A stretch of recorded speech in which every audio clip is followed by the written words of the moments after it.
Hey, what's up, guys? This is Professor Red Pillow. We're here for another edition of Straight Talk Cyber Cafe, Volume 22. We're going to be talking about fake social media influencers and grifting conservatives. So, again, today we have Adam Maxwell and Lupiter from the Gonzalo Lira Gentlemen's Club or the Gonzalo Lira Legacy channel. The link is in the description. And I guess we'll go from there. So go and introduce yourself, Adam and Lupiter, and we'll begin. Thanks for having me again. Adam Maxwell of the Liberty Rising Group, promoting liberty and personal security through memes on our Telegram channel and legal action. Right on. Lupiter, are you there with us, buddy? Yo, what's up? It's great to be here. I've got my clown nose on, as always. It's a purple nose. You know, I can't be too partisan here. You know, a lot of people, they like the red nose. Some people, they like the blue nose. Personally, I think the blue nose is a little bit cringe, but I got my purple nose. I've got my rainbow-colored toga to brighten everything up, and I'm ready to go. Right on. So what you wanted me to? So what are we gonna? We're gonna open with you. You had mentioned you wanted to open with something, right? What you sent me in one of the articles? Oh yes. Read the last one I sent you. It's in your DMs. Actually, it's not technically the last one. It's one of the last ones I sent you in the DMs. I'll send it again. And it's about Avi Yemeni and the chopping board. All right, hold on a second. Yeah, I'm gonna pull you up. Oh shit. There we go. Lupiter. Where we at? Oh, Yemeni. Okay. All right, let me pull this up. Copy link. Post it. So the topic for today, as voted by the members of the Gonzo Lira community chat legacy group, is fake social media influencers and grifting conservatives, essentially the controlled matrix of the alternative yet mainstream media. And if you join the Telegram group, the link will be in the description. We talk about it all the time, but if you join, you too can decide what the next episode will be about. You can exactly. Have that power. Yeah, we posted in there. We posted for the thumbnails, give you an option like what should be posted, and like I said, we have further discussions as well about the topics that we discuss in here, and like I said, you'll find if you want to stay up to date with news from the podcast or from the other channels or just current events, the Straight Talk News channel is in there as well. And Adam Maxwell's link tree is in there for his Telegram is in the link tree, I believe, and then how to contact you, your Twitter, all that good stuff. So that's also in the description of this podcast. So I brought it up for you, Lupiter. The Jewish Chronicle, is that the one? Yeah, it's a legitimate news outlet. It's very credible. So if you just it's a relatively short article, but it's quite entertaining. And then this just gives us an introduction, because a lot of people, you know, they're not from Australia. Maybe they're not even from the Anglosphere. Avi Yemeni, he's quite popular within the so-called kosher conservative right. You know, there's this sort of anti-Islamic civic nationalist movement thing, and he's associated with Ezra Levant from Rebel News. That's the same group that sponsors Tommy Robinson. So, you know, Tommy Robinson's like the he's like the Avi Yemeni of the UK. But, you know, I just thought it would be good to introduce people, because people, they don't know what type of people these so-called conservative, you know, civic nationalist influencers that are being propped up. They don't know what these people are actually like.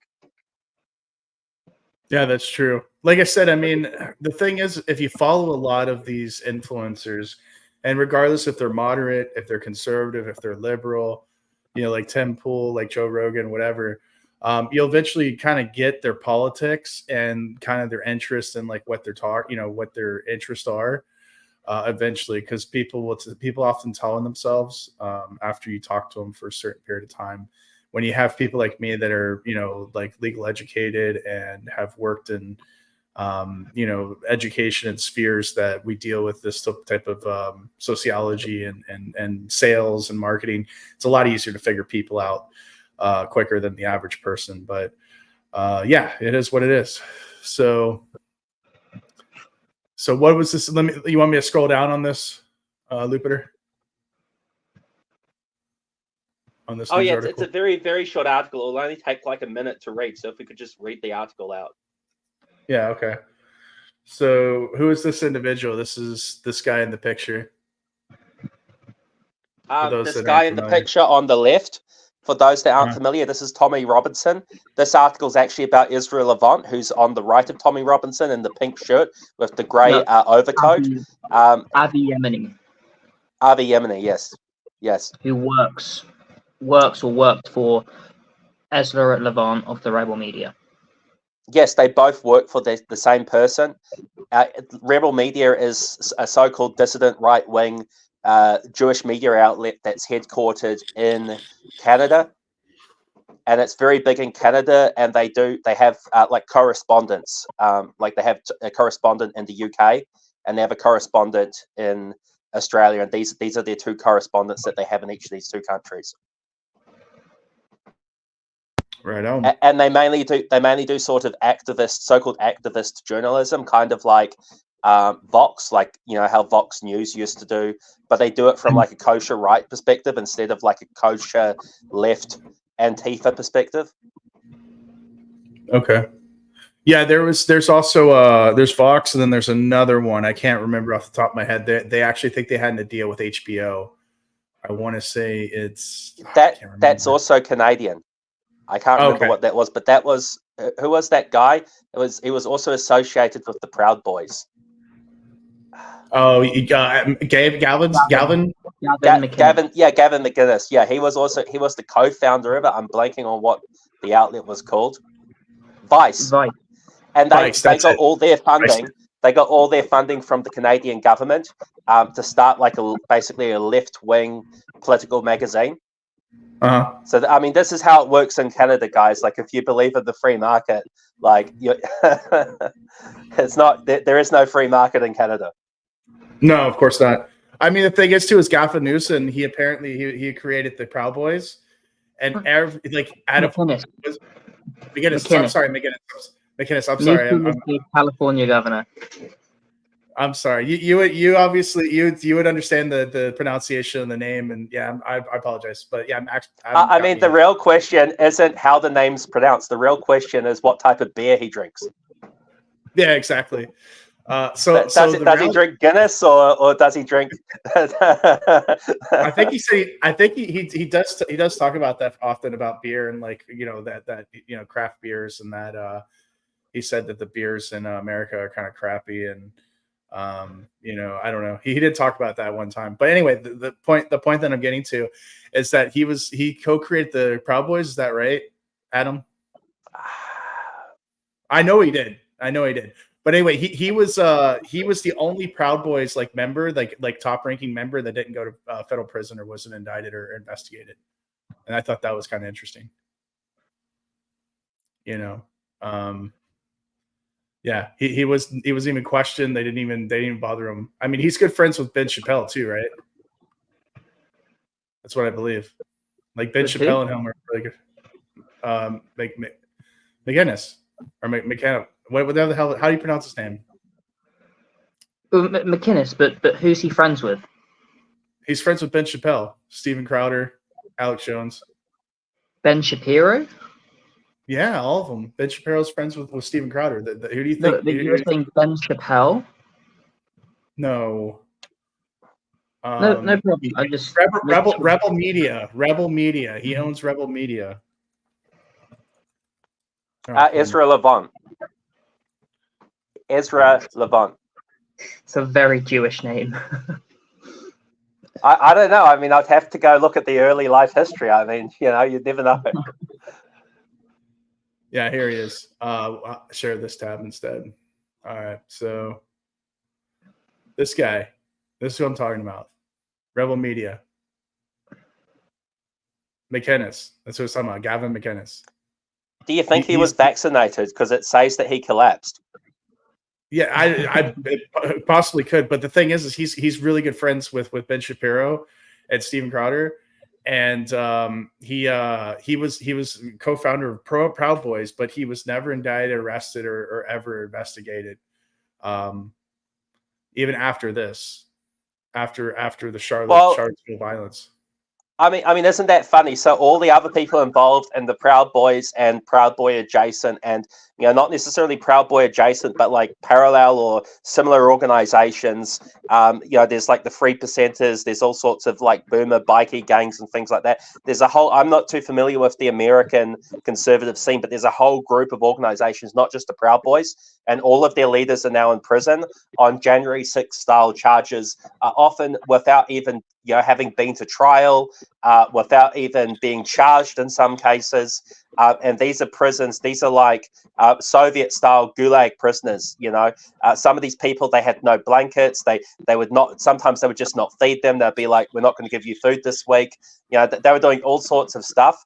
And it's exactly like being in a prison in the third world, in communist China or the Soviet Union. Yeah, I mean, even like Waco, Texas, like the Davidian cult, the Davidian religious cult, there were people that weren't even there at the impound or even living there, or even they were just associated with the off-site church, and they were indicted and arrested and put in jail in federal prison without warrant or formal charges. Eventually were released like years later, and they said that they were being waterboarded, they were being sprayed with cold water in the middle of the night and left there to freeze, because the federal prisons, it's air conditioned, so it's really cold in these prisons and these jails. So like they were in like basically they turned the temperatures down in the prisons, by the way, in the state, the federal prisons, and like some of the county jails, they keep the temperature at like 68 or 65 degrees. So just imagine like 65-degree temperature. This is Fahrenheit, but I guess in Celsius it's probably closer to maybe 19, 20 Celsius. Yeah. And they literally were spraying these people with cold water, with fire hoses, cold water from like from the fire hoses, and just leaving them there, just overnight in the freezing cold prison with no blankets, no way to cover up or anything. That's what I heard. But I heard. Yeah, they're doing exactly. They're doing stuff like that, and some of the times it's not necessarily the FBI, there's some sort of weird. No. A lot of these people aren't even in federal prisons, because when they're in federal prisons, they have all sorts of rights. Like often these people are being, it's like some sort of ATF facility, some sort of other type of facility, because these other organizations, they also have holding facilities to hold prisoners as well. But they're supposed to transfer people out of these facilities. And there was even one case, I can't remember who it was. So many county jails. They're either in county jails or they were in county jails holding cells, or they were in, and like I said, the county jails are air conditioned. They keep the temperatures really cold. But they're supposed to transfer people out. Like this, they can't just keep people at like an ATF facility indefinitely and things like this. But these people were doing stuff like this. They weren't doing the paperwork and stuff. There were instances where people weren't being brought to court, and the judges were complaining. They were saying, "Hey, this person has a court appearance and he's not showed up. Where is he? I can't communicate with him." The judge is trying to figure out what's going on. They were refusing them lawyers as well. Them talk to their lawyers or advocate groups. Like they refused them outright, and they're doing that. And the judges, apparently, the judges were getting pissed off, because the judges couldn't even contact these people. The judges like, well, I have a job. I'm a judge. I'm supposed to oversee these court cases, and I keep scheduling these court cases, and I either can't contact their lawyers, or their lawyers can't find them, and their lawyers are saying they can't find them, and this is a problem. Like this is not acceptable. So even the judges are getting pissed off. This is how much of a banana republic America is. Yeah, I totally agree. So getting back to this article, so basically a Jewish man who describes himself as the official spokesperson for the far-right activist Tommy Robinson has been convicted of unlawful assault against his former wife. Interesting. So he's a wife beater. So Avi, I'm gonna mess this name up. I'm not good with names, guys. I apologize. Avi Yemeni. Yeah. Also known in social media as Azrieli Avi. Okay. Avi. Okay. He was convicted and fined at what the hell? Mora Bibin. Manistries Court, Melbourne. Okay, so this is a local news story from you down there. Okay, in the Oceanic. Yeah. On Tuesday morning. He was also convicted on charges of using carriage service, sending electronic communications to harass Sarah Layford, now his ex-wife, on 3 occasions. Yemeni is a regular contributor to Robinson's TR News website and regularly produces social media content support of the jailed former leader of the English Defence League, EDL. He has visited Britain regularly to back Robinson, whose real name is Stephen Yaxley Lennon. Is that right? Yeah, it's a very Jewish name. It's a very Yeah. non-English sounding name, but anyway, we can just brush over that. Yeah. So Yemeni threw a chopping board, which hit his then wife's head while she prepared dinner in March 2016, leaving her with a contusion on her forehead. What a dick. He communicates which were sent between July 2017, November 2018, including a call for her POS and a see you next Tuesday. And the statement, in a statement to the court, Ms. Lyford said, "What I will never forget is that he didn't flinch when it happened." What a dick. He didn't ask if I was okay. He just walked by. I was left to tend to my own injuries and finish making the dinner. At least, man, what a trooper. She ended up making dinner anyway. Do they have kids? Do you know? I do not know.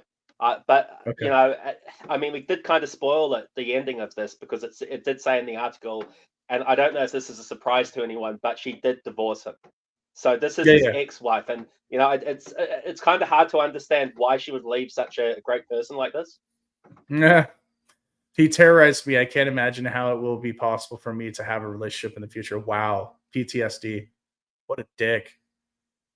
And this guy's considered the conservative alt media, huh? Like the leader and the spokesman for the alt left, right? I mean, the alt right. Yes, this is what they're trying to do, and he's a very unpopular person, but they keep astroturfing him. A lot of the media tries to prop him up. He's related to some very prominent people. Like I think he's related to, it's like the chief rabbi or something, in one of the chief rabbis in all of Australia. So that's one of the top Jewish community figures. So that's it's only a small group, but he is associated with that's still a prominent person, whether you're a leader of like the Sikh community or the Muslim community or any of these communities. If you're associated with these sorts of people, he's also a very international person. He's served in the IDF. He was a sniper in the IDF. A lot of people don't like IDF snipers because there's a lot of allegations that IDF snipers are killing children and things like this. I'm not over there, so I can't verify this, but this is sort of I can only tell you. I can only tell you third person. I knew a Special Forces IDF sniper, an officer in the IDF. He left because he felt that it was a terrible terrorist organization, and he spoke to us at Evergreen State College. And he talked about the atrocities that he was part of, and that he wasn't proud of, and that just the stuff that he had talked about. Like he said that they are on patrol in the not the Gaza Strip, but the what's the other West Bank. West Bank. Yeah, they were posted out of the West Bank, which was another open air prison, in Israel, formerly known as Palestine. And basically, FIFA game was on. So what they would do is they would kick in a door, take the family hostage, put them in a closet, and then watch the game, drink their pop, eat their food, break shit, whatever, didn't matter. And then when they left, they would release the family and go on their day. He said that they rode around these like ATVs, like these striker vehicles. We have strikers in the U.S., so it's a very similar vehicle. And he said that the roads are very narrow in the West Bank, so they would literally just drive through these roads that were narrow and just take out these like bazaars and magazines or these shopping markets and stuff, and just destroy people's livelihood. And they would pop out and check and see if anybody was injured, and then they would go steal cigarettes or whatever was left on the ground from these bazaars. You know, the owner was fled the area because he was freaking out that he was going to be killed or tortured. Just stuff like that, you know. There's also something to add about being a sniper. Being a sniper it used to be a very hated role, right? Because snipers were always seen as cowards that would kill you, and like the honorable thing to do was to try like go more, you know, face to face and try and, you know, assault a position or get involved in like some sort of back and forth gunfight. Whereas snipers, you know, they'll hide in a bush somewhere, they'll take a shot, they'll kill one person, you'll never know where they are, they'll come back like a week later, they'll kill another person. So they always used to view snipers as kind of like terrorists, and snipers would often kill dozens or hundreds of people. Like a good sniper could kill hundreds of people, whereas a regular soldier might kill, you know, 5 or 6 people. If he's a good soldier, then it's his turn, right? And he cops the short end of the straw. So people dislike snipers, and now, you know, that has sort of, you know, that distaste and disdain has transferred over to drone operators, because, you know, now drone operators, you know, they don't even need to get in line of sight of these people. Some drone operators are standing back a mile or more away, you know, in a relatively safe position, again, probably hiding in a bush or something like that. So yeah, I mean, that also says something about him, because, you know, he chose, when he joined the IDF, he chose to become a sniper. He didn't choose to become like an infantryman. Interesting. So let's go back to the article. So I'll go ahead and read through this. I guess, like, are we sorry? We already read this one. There was another article you wanted me to bring up, right, Looper? Yeah, there were a few more. I mean, there was one which was a video of him going back to Israel, which is interesting because, and there's another one where he's been arrested. There's an article where he's been detained. But yeah, so you could play either of those. Okay, I think this is the one here. Let's see, pull it up. Is that the one? Yeah. Oh, no, that's not the one. That's Liz Gunn. There's one with Avi Yemeni being arrested. So what these people do, but yeah, we can go with this one. We can go with this one because it all ties together.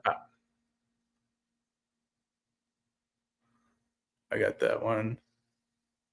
Yeah, let's just either of these. Like we don't need to do them in a specific order. Okay. All right. Yeah, we'll go with this one then.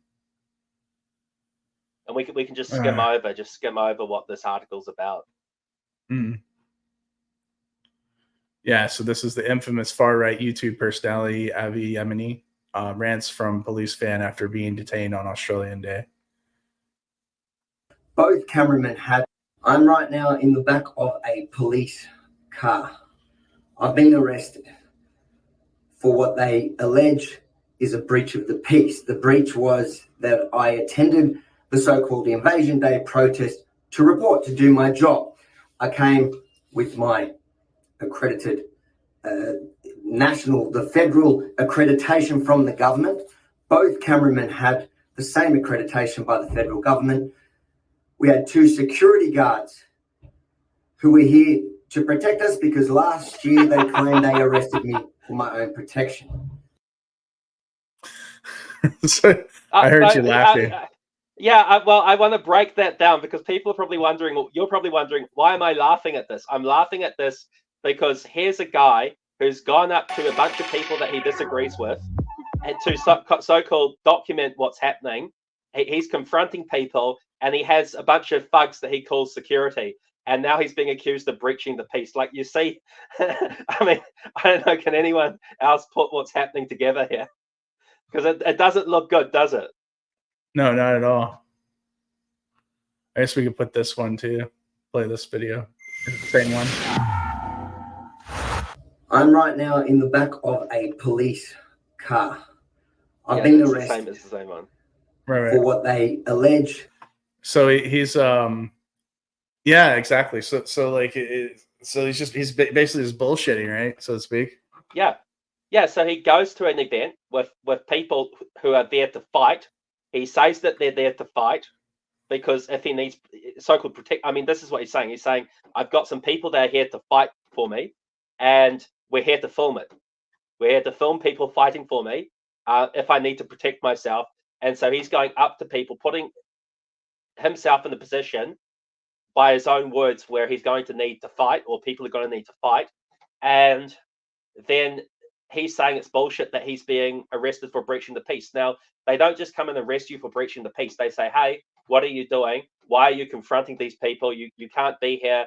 You know, the standard operating procedure at all protests for all police anywhere in the West is, if you have protesters and you have counter protesters, it's not to just arrest all the counter protesters. The standard procedure is to take the counter protesters, take the protesters, and you have to separate them. If you have two people or two groups of people that support opposite things, even if they're football teams, and you put them together, it's going to result in a fight, right? Like, the police aren't stupid. They know what they're doing.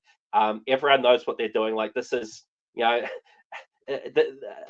even high school teachers, even kindergarten teachers understand how this works, right? So, you know, he's there, he's breaching the peace, he's refusing to move on, and then they arrest him.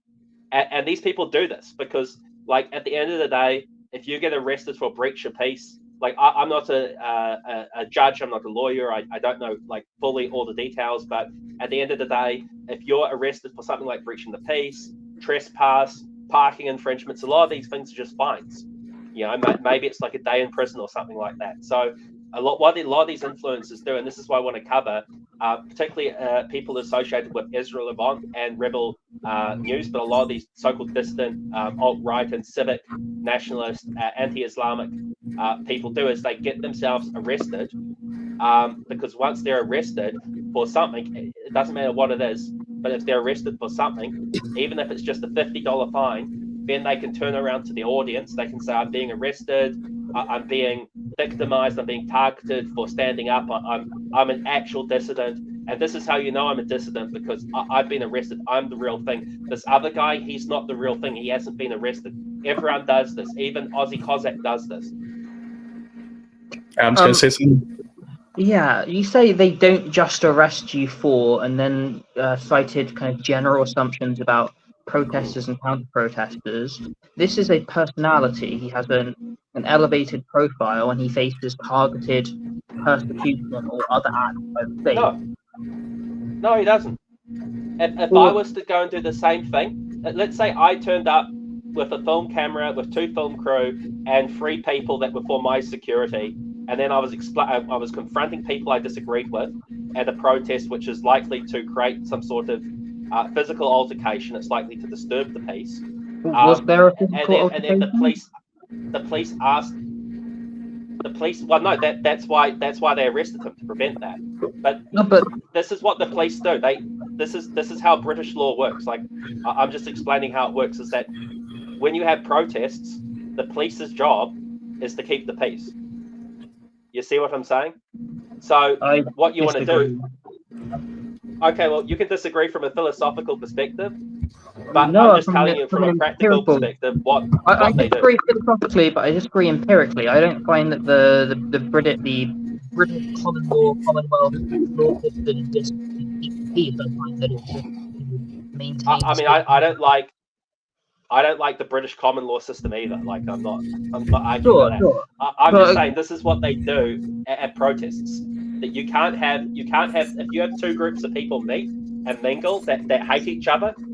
Like, can you not see how this is going to lead to violence? Like, and I'm not just saying, like, on a theoretical basis. I'm saying that these people have empirical data. That they've experienced this before. They've been through this. They've got case studies from all around the world, and this is what underlies the standard operating procedure that these police forces use in order to make sure that you don't get into this situation. What did any violence occur? Was there any crime that Avi Yemeni actually participated in? Yes, breaching the peace. I don't think that's a crime. But it's literally part of the judicial system in every English-speaking country. So, I mean, you can say, I'm a libertarian, I don't believe in English common law. Okay, but I'm just telling you, this is what happened. This guy, and he's doing it for attention. He's doing it for attention. This is what they do. This is how their business model operates. Yes, we've got like this, even an article on here that I sent the Professor Redpill about how Tommy Robinson received like £500,000 British pounds and spent it all on cocaine. So what he does is he goes and gets himself arrested for something which is against the law, but which there's a very minor penalty, maybe a week in prison, something like that, or a very low chance of being in prison. And if he does go to prison, it's only for a couple of months, and you can probably get that downgraded to community service or something like this. But either way, he goes in, they get themselves arrested, and then they say, I'm being targeted for my politics. Well, you know what? For every person with other Yemenis politics, we only have one example of someone with other Yemenis Israeli Zionist nationalist, Israel first, civic nationalist policies that's being arrested and prosecuted. If you go and look at the other 300 senators in the Australian Congress, they all have the same opinion about that Avi Yemeni has about pretty much everything. And none of those people are sitting in prison for breach of peace, because you know what?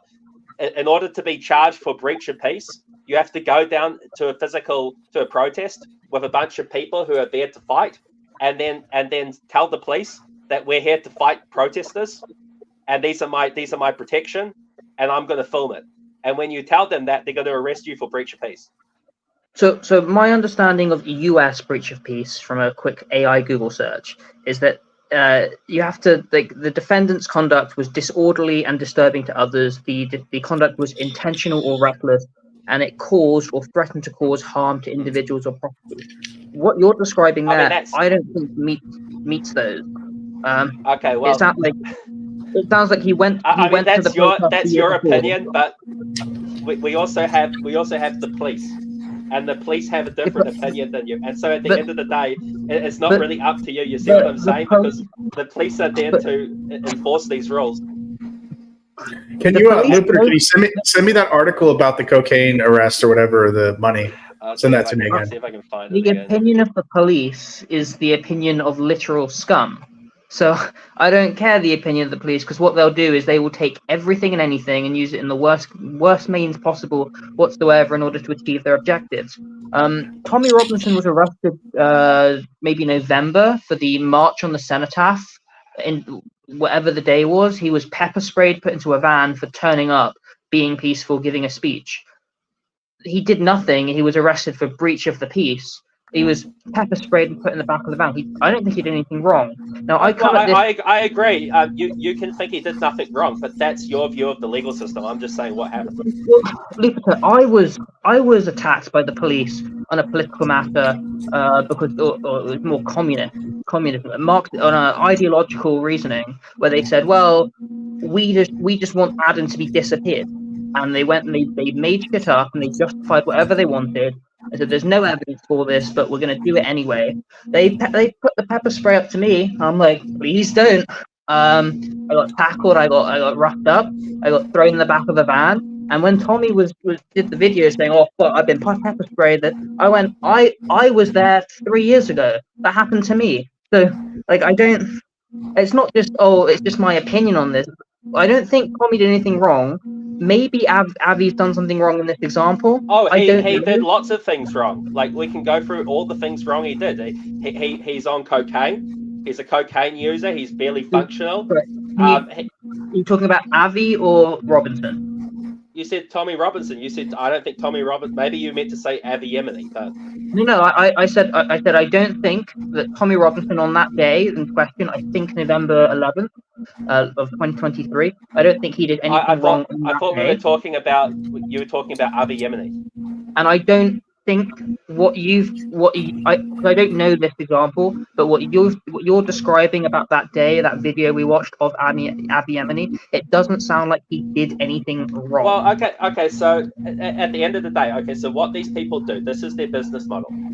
They try and get money from people by getting themselves arrested. They do it on purpose. We have video of them talking about this.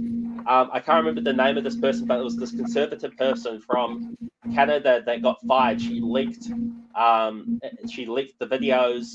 She did a documentary about it. She was talking to people. She did interviews.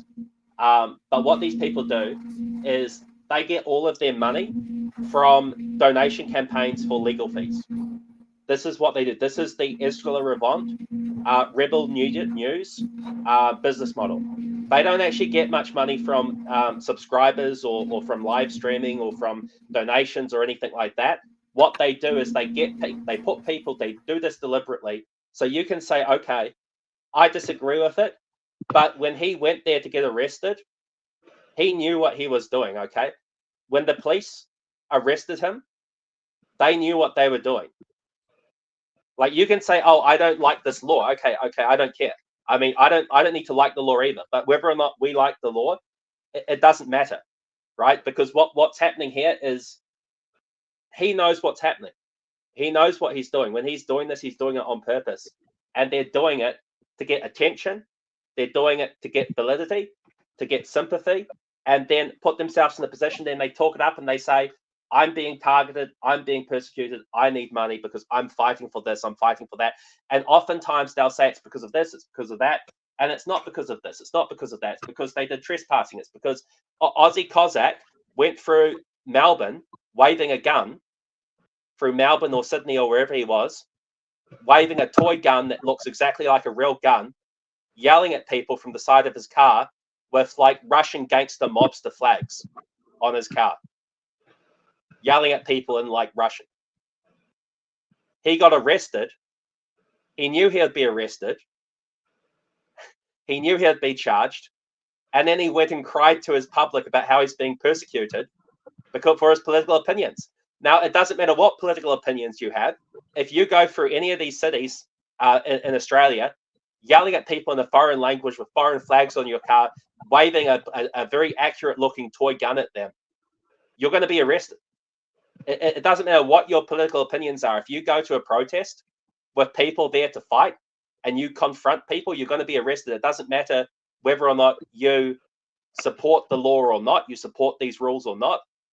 This is just what happens. And they know that this is what they're doing. And then after this, he then turns around, he says, I need money. So when money for what? There's a lot that you said there that I don't have any disagreement with. You assert they say they do it on purpose. I'll concede that. You say they do it to get attention. Yes. And then you say that they claim to be both targeted and persecuted and for political opinions. I would say that when Sky News, when ABC News, when the other news media outlets, they cover these protests. They go to the protests. They have arms. They have security people. They go up. They ask questions. They have the press passes. So allegedly did Abiy Yemeni to get attention via their media. That's what media is. And that, you know, hi, I'm here to understand what's going on. You say provoke. I say. So what if it's provocative? Is it unlawful? Is it threatening, intimidating? Yes. Or is it yes. Because once you go into being once you become, is it intimidating? Yes. When you okay, so if you're going there and you're a legitimate news outlet and you're dressed up in all the news stuff and you've got the passport and everything, you've got the security, you've got the film crew, that's one thing, right? And you're just there to ask questions. If you're there to provoke, then this is an intent to disrupt the peace. What do you mean a legitimate news person? He had the pass, he had the cameras, he had the... What's illegitimate okay, let me about ask you this. Does the BBC or the ABC or CNN or Fox News or MSNBC or Al Jazeera, do they go to protests with the intent to provoke people at the protest? I would be very offended if the BBC said to me, what's your opinion on something? I would say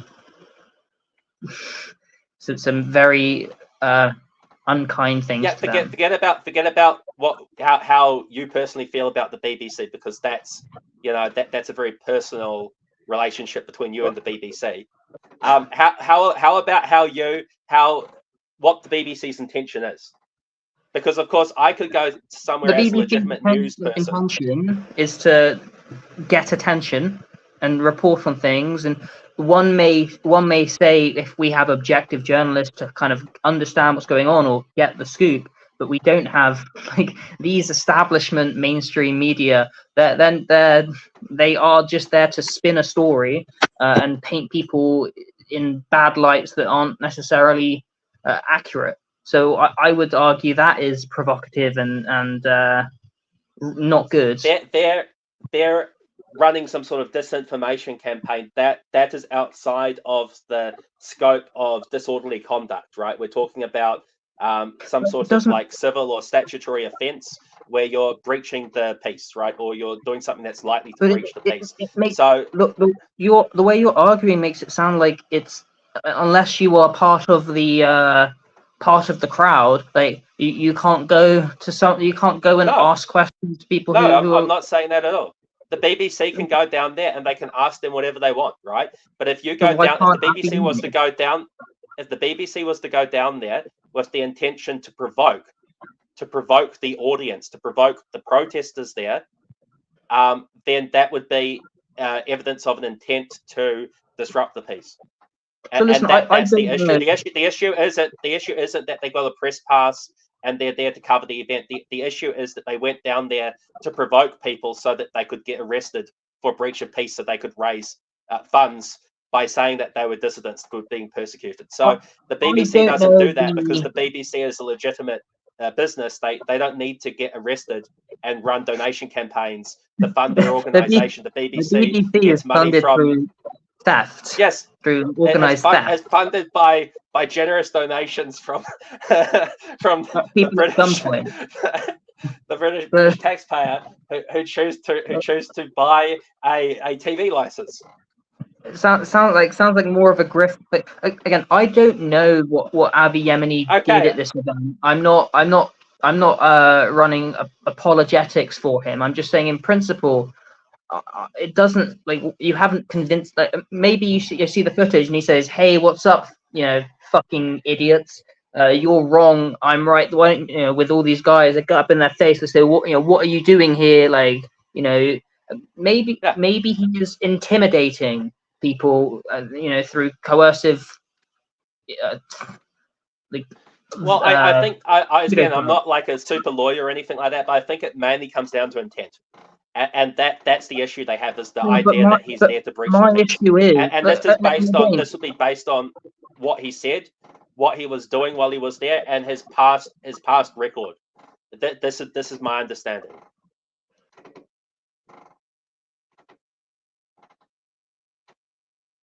Oh. What happened? I don't know. I was going to concede the fact that the BBC is an extortion racket. All right, hold on. He's coming back. Hold on 1 second. Okay. Again, I don't know what his intent was. I don't know the circumstances around this, but I do know that when it's up to the woke Marxist police force to ascribe intent other than the actions, they're going if you turn up with I don't know, with anything, they're going to say, they're going to spin absolutely anything, and in my case, they turned up to my house and I'm in a 3-piece suit and they say, then I'm being spied on unlawfully and I'm on a run and I'm wearing tracksuits and running shoes, and they say, he's wearing he's looking scruffy, and it's like, I don't trust your opinion. I don't trust your evaluative capacity, because you're actually retarded, evil, malevolent, and scum of the earth police force, or state agents. So when you say, well, the intent, even if his intent I don't trust what they're going to say his intent was. I want to see criminal action. I want to see actual harm to other sentient beings. I don't want to see that. I mean, and the police don't want to see that either. And that's why they're there, to keep everyone safe, right? It's not just to keep the public safe from the protesters. It's to keep the protesters safe from the public, right? So at the end of the day, by arresting him, the police, they may have saved Avi Yemeni's life. I mean, we don't know how bad the situation was going to get, but people get killed all the time at protests when the police aren't there to do their job. That's what he said the year before. And so he says, okay, well, this time I've got my own private security. I feel comfortable. And then, did they keep Avi Yemeni safe that day, or did they persecute him? You say they claim they were targeted and persecuted, but they were. If Avi Yemeni hires people to fight other people for him, that shows an indication that he thinks the situation is going to be violent. And what I want to ask you is why does the BBC go into these situations and all these other outlets go into these situations, why aren't they thinking that they're going to be involved in a physical fight? I mean, is this normal for a news outlet to go into a situation thinking that it's going to become a violent conflict? You just made the argument that the police were obligated to arrest Avi Yemeni for over his, no, they're not. They don't. I mean, I'm just taking American law, but often in Australia, New Zealand, and these other countries, they will cite or reference other legal decisions from other judicial zones. Right? They do this. It's not like that you have to follow that, but it is often used. And in America, there's a precedent saying that police don't have a duty of care. So they're not legally obligated to protect Avi Yemeni or protect anyone there. But at the same time, their job is to maintain law and order. That is why they're there. It's to maintain law and order and to protect politicians, to protect rich people, to protect the system, to protect the regime. So the way I perceive it, they're creating chaos by detaining a legitimate reporter who hasn't done anything wrong. Why didn't they detain other reporters? Because Avi Yemeni is targeted, but he's got a profile because the police are against him. I mean, I don't know the circumstances. But why are they against him specifically? Why not? That's why he was arrested. Again, back in November 2023 or thereabouts. And I'm sure like everyone knows Avi Yemeni. I know Avi Yemeni. I don't live in Australia. I'm sure the police know of Avi Yemeni, at least various.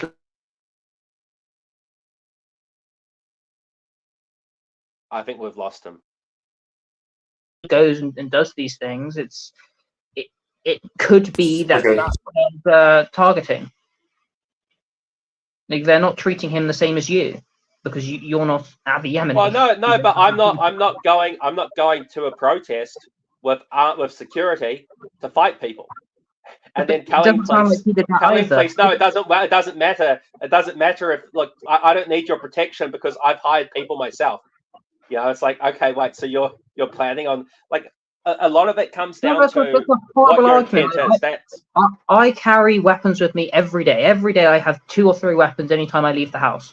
I have no...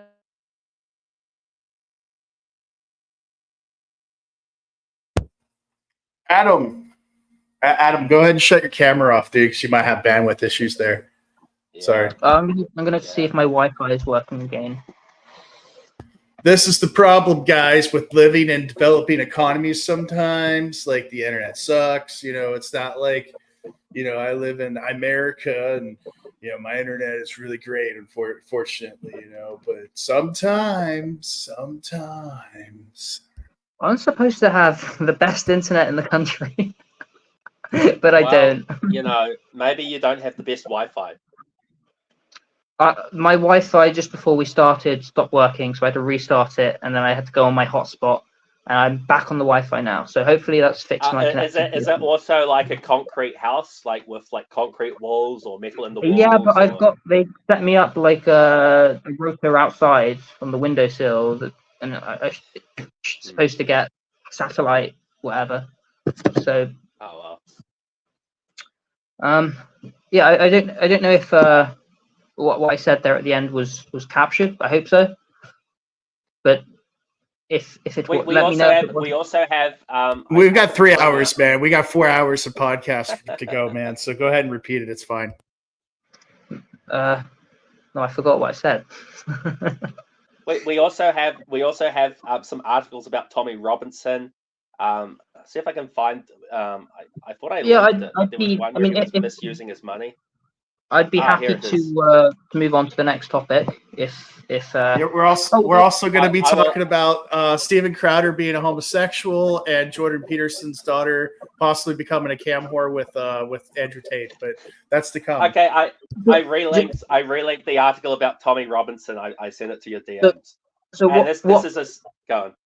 What I was saying is that I don't know how much was caught. That I carry these weapons not because I want to hurt anyone or because God forbid, just if I am faced with violence, I will not lose, or if I do lose, it will be lethal. Because me carrying weapons doesn't demonstrate intent for me to want to go and hurt people. It demonstrates intent that I have value for my own life. So I completely, fundamentally disagree with your. Okay, well, let me ask you this, because you're saying your argument. U.S. law supports what I'm saying too. Your argument is that you can carry weapons without having an intent to, like, you can carry a gun, for instance, right? And correct me if I'm wrong, but what you're kind of saying is I can carry a gun without the intent of actually shooting someone. Yes, I do agree. That does make a lot of sense. But can someone else carry a gun with the intent of shooting someone? Did they shoot someone? But can you have the intent to shoot? Can you have the intent to shoot someone, and then not be someone that shoots someone? Can you? Because a lot of these, they're not a crime. Like, you can't prove intent. Okay, well, there are millions of people in prison all over the world who haven't actually so-called committed any crime, because they've not actually physically murdered anyone. They've just been found guilty of having the intent. As the lawyer in the chat or in the podcast, there's something called felony harassment, which is an intent to cause harm, bodily harm, using a deadly weapon with intent. And the mens rea, or the elements, the doctrine to prove the crime, is literally that the person feels that they are threatened, that the person's intent is actionable, or they feel that they're in immediate danger, and the person's intent, all of that. Yeah, exactly. Yeah, so first off, the non-legal people, mens rea means the guilty mind. You have mens rea, the guilty mind, the intention, and actus rea, the guilty action. These are cornerstones of legal theory.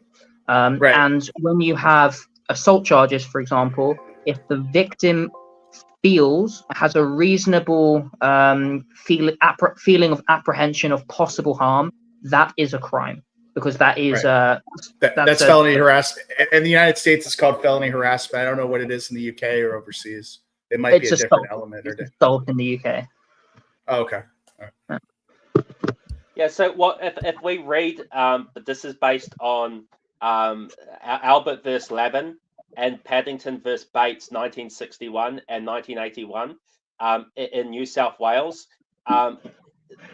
The test rules are that it's not enough for and obviously there's the statutory code that this is based on, and this is a test of the statutory code. But it says here there's 5 bullet points. The first bullet point is it's not enough that the police officer anticipated an imminent breach of the peace. It says, second point, the police officer must reasonably anticipate it. So it's up to the police officer, but the police officer can't just anticipate it. They need to be reasonable in anticipating it. And I guess that reasonableness is either up to the judge or up to the police or something. I don't know what the criteria for that is. Well, when you talk about like judgment and I don't put my cam on. When you talk about like judgment and you talk about reason and things of that nature with law, it generally implies that the person has a pattern of this history. So like generally, if the officer or the department or the judge has seen through the criminal history or previous threats that have been documented or whatever, the behavior has been repeated and there's a record of it, then there's enough evidence to support probable cause to detain or to question.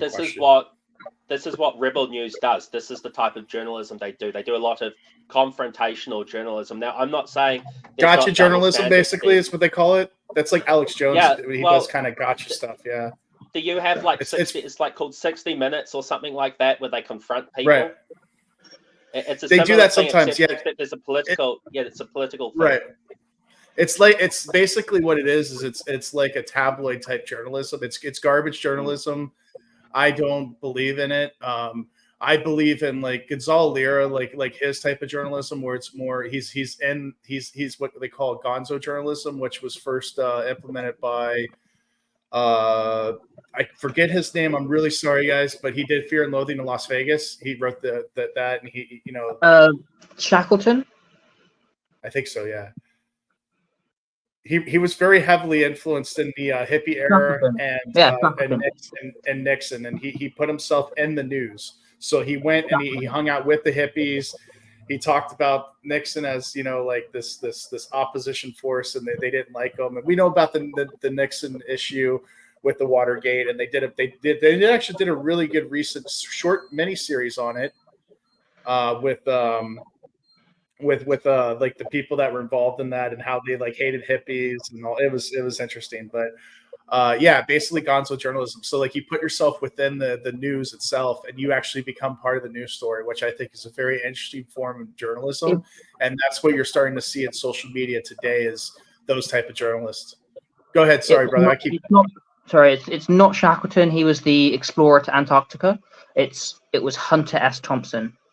That's it, Hunter S. Thompson. He's actually quite regarded at Evergreen State College when I attended there. Like people try to dress up like him on like Fear and Loathing Las Vegas. They wear the glasses and all that stuff. I got like kind of a Hunter S. Thompson glasses with my blue tinted glasses. But Gonzalo Lira, like I said, he as far as in modern journalism and like well-known journalist, he was probably the closest you're going to see. And he was like that Woodward and Bernstein type journalist. And you saw what happened when you get involved in like gonzo type journalism. It's sometimes it ends badly sometimes because you're actually involved in it. You're entwined in the story itself. Well, I have one question. What is a woman? There's actually one. We can go one step further than this type of confrontation journalism. And this is what they call like live streaming, like not what we're doing, but it's like IRL live streaming.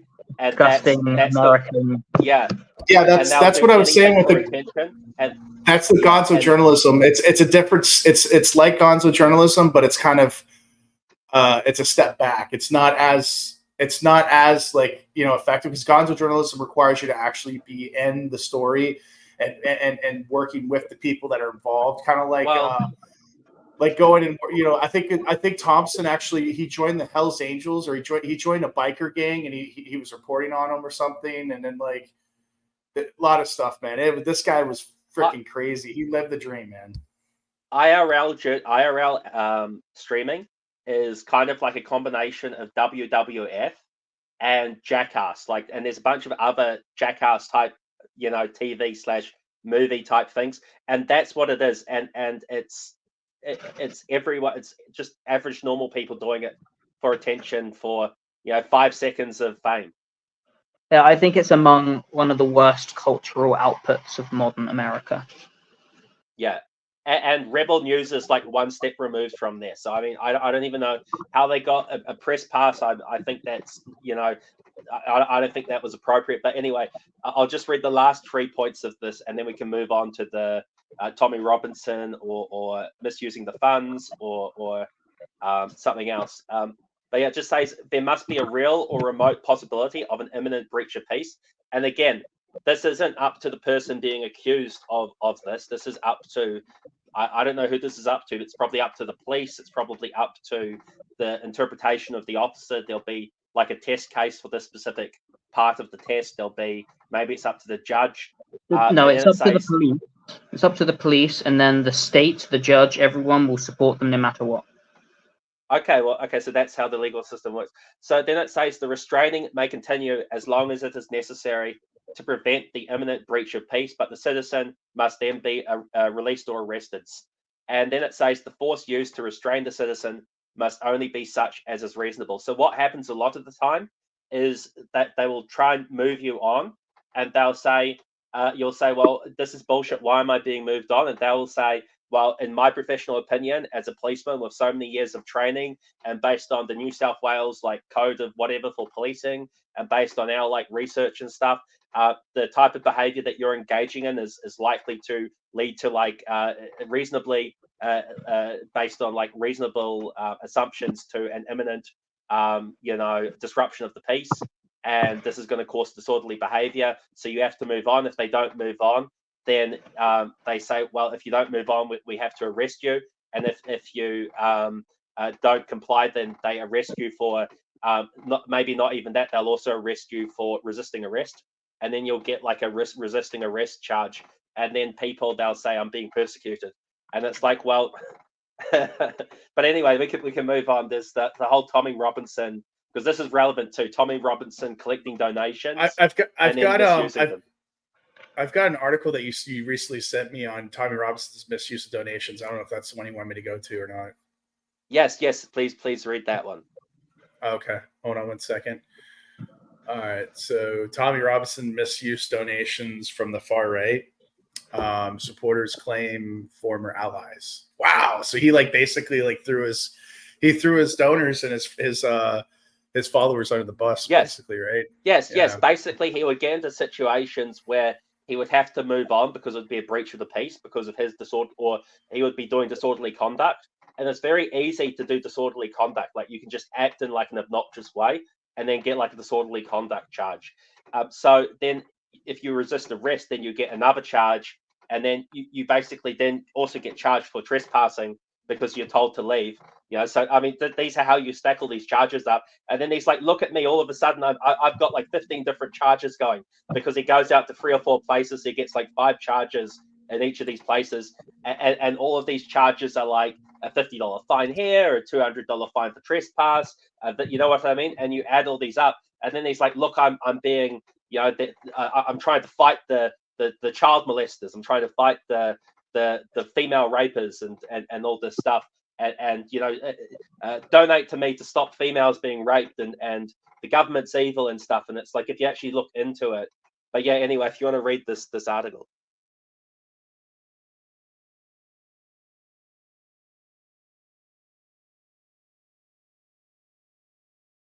You're muted, Professor. Yeah, I know. I'm sorry. I just saw that. That's why I bought this mic, because it lights up to let me know when I'm live, when I'm off. Yeah. So Tony Robinson has been accused of misusing supporters' money as he declares himself bankrupt despite receiving hundreds of thousands of pounds in donations. And for those that are with the exchange, the pound, I think, is trading somewhere around $1.15, $1.20, if I'm not mistaken, Adam. That's generally where it's yeah. And then to the euro, it's about $1.10, $1.15. $1.28 right now for dollar. 128. Okay. Yeah. So that's quite a bit of money. And 120. Yeah. So that could be hundreds of And thousands. I want to point out this isn't the first time he's declared bankruptcy. He's declared bankruptcy multiple times, owing hundreds of thousands of dollars. He's been found guilty of bank fraud. He did fraud to get hundreds of thousands of dollars of loans. I think there may be some tax charges in there as well. He's been charged multiple times. He's declared bankruptcy multiple times. He's basically like a white trash type of person, and he has like a huge criminal. What do you guys call record. them in the Oceanic? You call them bogans? Is that right? That's kind of what they call them in Australia. We don't really have a term here, but Australia is more diverse in terms of ethnically, in terms of different types of white people. But I think they're more diverse as in they've got a wider class structure. Whereas New Zealand, class isn't really a thing. If you go to the UK, class is a big thing in the UK. In New Zealand, we just used to have working class people that were all from Britain. Whereas in Australia, you've got white trash people, you've got white people from the Mediterranean, you've got white people from all over the place. It's a very diverse place, Australia. Right. Yeah, that's what I know. It's a lot of my Australian friends are Italian, or they're. I don't have any real Australian friends that are you're I guess they're all European, but I mean, I know what you know what I mean. Yeah. So I was just kind of interested. I was like you're Australian, but you're Australian, but yet you're from Italy. Your family's from Italy, second generation. Yeah, it's that's interesting. I didn't know that. I really didn't know that about Australia. I thought everybody was basically like criminals from the UK originally, and that they just but yeah, it's quite diverse country. Apparently. Well, yeah, that's probably where a lot of their white trash people come from. It's a combination of some of the people from the Mediterranean, but it's probably a lot of the white trash people are probably descendants from the original prisoners. But it's important to note that they only had a few of these penal colonies. They didn't have them in every state. In places like Georgia in America. Like Georgia Yeah. was the prison colony in the United States. Yes, but most people that settled Georgia probably weren't prisoners. Just like most people that settled in Sydney Right. weren't prisoners. Maybe a couple of % were. They were most of them. I'm sure were. They were probably indentured servants where they had to work off their prison sentence, and it was probably for like property crimes or something. Yeah, or tax I mean, crimes. a lot of it was bullshit. Yeah. A lot of it was bullshit because political the crimes. UK, well, the UK had that was like the Victorian ages, so everyone was kicked off their farmland and forced to be slaves in factories and stuff, and there were a lot of people that really were put in bad positions, and then they were really punished for it. But at the same time, there were also millions and millions of people in the UK, and what the UK did is very similar to what Cuba did. Cuba, after the revolution, they took all of the low quality people, their worst people, and the people that would cause the most problems, and they put them on boats and sent them to Florida. And that's what the UK did. So you always have this kind of white trash element. That was outlined. Not white Australians, but that was under the I believe that was under the Carter administration, and that was actually publicized in Scarface with Al Pacino. That's how Scarface came into that was the premise or the background of where Scarface came in during the. I mean, a lot of these people that come to the UK come to Europe. A lot of these people come under refugee or other status. They get citizenship because they're like rapists and murderers and stuff. And they say, well, if they go back to their own country, they're going to be have their hands cut off, or they're going to be hung from a rope or killed or something, right? So they say, well, okay, you can come here because now you're a victim, So this is what, and a lot of these countries will even send these people over. They'll make them leave, and this is what a lot of people don't understand is they don't. A lot of these immigrants that are being sent to Europe, their own countries don't want them, or they're on the run. They owe money. They've pissed off some gangster or some other tribal group, or they've, slept with someone's daughter or something, and if they don't leave, they're going to be killed. Yeah, I can see that. So getting back to the article, brother, we got, all right, so Tommy Robinson has been accused of misusing, appropriating funds, basically misuse of funds. This month, Robinson, the English Defense League EDL founder, now self-styled journalist, was listed on the insolvency register under his original name, Stephen Christopher Lennon. But the Independent has seen financial documents indicating the huge scale of funding given to Robinson since announcing going independent in 2018. It kind of reminds me of like Alex Jones, because he's going through. I'm not saying that he's involved in any type of like nefarious stuff like this, but he's I guess like with the Sandy Hook decision, and that he's fighting like bankruptcy protection, because in America bankruptcy. We talked about this before in the podcast or in the Telegram channel. Links in the description. Basically that. There is elements of bankruptcy in the United States, like you have restructuring of debt, and you have different chapters of bankruptcy where you can still operate your business, which he's still operating his syndicate or his channel, Infowars. So he's doing that, and I guess he's trying to sell it, something like that, and he's having issues in bankruptcy court right now.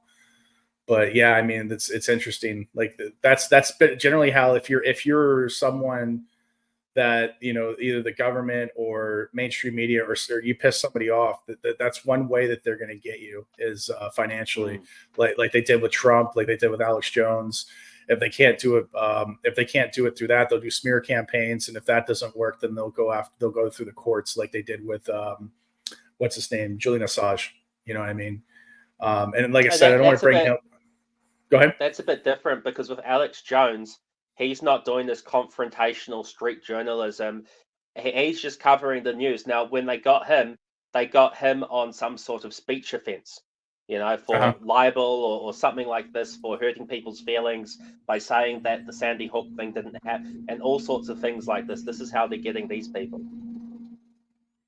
Yeah, exactly. And I mean, the thing is like, it's bull. And like I said, we're going to talk about this in a future podcast about the court system in the United States and in the Western courts in general, and how they have fallen completely from the foundation from the original common law and the foundation of which they created them. And a lot of things that are interesting with that is that we didn't actually have common law in the United States when it was first created. We had to use the British common law in order for our legal system to function properly. So it's kind of interesting that we gained independence from the UK. Sorry there, Adam, being a British, I guess your British subject is kind of in question at this point, but basically de facto. Well, So New Zealand was the last British country. Most people don't know this, but New Zealand, until it was the 1960s, we didn't have people New Zealand obviously existed as a legal entity. Before the 1960s, it would be ridiculous to claim otherwise. We participated in World War I, we participated in World War II. As actual countries, we were part of the League of Nations, so we were a country. But then at the same time, until about 1960s, or just after World War II, we didn't have even passports. We used the British passport. So that's why I believe unique legal circumstance that was Jamaica and Kenya as well, right? Up until they gained independence, they were using that was a lot of these British, what they call now British overseas territories, these small island countries, and that makes a lot more sense because when you're part of an island with 1,500 people, I mean, it's a bit weird to have your own passport, right? That's and that introduces a lot of compliance for all the other countries. Imagine if every single island with 500 people had their own passport, it'd be a nightmare for for logistics and paperwork. So. But we were like a real country with millions of people, and we were part of the League of Nations and stuff. But then at the same time, it's like most countries, if they're a real country, they'll have their own military. But we were just part of the Royal Navy. You see what I'm saying? So we didn't have our own navy. We were just part of the Royal Navy. And they'll just give us ships and we would provide the men. So we were kind of like halfway between being a real country because we had a lot of things that would define a country, like international recognition, being part of the League of Nations, things like this, having a prime minister.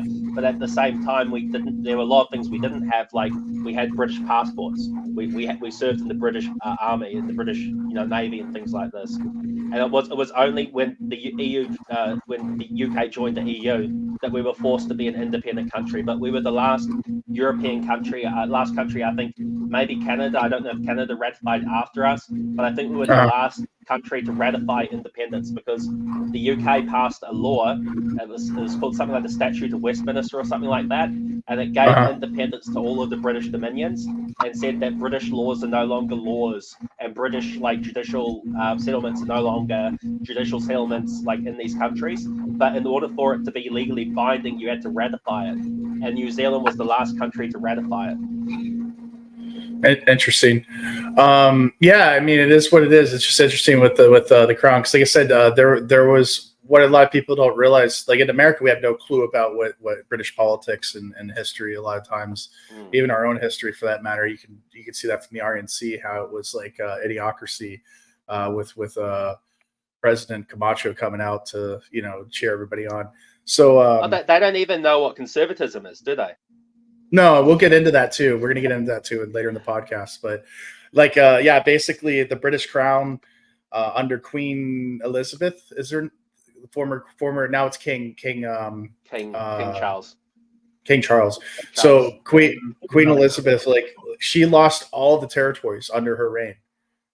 Literally, she had Jamaica, New Zealand, all of these different countries, Kenya, all these different, she had 6 or 7 territories that she inherited when she, was crowned as King of England, and she lost every single territory. Well, not only that, but most of these big cities now in her countries, most of the big cities are only 30% English or 30% British.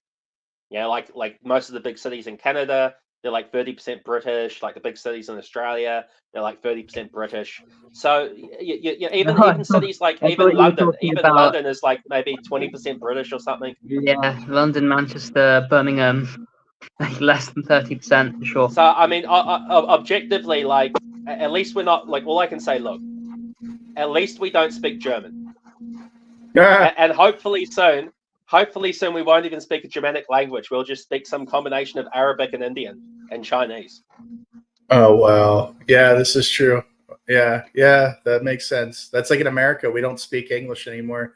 We speak Spanish. That's becoming very quickly the primary language of the United States. Spanglish.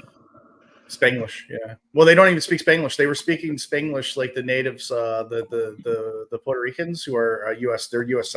citizens because they're a territory of the United States, and the Cubans would speak some level of English, but Spanglish, if you will, like you said, yeah. But now, like literally, the new immigrants coming from South America, Central America, are now just speaking in Spanish, and they require us to learn Spanish to communicate with them. They don't want to learn English. I don't know how much or how far we can go on here, so I'm not going to be too edgy, but like all I'm going to say is, look, I think in World War II, I think the bad guys, and this is from the perspective of who my enemies are, I think our enemies as like British people and like Western people, I think our enemies were the British government in World War II. I think it was the American government, because these are the governments that, you know, their stated war goals, like the stated war goal of Germany wasn't to destroy the British Empire, destroy all of the empires of Europe, take all of the land that Europeans controlled all over the world, give it away to these random people from overseas,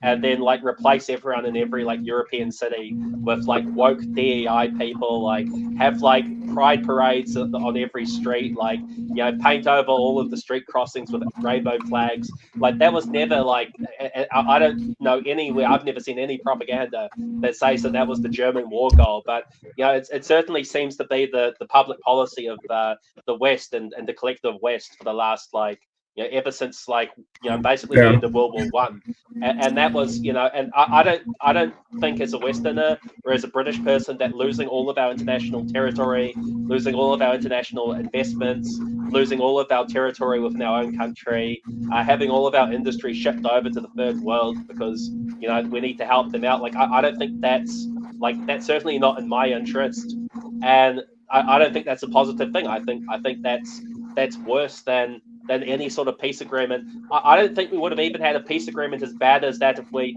surrendered to the USSR. I don't think the USSR would have done anywhere near that level of damage. I mean, just look at these countries in Eastern Europe, at least like Poland. Like the Polish capital is like 98% Polish. Yeah, exactly. I mean, because like I said, the thing is like, you know, going into like the subject, you know, the fake gurus and then the grifting conservatives, you know, social media influencers, they talk about this. Like even Vivek was like, actually he was in the RNC. I saw the speeches. That's all, you know, and he was like, you know, yeah, we've been lied to, and he was talking about the millennials and the Zoomers, how like they've been lied to about the student loan debt, no jobs, and all of this, and then every single speaker was talking about how they lived the American dream. And the thing about it is, it's like, well, that's great that you live the American dream, but what about the rest of the Americans? What about the rest? What about the Americans? Yeah. Yeah. So like, and I mean, how does this? Because they want to give citizenship to every single person, every single Indian with a university degree or something. They want to let them all come in. They're talking about like a so-called Australian point style system. Like, okay, yeah. So we're going to go from like low skilled, like Spanish people, or, you know, quasi Spanish people in Mexico or something like that, South America that don't even speak English, to maybe slightly smarter, more educated Indians. Like, you know, at the end of the day, I mean, if you're like a white founding stock American, I mean, it's a bad deal. So what is conservatism? What is republicanism? What is voting for the Democrats? What is anyone offering these people? I mean, I just don't see what's in it for Americans. Yeah, and what do you mean by Americans is like, you know, native, not Native Americans as in the Indians with the feather, not the dot. You know, the land was stolen from them, and they were systematically genocided by the colonists that came in, especially through Manifest Destiny.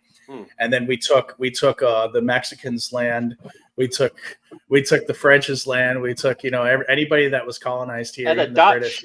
The Dutch, like the British, kicked the Dutch out of New York City and renamed it. It was used to be, what was it, New Amsterdam, and they renamed it. Right. So yeah, I mean, basically, it's just it's a country and a civilization of just stealing shit from other people. But the reality is that we stole it, and it's ours, fair and square, kind of like the Israelis are talking about Palestine. Anglo-Saxons. came to Anglo-Saxons, not just Anglo-Saxons, but Scottish people, which I think are just Anglo-Saxons that are coping, because Anglo-Saxons, it's not like they're not really purely Saxons. We're they're the Scottish, multiple the things, Scottish, it's Norman Anglo-Saxon conquerors from William the Conqueror. Yeah, it's slightly different groups of Germanic people, right? like, Exactly.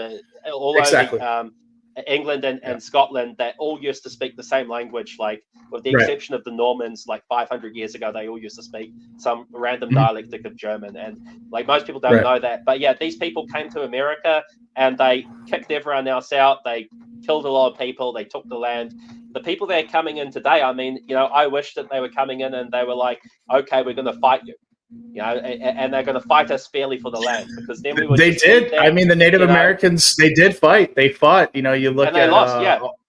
they lost. But, and the thing is, it wasn't even. But even going into it further, without, like I said, I don't want to get off subject, but like go into it further. The reason why they lost is because they didn't communicate with each other and they were at war with each other. So they were fighting. They were fighting internally with each other, the Native Americans, and they weren't working together. If they would have worked together, they would have kicked the Americans out, like the British. Well, the Americans and the British also had like a globe-spanning empire with like massive ships and industry and millions of people and roads and ports and things like that. And these Indians, that, like, I mean, I don't really care what they say about them. There never was as many as they said, because that would require agriculture and things like that. But these were like nomadic people that they chased after buffalo to eat. We had 1,000 times more people than them, and we had guns and we had education. We had all these other things that they didn't have. It was an unfair fight. It was an unfair, and they just assimilated into the culture, and then eventually they, through the Trail of Tears, they put them on reservations, which are basically, concentration camps. But they get casinos now, and they get to sell tax-free liquor and tobacco. So anyway, moving on. Like I said, we're going to talk about the news story that you were wanting me to present. Let me. Do you want to skip? Oh, if you want to continue that, or you could go to the BBC one about Tommy Robinson and skip to the end and look at his convictions. There's a list of like a dozen convictions. So we'll just go to this. Go ahead. Just not to go into just now, but I read that today or yesterday, Tommy Robinson was 2 days ago. Tommy Robinson appeared to be arrested for breach of the peace-ish, and it turned into a terrorism or counter-terrorism charge. And my understanding, according to a news article from Delivering Liberty, is that Robinson left the UK and may or may not be seeking asylum elsewhere. So that's just current news as of yesterday. This is just part of his grift. Monday. It's part of his attention-seeking thing. Delivering Liberty, is that your news channel, Adam? No, or is that just there's a couple UK news on Telegram channels that I don't know too well. Delivering Liberty and UN. Then nothing to do with me, but my point is, Adam, I also thought that was you. I just go ahead. Liberty Rising. Sorry, go on, Adam. I just have Liberty Rising group. Okay. What were you gonna say, Liberator? Oh, I was saying I also thought that was you. Like that's what I did too. Referring to the Liberty news outlet, I thought that was your thing. Yeah, I mean, yeah. They've got like 16,000 subscribers or something. I've got. Oh, okay. We had in our Consolidator channel. We were at like 2,000 or 3,000 at one time during COVID when everybody was at home. It'll get back to that too when the economy takes a shit and everybody's home. But we'll probably get to 15,000 pretty quickly. Well, I mean, and then it will go down again after people start starving to death. When the economy collapses. That's true. When they have no internet access or phones, or they have to sell their phones for food or whatever. Yeah, exactly. Hey, we'll at least we'll get some Mandarin and some Russian, and we'll sell to them because their economies will be rising. Well, we'll have to branch out, and the future is the global south. That's what I was saying. I originally when I founded the channel, because not the Telegram channel, but when I started the podcast, I was saying, dude, we could eventually have this broadcast in different languages and have different anchors and subcontract it out. And have a straight talk in Chinese, have a straight talk in Russian, Turkish, and Georgian. Look, guys, I'm going to shell for the channel. I'm going to ask you to donate your money to Professor Red Pill. Donate it now because, maybe in 6 months' time you won't have any money left. And so, then when you're starving, you'll be wishing, man, if only I donated money to Professor Red Pill before I ran out of money, Donate if you want. Like I said, main thing is like I said, I'm giving the link for Rat and e-bike because like when this shit does tank and oil prices go up and gas prices get because the main thing that happens when an economy starts to tank is the infrastructure and the services starts to decline, and we're starting to see that now with the food prices and the quality of services and commodities and what you get for what you pay for.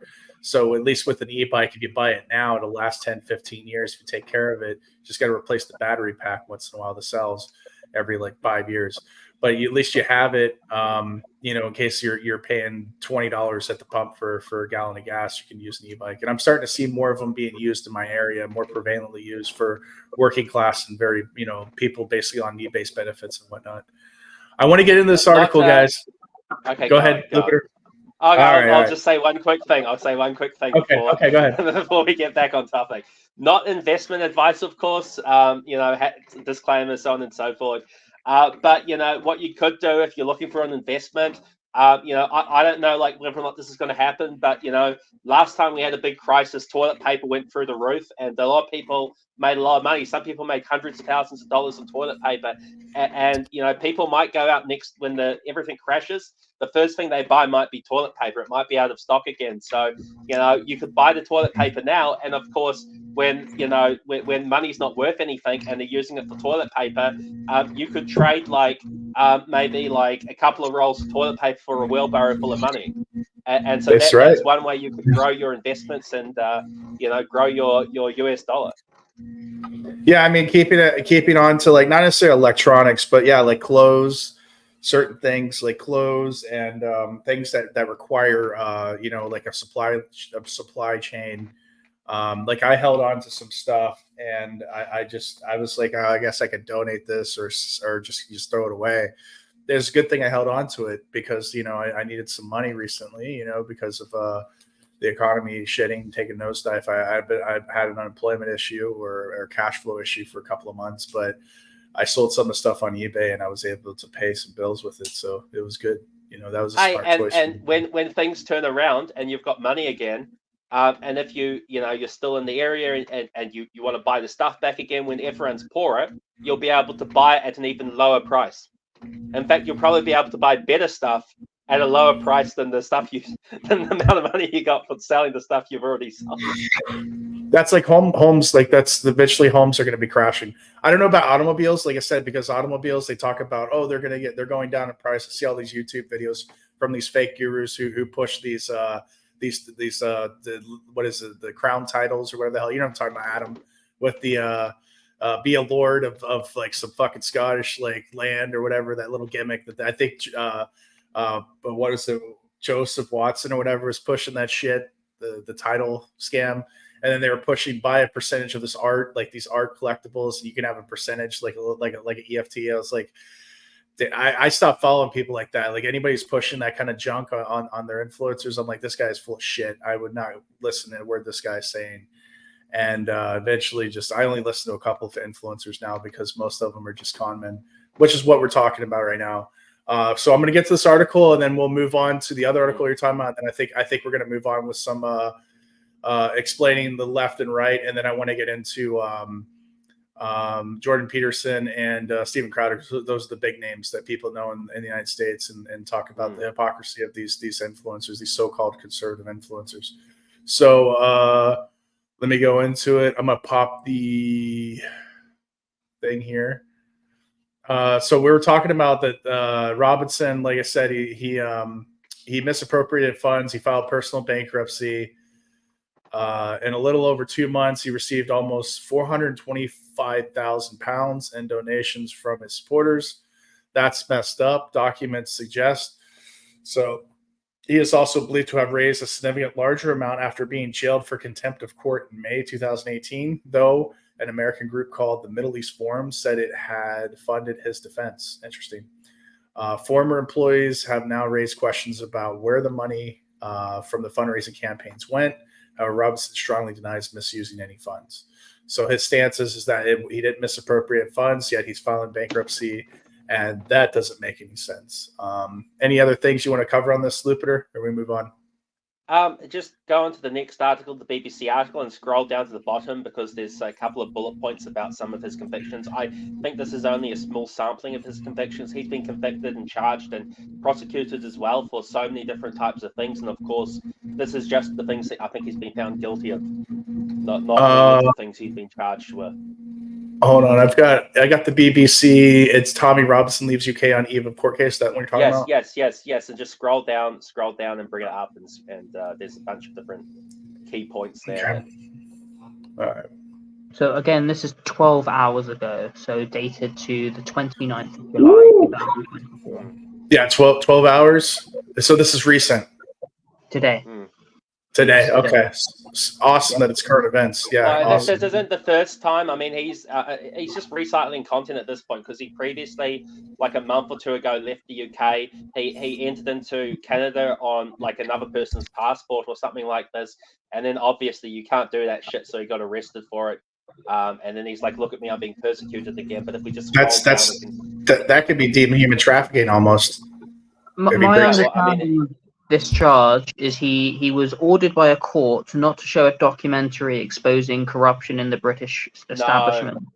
He did that anyway. He was then arrested at the end of the protest. He showed that anyway. He was then arrested and charged with counter-terrorist offences and contempt of court. And then he's escaped the UK. I'm not sure if we know where he is. That's my understanding. Please. No, he came back to the UK. This is the thing: is he came back to the UK and then he left again. But he's doing all sorts of. If we just scroll down to the bottom of the article, we can see the list of things he's been charged with. Okay, I'm doing that now. Hold on, go all the way down. All right, here it is. All right, there we go. It should be clear up there for you. All right, if you want to read those off for you, brother, you can go ahead. Okay, Tommy Robinson's key convictions and other findings, and again, this is missing a lot of stuff. I mean, he's been convicted, I believe, of like tax fraud, insurance fraud, mortgage fraud. He had a whole bunch of businesses that he committed fraud around, I believe, and they all went insolvent, and he declared bankruptcy. And he's done this stuff multiple times. I think he's been on drug charges and things like that. So this is just focusing on a small sample of his. Like, this is actually portraying him, I think, in quite a good light because it's missing a lot of stuff here. But it says 2005, jailed for assault, occasioning actual body harm. So this is all his like EDL stuff where he would go and fight people on the street, which is dumb. Then it's 2011, community order for football brawl. Again, this is probably EDL stuff or stuff that was associated with that. And this is very similar to 2013 charge. It's very similar to what he's been doing now, where he's doing things like he's entering. I mean, this is what dodgy people that are associated with foreign intelligence do, but he's traveling on another man's passport to the USA. So we get things where he will enter one country on one passport and he'll leave the country and go to another country on a different passport, and he's using other people's passports. I don't know how he has all these fake identities and things like this, but he was charged. I think some of the stuff with the mortgage fraud and stuff he did involve like maybe fake identities and things like this. I mean, again, this is stuff that people with ties to intelligence have access to and do.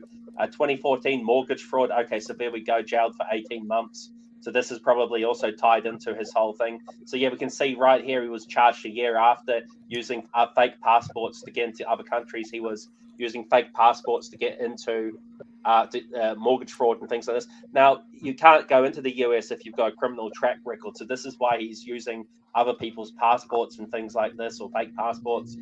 Contempt of court. Sorry, go on.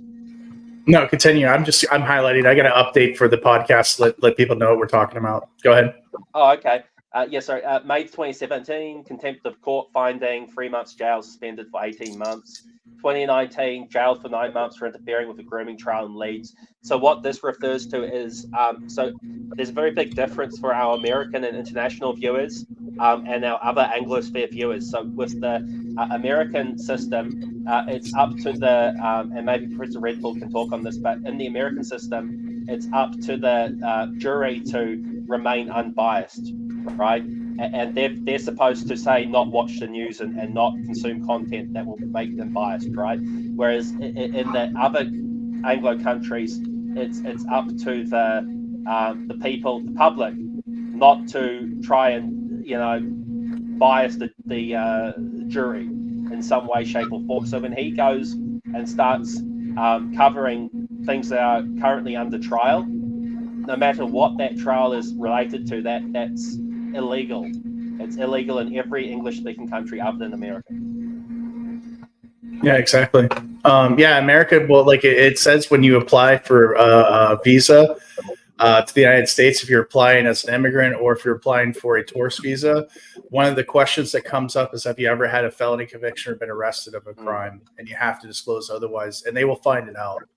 Especially if you're coming from an English-speaking country, because like not necessarily that our systems are linked, but the DOS does communicate with the law enforcement in UK and Australia, New Zealand, and Canada, so they will know if you've been convicted of a crime. Don't try it. It's not. I'm not giving you legal advice, but I'm just saying don't even try it, because you're going to get caught in what this guy's doing. And I believe the UK, it's even harder to sue people for defamation. Maybe it's the other way around. Correct me if I'm wrong. Mm-hmm. Yeah, Adam, you would know it better on that. I'm not sure. I just don't know. Yeah, I'm not. Again, I don't follow this stuff enough. July 2021, I had a lot on my plate. Well, I believe it's harder to sue people for defamation in the UK. I could be wrong. And in the United States, you can sue anybody for anything, as long as a court or a judge is willing to. If a judge doesn't throw it out, so if the judge finds merit and they go forward, you can sue anyway for anything. And you can also, because the assumption, this runs sort of contrary to what people think, but the assumption in the UK is you can kind of say what you want unless the law says otherwise, right? And then the difference is that in the UK, there's a lot of laws regulating speech. Yeah, Adam disagrees. Yeah, Count Dankula with a puppy saying "poor," or yeah, he got prison time for that, I believe, didn't he? Because that was one of the 500 speech offences they have. He was actually fined £800, and he refused to pay the fine, so they confiscated it out of his bank account directly. They would have sent him to prison for that, but the thing is that he was willing to go to prison, so that's how it works. It's like you were saying. Professor. He literally said he's willing to make the whole thing a clown show, and he said he hopes they send him to prison. That's what they're like. Well, we're going to punish him by not sending him to prison.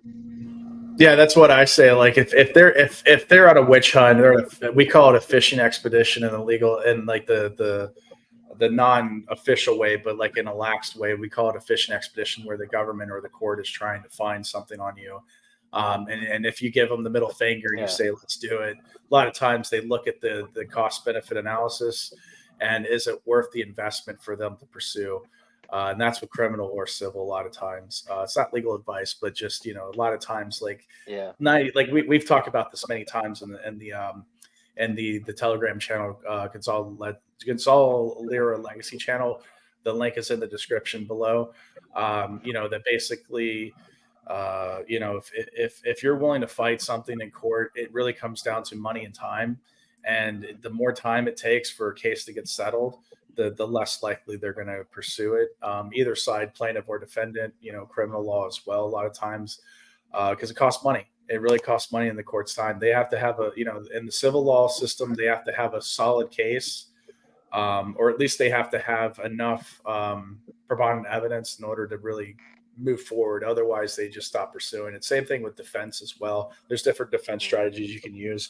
In criminal law, it really comes down to, do they have enough physical evidence, and do they, is it worth their time to continue to investigate? And for like misdemeanors and stuff, it is what it is, man. 98% of cases in civil and criminal usually settle before trial in the United States.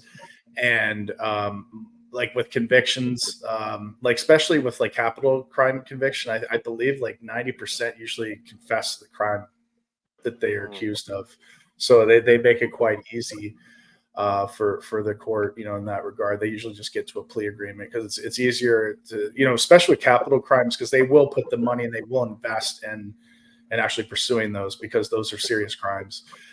So I mean that particular situation, a lot of lawyers say it's in your best interest if you knowingly are guilty to try to do a plea deal, or at least go for the insanity defense. But insanity usually doesn't work because less than, I think, 1% actually are successful in that, and it's sometimes a lot more headache and a lot worse than actually just going forth with, it is what it is. I'm not a practitioner. I'm a legal scholar, and I just know the basics, and it is what it is. So like I said, I don't give legal advice, but it's just interesting with the courts, how it works. But we'll get into that in a future podcast about the court system, and is it derailing? Is the system overworked? Is it overburdened? Is there a lot of corruption? What's the situation with that? And that'll be in the future. I'll announce it further in the Telegram group. Like I said, links in the description. We'll announce that in a future time period. But that being said, I mean, Tommy Robinson, this guy is a scumbag, and he's considered an alt-right influencer is what it is. Like, is that considered? Yeah, adjacent. I think he was adjacent to. Well, he's not really but he's not in the same sphere, but he was around the same time as like Richard Spencer, and I think Richard Spencer, he's more of the classical American alt-right, but I think he also has domestic violence charges against him and things like this. So a lot of these influencers are just really scum people. They're really sus people. And, he was like a fascist, but before he was a fascist, he was like a libertarian. And now all of a sudden he's being promoted on all these, all this media and stuff like this. So, I mean, I'm skeptical of a lot of these people because Tommy Robinson, he gets promoted. Jordan Peterson's promoting him. Jordan Peterson gets promoted. We'll get into Jordan Peterson in a bit. We're going to talk about him later in the podcast, but continue. Yeah. No, I mean, I think it's. I'm skeptical of this because all of a sudden now we're supposed to like worship this based man because he. And look, I suppose we can save that for later on in the stream, but I mean, there's just two more charges here that I want to read off, and then we've sort of covered them all. But he lost the defamation case, so again, that's ridiculous. I mean, losing defamation because you have to prove harm. Like, how did this guy prove 100,000 pounds of harm in the UK, where like unless you violate one of their 5 million speech laws, you have freedom of speech because the underlying assumption of the Anglo-Saxon legal system is Anglo-Saxons are free people. That's the basis of Anglo-Saxon common law, and that's sort of being overran by statutory law. But that is the assumption. So when there is no statutory legislation, it defaults back to common law. And the common law assumption is that Anglo-Saxons are free. So unless they can prove that he's damaged him or committed some speech crime, then he's a free person. He can say what he wants. Now, fails to attend contempt of court hearing. I mean, that's fairly obvious, right? But in between this, there's a lot of stuff he did where it's like civil fines, and he's doing things, he's not being found guilty of them, but he's arguing them in court. But he's always in and out of court. We see this guy's a scumbag. He's on drugs. It says other offences, possession of drugs, threatening behavior. He's involved in human trafficking. That's the other thing, though. Workers. That's the other thing. Alex Jones, I don't know. I don't really want to go into it because he's, we've kind of talked about him a little bit, but he's an alcoholic. I don't know if anybody knows that, but like he's got a DUI. He had a DUI in Austin. And the thing is, the cops all know him. The cops like him locally there in Austin, from what I understand. And he had a DUI. Apparently, there's video of him from a former employee, because most people that work for him, like Steven Crowder, said he's an asshole and he's like a tyrant working for him. And he's, because he's most drunks are very aggressive and they're not very cognitively structurally sound. And also his ex-wife has dedicated a website talking about that he would frequent prostitutes when they were married, and then I guess he ended up marrying a prostitute as far his current wife and stuff like that. That was a massage therapist that was on posted services on like a sex ad. And it's like, this guy's a conservative. He talks about Christianity. Well, and he also, I believe he also said he would have sex with a transsexual as long as the transsexual was hot enough. That's what Alex Jones said. I believe there's allegations in reference to that. Sorry, go on, Adam. Regarding Blair White.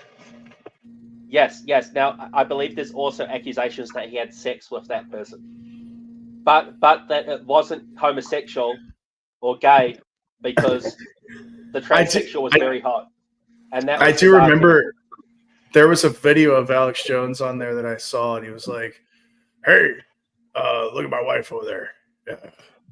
You want to have sex with my wife?"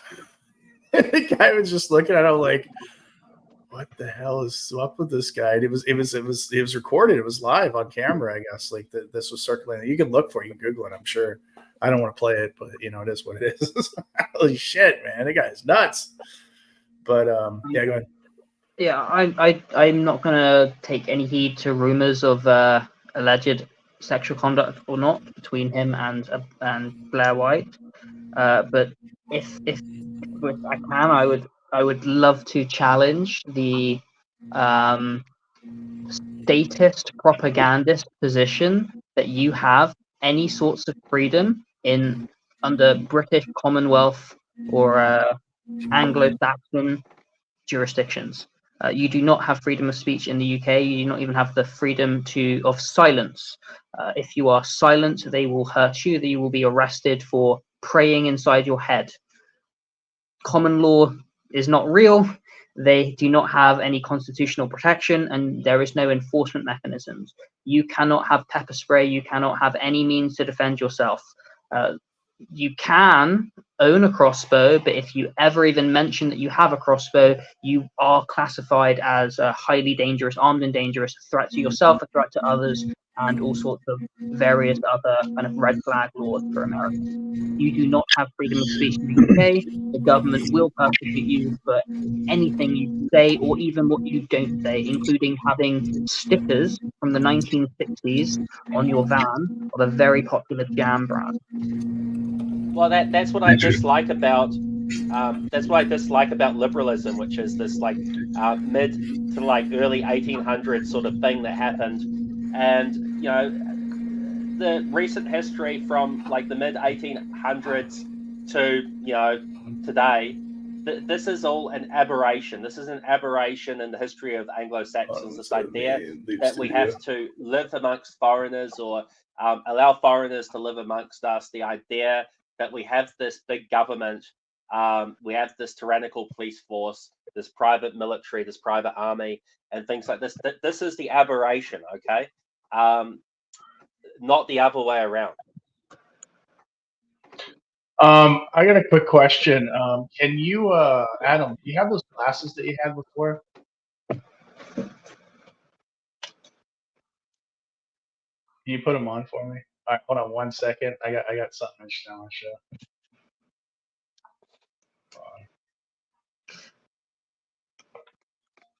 Does he look like somebody familiar? Hold on. I'm gonna branch the video.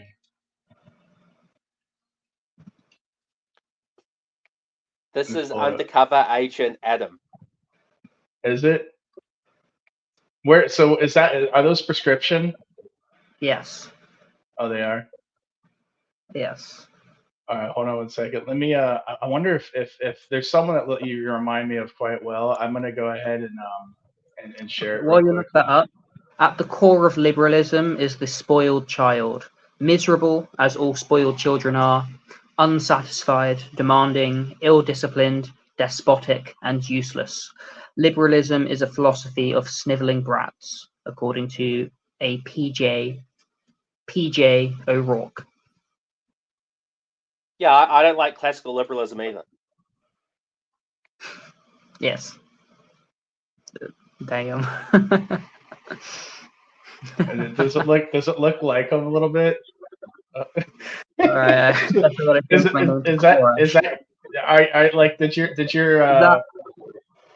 were your parents ever like in Waco like during the 90s at all? Like, no, is that David? Is that David Koresh? Yeah, it's Dave Koresh. John, I guess his name's John Koresh or something like that. Yeah. He named himself David Koresh because he was a phenomenal theologian, and King David was anointed Moshiach, and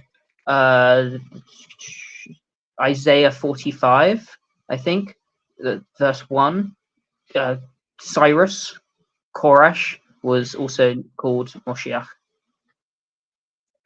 You got a lot of knowledge, man. But like, dude, like, I'm sorry, man. You look just like him, dude. You're like a splitting image of him, dude. Especially like being all like libertarian and stuff, and like alt right. Like it's like, dude, like I'm just like, are you ever gonna like start a cult and stuff? And I was accused of it. I said I have an online company, and they said he's has a cult. Oh wow. that was one of the red flags. He said it's a very exciting. It's allegedly a tech company, but I'm going to call it a cult because that's how insane British state agents are. So Yeah. one of the red flags. Yeah, they're just trying to make shit up, basically. Well, I mean, at the end of the day, you've got a bunch of people in the government that have nothing better to do, and you're willing to engage with them, and it's like a little bit of a game, right? It's all fun and games until someone is put in prison on a bunch of bullshit charges. But other than that, I mean, so you wake up on, and the house is surrounded by 10 agents of the state, a battering ram, 3 vehicles, no dogs, but yeah. No warrant or fake warrant. I mean, what are these people going to do? I mean, they're not going out. They can't arrest criminals anymore because that's racist or that's Islamophobic or that's whatever that is, right? So they can't go after. Plus, if criminals are dangerous people, Adam. I mean, could you imagine having to try and wrestle a criminal to the ground?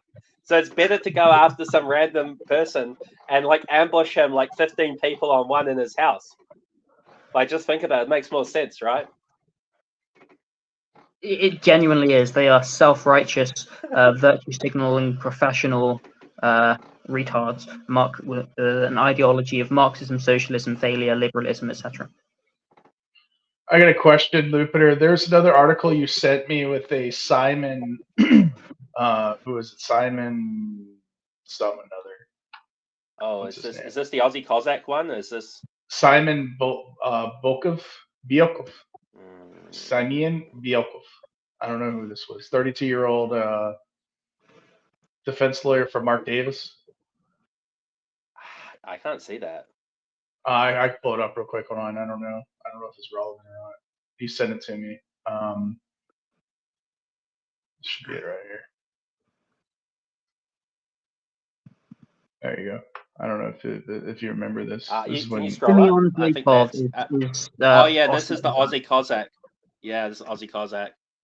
And he was the guy I was telling you guys about before. One of the first time I saw him was when he went around like Sydney or Melbourne or something like that.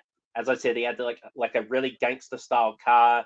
He had like a bunch of like Russian Cossack gangster flags on his vehicle, and he was waving like a 100% accurate replica AK-47, which is like a highly illegal gun in Australia because it's like a semi-automatic firearm, which is like highly restricted. And he's like yelling at people, partly in English and partly in his other language, and partly like driving by in a way they can't understand what he's saying with his foreign accent and the noise, and just randomly shouting something at people. And people are ringing the police. They're like, "Yo, there's this guy waving a gun at me, yelling in a foreign language." That's funny. With like diplomatic flags on those things. So obviously the police are like, "What the fuck? There's some diplomat or something." Like what the fuck? So they go out there and they're like, "Bro, you can't do this. Like, we're arresting you." No. We're giving you a ticket. I don't think they arrested him. I think they just gave him some ticket for like a certain amount of money and took his like toy gun away or something, and said, "If you do this again, we're gonna screw you. We're gonna absolutely screw you. Like, you're messing around with the public, and you're taking the piss, and you're messing around with us." And then he's like, "Oh, look, I'm being persecuted because of my politics." It's like, I don't think that policeman knows any of whatever your politics were. He's just some random person that was called out to respond to an armed guy waving his gun at random people on the street. And so this is what these people do, because this is how they're relevant, and they get themselves in the news. They they talk themselves up. They promote each other. And he's legitimate because he's being persecuted for his political beliefs, whereas other people that are just regular political activists, they're not going out and getting themselves fined for like $50, $100 here. Like, he's done things. He's got himself parking tickets. He's got himself trespass notices. Like, he's a smarter version of Tommy Robinson. He's not doing the drugs. He's not doing the prostitutes. I don't know if he drinks. He probably drinks a little bit, but he's a much higher class person. I understand. Yeah, I mean that's the thing. You'll notice, like I said, like a lot of these influencers, not a lot of them, but like some of these people, like they have real serious problems. Either they have mental health issues, or they have like a past, and they try to suppress it. They don't talk about it. Like, hey, that was my past, not a big deal. Like I'm over that. And they're not transparent like that. You end up finding out about it, and then when people start writing about them, then they're just like, who is this? This guy's a Fed or something like that. And really, they're just garbage people. They're not the message that you really want to be. You don't want to be. I mean, they're not the person you want the message to be given from. I mean, that's how I look at it. But like I said, And what did they cover? I mean, these people, this specific brand of activist, is slightly different from some of these other people. Like you had people like Nick Fuentes, who again, there's rumors that he had sexual relationships with another male called Catboy Cammy, who people accused of being like a little bit homosexual, maybe. There's also the other guy that he hung out with. Who was that black homosexual that was hanging out with not Nick Fuentes? He was hanging out with Nick Fuentes and the African American billionaire, Kanye West. But Kanye this was West. Milo Yiannopoulos. And Oh, Milo yeah. Yiannopoulos allegedly had sex with a whole bunch of people. Although that's what Milo Yiannopoulos says. Some people think Milo Yiannopoulos is just kind of going for clout and pretending that he has sex with all these people. So there's a whole bunch of arguments on the alt-right and on the right wing in general, because some of these people they think are suspicious. I'm not convinced that Nick Fuentes personally is a homosexual. I think he's just a Zoomer. He's just or a younger millennial. He's out there for attention. He's trying to. He's a Zoomer. He's an older Zoomer. I think he's your age. He's close to your age, Liquider. Yeah. And he's just trying to get clout. He's just trying What about to the cat make a boys? living for himself. Yeah. I mean, I can't knock anybody trying to make a living. And like I said, the main thing is like if they're entertaining, if they're an entertainer, and like I said, a lot of these guys are like Steven Crowder was an entertainer. He was originally in Fox News. Alex Jones graduated from Texas Community College, from Austin Community College, I think, with a degree in communication. So he's a classically trained journalist. You know what I mean? Like some of these, a lot of these influencers they're trained journalists. They worked in journalism, like the guys that Redacted. They work for Fox News, and I don't know if we want to get into that, but apparently they're not in the United States. They're based out of where is it, Portugal or something? They fled the country because they were involved in some kind of like scam, like real estate scam, and they literally like fled to avoid civil lawsuits in the U.S. because they couldn't pursue them over there where they're at, overseas. And the thing with who's the other guy that I think it was Adam Schiff or something like that, Peter Schiff, from like a stock investor, a conservative stock investor that is on the right, and he's talking. He was there during the Wall Street protest. What is it? The Occupy Wall Street. That's it. Yeah, he was out there. He was because he's a self-identified billionaire or something like that, and he owned a wealth company in Connecticut. And he was out there and he was talking about, well, I'm a billionaire, and he was talking about you guys are stupid and stuff like that. But I guess he didn't expect the 2008 crisis, economic crisis, the debt bubble. And I think that's unfair of him. I think it's unfair. I mean, look, most of these people, he's right. The average person is stupid. That's why Steven Crowder goes out and he debates. Steven Crowder won't debate an actual educated person. He won't debate other influencers. Same with Ben Shapiro. Ben Shapiro went to Harvard Law School. He went to the same law school I did. And like you don't see him debating with other lawyers, or you won't see him debate with me. I'll tell you that right now, or you for that matter. We're educated. He'll get owned quickly. Well, I mean, this is the thing, is he's got a list of all of the mainstream media narratives, and he's got arguments against them. And so when he goes out into the public, he's talking to people. Those people start regurgitating mainstream media narratives, and he's like, "You're stupid. This is stupid." And it's like, yeah, okay, you are stupid. That's why you're just repeating what other people said. But then at the end of the day, it's like, it's not a fair competition. I mean, look, he's arguing with, people that are going to political indoctrination courses to learn a bunch of bullshit that they're still learning, and he's arguing with children. He's arguing with people half his age about shit they don't know anything about, other than what they've heard on TV. I mean, this is it's bullshit, right? And it's like, so I have no respect for these people, but I think a lot of the time what it is when you get these issues where you have like one influencer going at another influencer, a lot of it is because they're competing in the same sphere for the same audience. Exactly. And a lot of it's clout chasing as well. So a lot of these people, I think a lot of people that dislike Nick Fuentes, they dislike him because I think personally one of the big things is there's an age difference. They're a bit older, maybe older Gen Xers or something like that.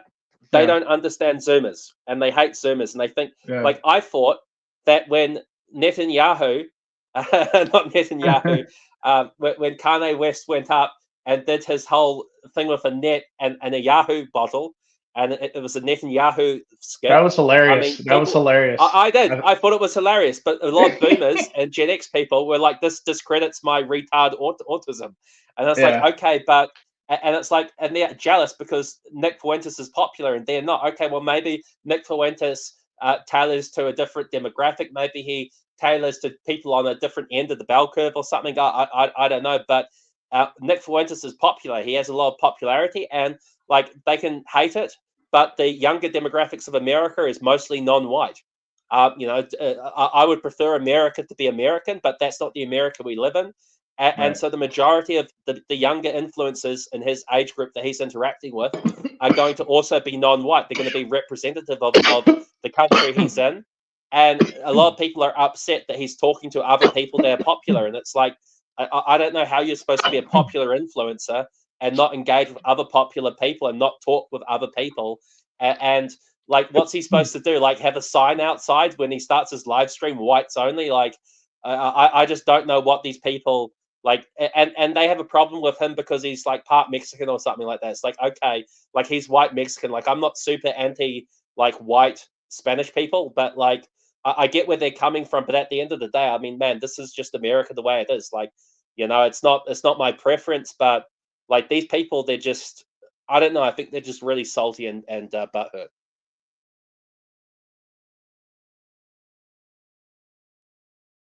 Yeah, I agree. I mean, the thing is here, let me turn my camera back on. Oi, talking about like said Steven Crowder and all this, like I'm a millennial. I'm actually an older millennial, almost next gen. I'm between next gen and millennial. And I actually resonate, I think, because most of I did a survey of the people in our Telegram group, and I guess half were millennial, half were Zoomers, and that's pretty much it's like all of our followers, and I guess I resonate quite well with the Zoomers. But like I said, I don't really like a lot of millennials my age. Like I don't see eye to eye with them. I think a lot of them are kind of dumb. And the X-Gens especially, because the X-Gens I find are basically they're carbon copies of boomers. You know what I mean? And I don't like boomers. I just don't like them. I haven't met one boomer I'm like, that's a nice guy. Very few. Yeah. I was arguing with a boomer, believe it or not, in a car park, and he was saying how great immigration was. Yeah, and he was saying, well, I have a company and I employ a bunch of Asians and Chinese people. And I'm like, well, okay, so you think China's great. Have you ever been to China? He's like, no.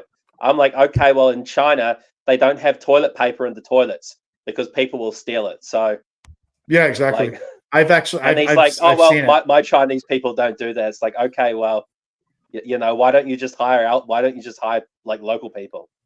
And he's like, oh, they're not willing to. It's like, well, they're not willing to work. No, what he means is they're not willing to work for like 15 hours a day for like less than the minimum wage. Like that's what he means. Like, exactly. So I've got this article. This is going into Steven Crowder. This is apparently this is from the Washington Post. So a right-wing YouTuber hurled racist, homophobic taunts at a gay reporter. The company did nothing. And I guess this is the guy Carlos Mays, right? And he's from Vox, I guess, right? Yeah, So Steven Crowder, right-wing commentator and comedian. I wouldn't even call him a comedian because he's not funny. Had begun to call out Mays' sexuality and his race. Mays is gay and Latino in some of his videos on YouTube. Well, like I said, like we were talking about, like you were talking about, Lupiter, where people are calling out some of these influencers because them themselves are, lacking something, or they may be self-reflecting on other people. Well, it's interesting because this particular video says this tweet from Will Sommer, former Steve Crowder sidekick, not gay Jared, is raising money for legal fees, describing his former employee's workplace as rife with sexual misconduct, degeneracy, and aggression. And I might play I haven't heard this before, but I'll go ahead and play the clip. So here we go. You guys can hear it, right? I'm currently being legally abused and intimidated into silence by a former employer. This has been going on for a while now, and it simply cannot live in darkness for another day. But I am asking for your help to fight back. First, some context. In late October of 2023, to my surprise, I was served these papers: a cease and desist from my former employer. It threatened severe legal action in the form of a lawsuit and demanded I cease communications with my friends. The scare tactics of cease and desist are generally to intimidate, isolate, and eventually devastate. Like most cease and desist, it also demanded that I swiftly provide them written certificate of my compliance. I did not. In the same delivery, I was also served these papers: a Rule 202 petition from my former employer. You can look that up on the internet. I know I had to. These documents were filed with the county court of my former place of employment, demanding that I be subject to an oral deposition under oath for an unlimited amount of time, where they were free to interrogate me on pretty much any private matter that they chose. Also, in this petition for discovery, they demanded that I turn over documents of all communications with more than a dozen of my friends, an unlimited amount of unnamed persons in any form, and over an unlimited period of time. I did not. Now, I did not for a few reasons. Number one, I have seen how this employer handles legal issues, and I knew that once I opened the door to legal abuse, it would never, ever be shut. This is how they operate. In fact, I'm not the only one who's a current victim. My former employer is exploiting the legal system to abuse right now, all in the darkness, fully knowing that the fear and risks it takes to speak up. This kind of harassment at the hands of the powerful isn't just designed to financially ruin somebody. It's designed to cripple their soul. And I wasn't about to put my family on embarking upon a journey down that road. Number two, I was not about to allow the privacy of my personal life, the trust I have with my friends, and the real relationships I have with them to be violated in such an vindictive and abusive manner. It simply was not going to happen. I received the latest article of legal harassment on Friday, March 22nd, 2024. After a month now of litigation, exhausting even the court with relentless amendments to their Rule 202 petition, my ex-employer was finally awarded their request for my oral deposition and any document of communication with my friends that they believe may provide any avenue to sue me or others. As it stands, they await my forced cooperation. I will not. I will continue to fight. Now, here's the big question, is what was their entire reason for this harassment and the basis for their claims? These documents, an NDA. Some more context. I signed this separation agreement, an NDA, containing a strict and very broad non-disparagement clause many years ago. I voluntarily left my job after deciding I could no longer put myself or my growing family through the toxic and abusive work environment I had endured for years. This place was and is to this day a workplace rife with sexual misconduct, degeneracy, and aggression. The things I saw, the things done to me, and the things I witnessed my employer do to others were disgusting, shocking, and utterly indefensible. I have the receipts. This all took a serious toll on my personal health. To the point near the end of my tenure, the work environment had become so toxic that I had to be admitted into a heart hospital. And after many tests, I was ultimately put on anti-anxiety medication. This condition was something new to me. I had no history of it prior to my employment there and have never been treated for it since. Now, when I decided to resign, my wife was pregnant with our firstborn child. It was a terrifying position to be put in, but I absolutely knew that I could not be the husband or dad I was called to be for them in my current state. Something had to change. And if I couldn't change my work environment, then it was time for me to remove myself from it. I was fully aware that willfully resigning would mean I would forfeit any sort of severance. I trusted that God would provide. What I had not anticipated is how much it would cost me to quit. This is where my first experience with legal abuse began. Starting from the day I delivered my notice of resignation, I was put on the phone with company lawyers, and the good cop, bad cop coercion campaign to get my signature on an NDA was well underway. I was told many lies throughout this process. I immediately hired my own legal counsel, and by the grace of God, understanding my predicament, he even agreed to work for half of his normal rate. Even so, the legal fees immediately began to pile up. My former employer and his attorney argued I could not work in media anywhere in the world, and most certainly not in the United States for 2 years. This is not because I had voluntarily signed some sort of That's super illegal, by the way. Employment agreement. It was because they decided a non-solicitation clause that was in said original agreement would retroactively be interpreted. Professor, you're muted, and you're muted on stream. I am sorry, brother. Yeah, so basically, yeah, I'm sorry. Yeah, I tried to get it muted here real quick. Just wanted to add something. It's called a non-compete in contract law, and it's a very standard part of sometimes when you're dealing with media and different types of skilled labor. You'll sign a non-compete, but that seems like an over-exaggerated non-compete. Like usually a non-compete is in a geographic area or network. Let's say, like for instance, you work as a skilled laborer, like a salesman or something like that, or like an engineer. You may not be able to work for particular companies for a period of time because of like intellectual property knowledge and know-how. That there's all different reasons for it legality wise. But in media, sometimes, you can't work for a syndicate media outlet, or you can't work for somebody in a similar realm. But a worldwide ban is completely, that's out of control. I've never seen that. I've never seen that in my life, and that sounds like something that's insane. I would never agree to that. Like he should have had a lawyer look at his contract before he signed it. But that's.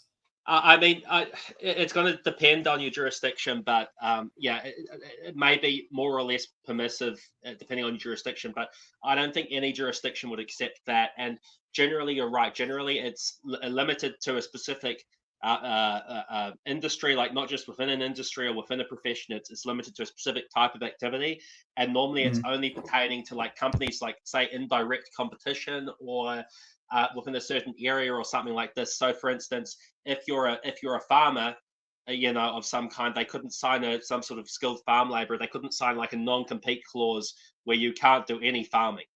You know what I mean? Maybe they could sign a non-compete clause where you can't then go and work for the farmer next door or something like that, and drive his tractors. But they can't say you can't do any farming or you can't operate any farm machinery, because that's a deprivation of people's ability to sustain themselves, and then that's basically slavery, right? Like you're basically locked them in where they're not allowed to work for 2 years, which is no court can uphold that. Yeah, it's indentured servitude. The thing is that that's a pretty standard 2 year is pretty standard in non-competes. And it's usually regional. I've sometimes it could be national, but even national is like a court's kind of like, yeah, this is a little over. This is, and it depends. Like I said, it's hard to enforce. It's very hard to enforce because really if you're an engineer and there's only so many firms, like let's say you're an aeronautics engineer and you work at one of the big aeronautics companies, They can't just say, well, you can't do aeronautics engineering, and there's only like whatever you're in. If you're doing composite wing design or something like that, you can't go and they can say, well, you've got a non-compete clause. You can't go design composite wings for our competitors. But if that's your profession and the only people that use that are the competitors, then it's very hard for it's very hard to enforce that. Very, very hard. Yeah, I mean, like I said, that's my specialization. Like I said, I studied contracts at Harvard Law School, and I've never seen a non-compete that significant like that's just, there's nothing that, like I said, in case law or anything. I've never heard of anything like that in my life. A global non-compete. Mostly they go after the company. So if you have a non-compete with a clause in your contract, and then the competitor hires you, then they'll go after the company that hires you, and they'll say, you're trying to transfer our intellectual property that's like not patented or something like that. That's the precedent behind it, is the fact that like you have intellectual knowledge of a current, like, because the way the mechanism or the legal theory is that like basically you have a certain skill or knowledge, and like a competitor is working on the same project, and they basically snipe you, is what it's called. They snipe or headhunt you to come to work for them, and then you give all the knowledge and skill and expertise to their project to give them an unfair advantage in a competitive marketplace. But we're talking about social media and like YouTubing and streaming and influencing. This is bullshit. And this sounds like Steven Crowder from like the stuff. Just, we haven't even tipped this to tip the iceberg. This guy sounds like a scumbag. We've just tipped the iceberg, literally. But go ahead, Adam. Let's say something. Go on, Adam. Yeah, Professor, I don't know, but I saw that the regulator, perhaps the SEC or whoever's appropriate, recently passed something that says that kind of invalidates most NDAs.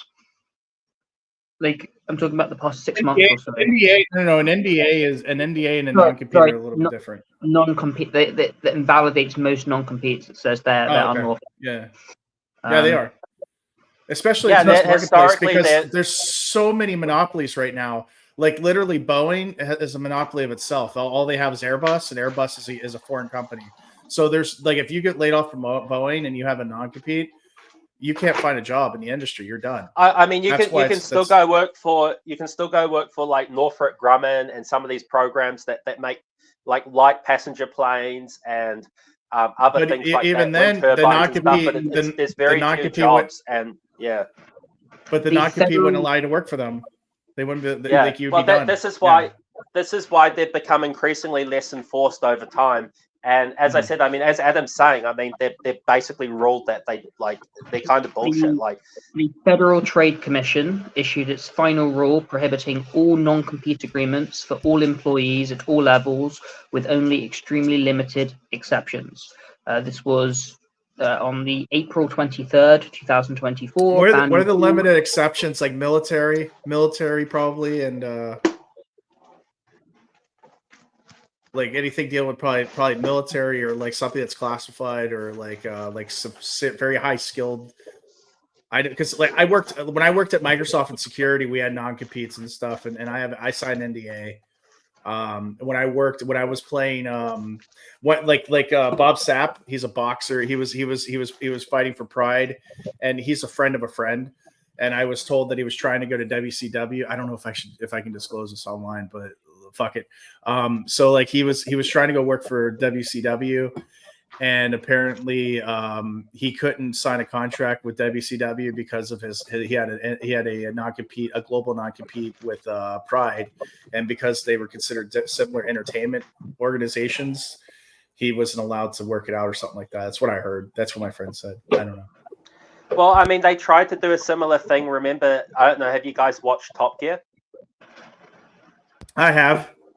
It's a good show. I think BBC took the Top Gear presenters to court and tried to sue, but I don't think they took them to court. I think they took Amazon to court, because that's normally how it works, because you want to take the people with the resources to court. You don't want to take like 5 random people. You want to take this multi-trillion-dollar corporation to court. And so they take Amazon to court, and they say, look, you're participating in violating this non-compete clause. and then they argue in court and the judge agrees. Look, it's ridiculous. You can't, like, okay, they have a show. It's not a car show. It's a show that talks about cars, or where they occasionally drive a car. But it's mainly, the majority of it's just like some sort of boring boomer show now. But I mean, they can't say that these people can't work. Like, that's ridiculous. These people are TV that's their profession. Their career is TV entertainment, and they can't compete. And also, the other thing was, the non-compete clause was written before the internet, and that's what screwed them. The non-compete clause was specifically related to TV and not to streaming platforms. Exactly. Cause it's, like I said, syndicating, a different syndicator on like engineering and stuff like that. It's mostly intellectual property, because like with syndicating, it's intellectual property. You know what I mean? When you think about it, like not intellectual, it's what's the word? Like, again, sniping. So like, say like you go after like Howard Stern, and he's in DC, and you want to bring him to New York, and if there's a non-compete, you can't do it because it's competing markets. You know what I mean? Yeah. So like, an example of this would be, I worked at a multi-billion-dollar corporation at their corporate headquarters, and they had hundreds of stores. They're one of the biggest companies in the country, and it would be as if I were to go from there to one of their competitors, or maybe a startup or someone that's entering the market, and I start transferring everything I know about my previous employers, business processes and systems, and I record all the information down. I write it down when I get home, or I store it in my head, and I go to their competitor, and I change all of their systems to reflect what this multi-billion-dollar corporation is doing. That would be like a violation of like a non-compete clause. Yeah, exactly. Yeah. All right. So we're gonna move on. I'm gonna go ahead and continue it because it's a long video. We got a bunch of other stuff we need to cover. So, interpreted as the broadest and strictest non-compete one could draft. It told me on my Twitter account another potential lifeline to future work, which I had owned and been the sole manager of since 2009, was to be turned over to them on the argument that it was somehow their intellectual property now. Presumably to keep me from working even further, my former employer even tried to claim my personal production equipment, gear I had owned for years prior to working there, as company property. After producing every receipt to validate my ownership, a vicious lie that I stole from the company was born and disseminated by my employer, by the way, breaking their side of this bogus mutual non-disparagement agreement. I have those receipts as well. All I simply wanted to do was peacefully leave. It was clear by my employer, though, that this was not only unacceptable, but that I needed to be punished for doing so. Being bullied on each of these terms and many more, fighting for my basic freedoms to leave and provide for my family, immediately sent me into legal debt. I did not want to sign anything, mind you.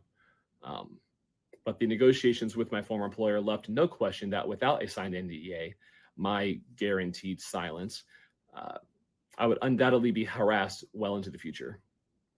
No matter if there are future claims against me for where I worked, or what I did or what I said were legitimate or not, it didn't matter. It would cost me thousands and thousands to fight back, and they knew that. I had to make a deal with nothing but a small savings account and my last paycheck. I had to accept the deal I could afford. It's very important to note here that, where is it? It's here. I was not paid a single dollar for its consideration.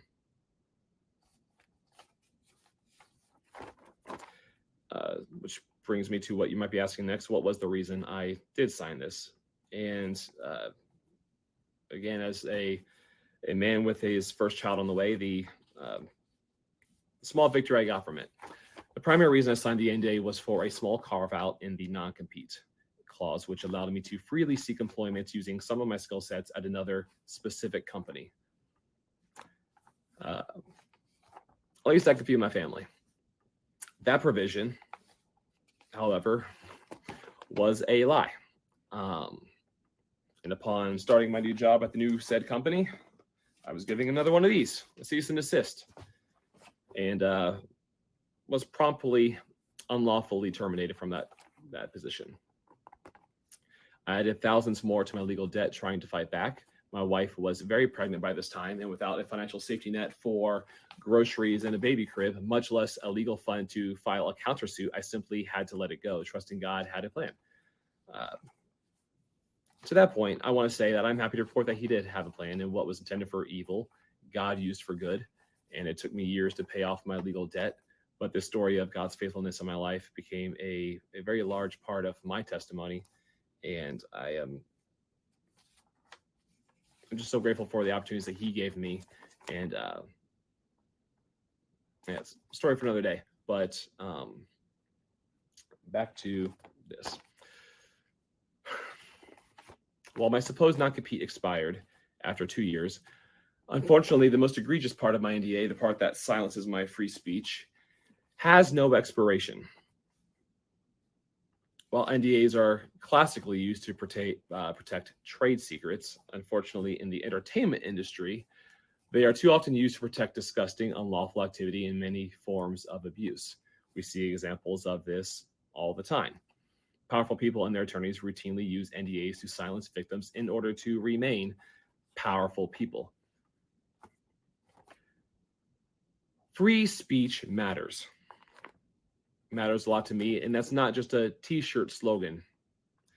It really matters. And these kinds of NDAs right here, stemming from this, are unquestionably unconstitutional.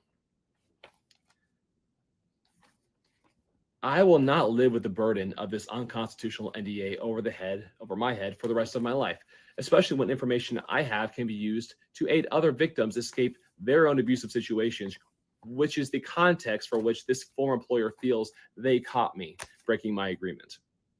Let me be clear, what I'm afraid of is legal harassment in perpetuity, not the truth. Only one side of this ordeal is spending a fortune to hide truth and punish anyone who dares speak up for themselves or other victims.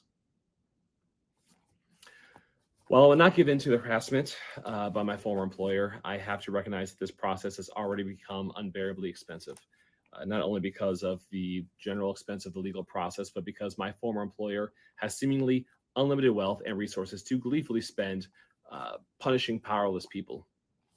I tried to handle legal fees on my own these last months, and the fees have already reached the tens of thousands of dollars with no resolution in sight. Unstopped, this type of legal abuse could go on for years and years and quickly escalate into hundreds of thousands of dollars as I fight to protect myself and my family. I cannot put my wife and my children through this. Not again. I cannot be bound to an unconstitutional NDA like this forever. Protecting my family means finding a path that doesn't leave us in financial ruin, and we are simply out of funds, and I have no other option but to ask for help.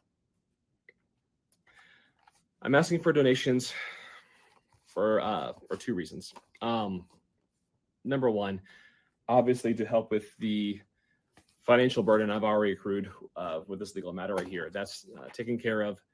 That matter is priority number one as I'm going further and further into debt with each passing day. The second reason I'm asking for financial assistance is to proactively address my unconstitutional anti-free speech NDA, which is the basis for all of their claims against me. The simplest resolution here would be for my ex-employer to release me from the NDA. Give me and my fellow ex-employees the same free speech they publicly champion for every other American. But I can almost guarantee you that will not happen. I've already witnessed them spend unfathomable amounts of money in other cases to protect their double life and secrets. No more darkness. That's why, beyond the current burden I face from my ex-employer's legal abuse, I will be using these donations to fight back and file a counter motion, placing my unconstitutional NDA before a judge to have it dissolved in its entirety. I want my First Amendment rights back. I want to stop the cycle of abuse, and I want truth to be known. This takes incredible resources I simply don't have. Truthfully, I don't know how much money this will take, probably much more than my current goal is, but every penny I do have left from your donations will go toward helping other ex-employees, dear friends of mine, fight back and escape their identical situations with the same employer.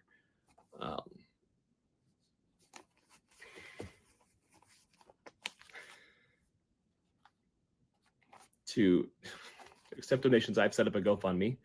And to make it easy, you can go to freejaredmonroe.com. It will take you there. Please share this message. I know some of you cannot afford to help, but simply retweeting this post helps so much. And for any of you who can help, big or small, public or anonymous, I, my wife, my children, thank you from the bottoms of our hearts. And I do just want to say this. If you too are or have been a victim of such abuse, for whatever it's worth, know that I see you and I hear you, and I encourage you to be courageous. No more darkness. Victims of the cruel and powerful deserve a voice. Truth is the sword that slays the monsters, so let there be truth. Free speech matters.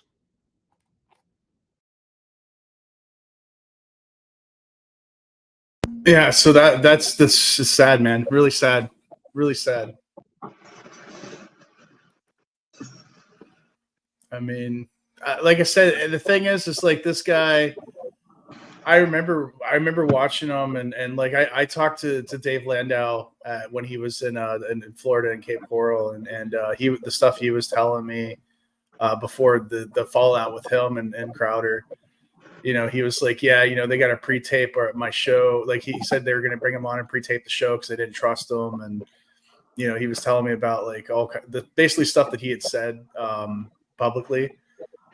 He kind of hinted towards a lot of that stuff, but it was pretty sad, man. Like he didn't seem like he was enjoying it. And I guess Crowder the agreement, I guess the original agreement was that he would help cross promote his, you know, his shows, his future shows, his comedian shows, and then he stopped doing it, and it was pretty bad. And I asked him, I was like, do you make good money doing this, like doing the stand up? And he's like, yeah, I make pretty decent money. You know, if I can get, you know, people to the marketing and publicity and stuff. And I was like, what do you mean?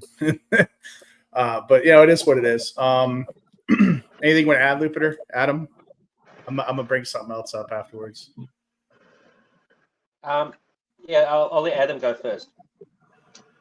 A tragic situation appears unjust, and I hope I don't know when that video was published, but I hope his situation's improving. Yeah. Look, I believe everything that person said, because not because of any evidence or anything he's presented, but because you know, we all have eyes, we all have ears. We can all go watch Steven Crowder. We can see the way he presents himself. We can see the way he acts in studio. We can see the level of respect he has for other people, and he's an asshole.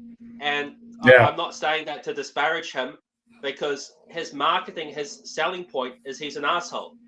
That's the part of the bit, right? But it's not just part of the bit. That's actually his personality.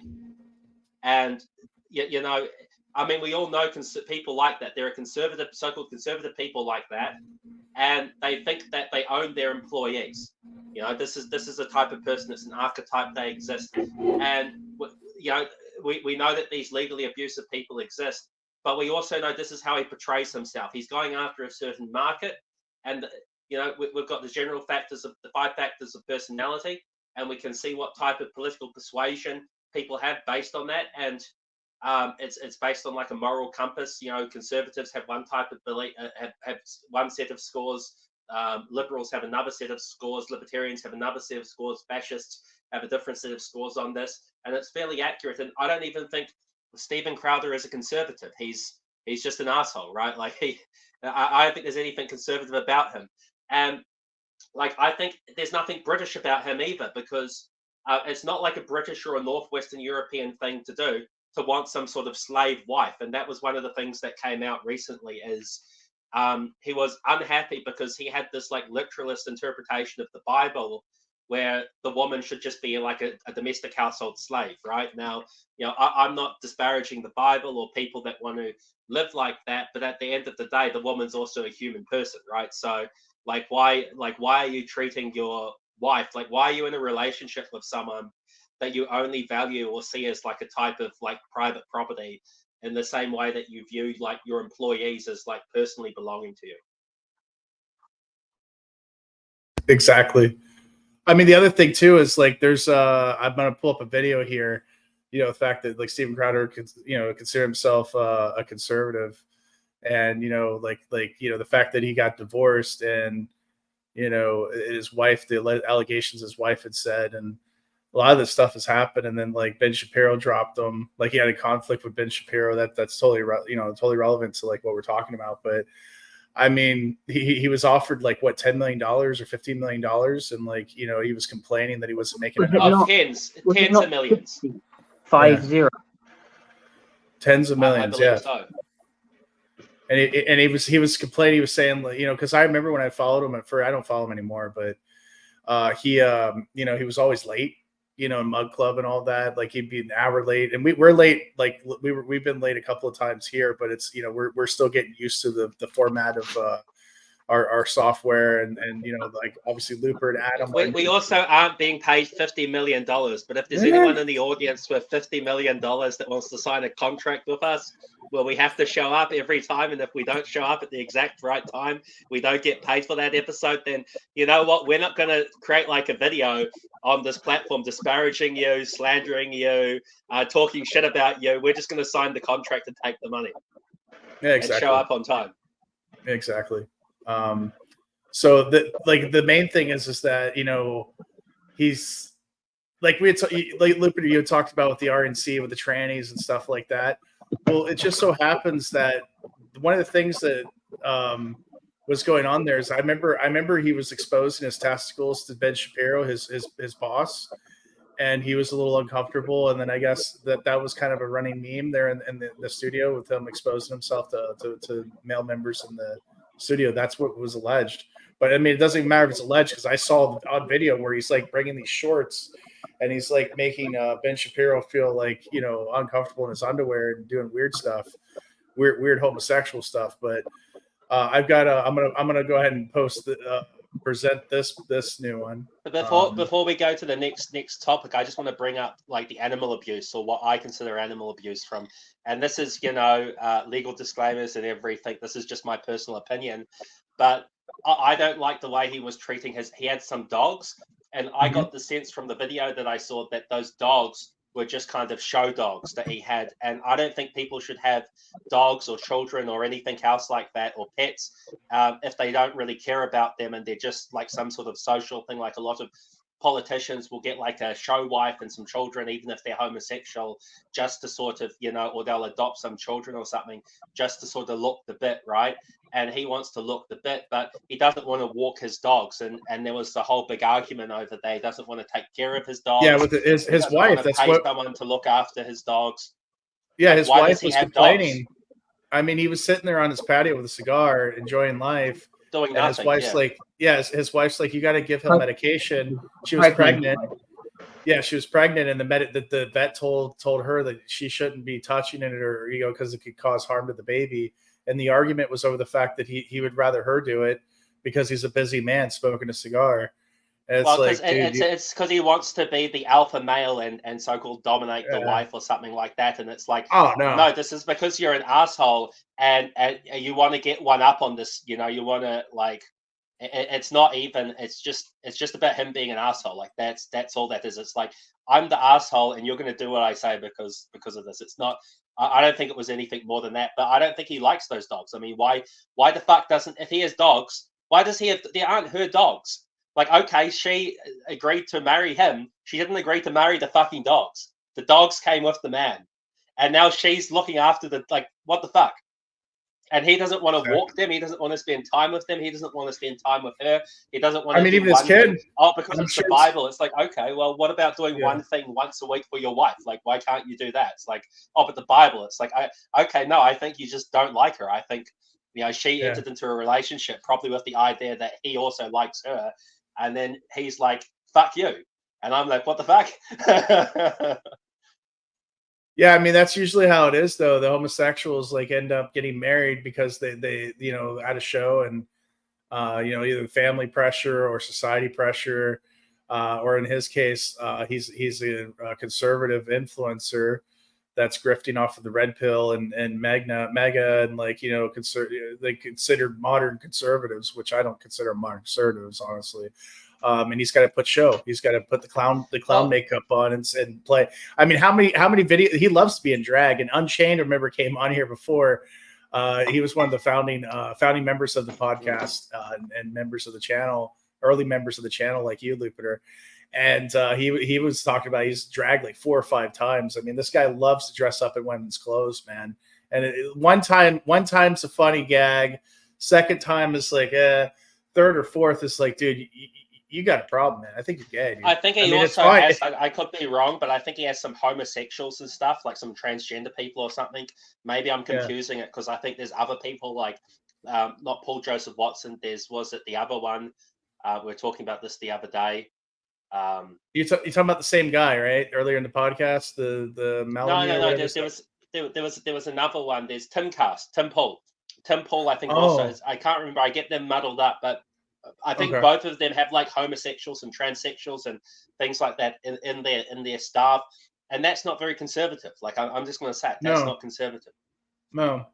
And you've got this woman here, and he's worth, I don't know, tens of millions of dollars, something like this. He's worth more money than anyone that's probably watching this like has or knows, and he only has one car. You know, and he's like, "Oh, it's my money." It's like, "Hang on, I thought you were married. Like, what's this? You know, it's all mine." Yeah. and then it's like, I mean, he's got so much money, he's turning away $50 million. He's turning away $50 million, and his wife doesn't even have a car. Like, what the fuck? This is America. Like, you know, if this is London or Paris or some city where you can just walk everywhere on foot and there's public transportation, that's one thing. But it's $50 million. He's turning away $50 million. His wife doesn't have a car. It's America, and you can't do anything without a car. Like, what the fuck? Like, this is some sort of weird domestic. I mean, in my opinion, this is some sort of really weird controlling. Like, I wouldn't want to be in a relationship with someone like that. And there's this term called soft man or whatever, or soft. It's part of. Whoa, what the fuck was that, Lupiter? You destroyed? Sorry. It's all good. There's this, I guess it's soft man. Like it's kind of a meme that's getting out with the MGTOW, like with the red pill. Like, you know, letting a woman like take the role and like, you know, make the money and stuff like that, because women are starting to become breadwinners in the West.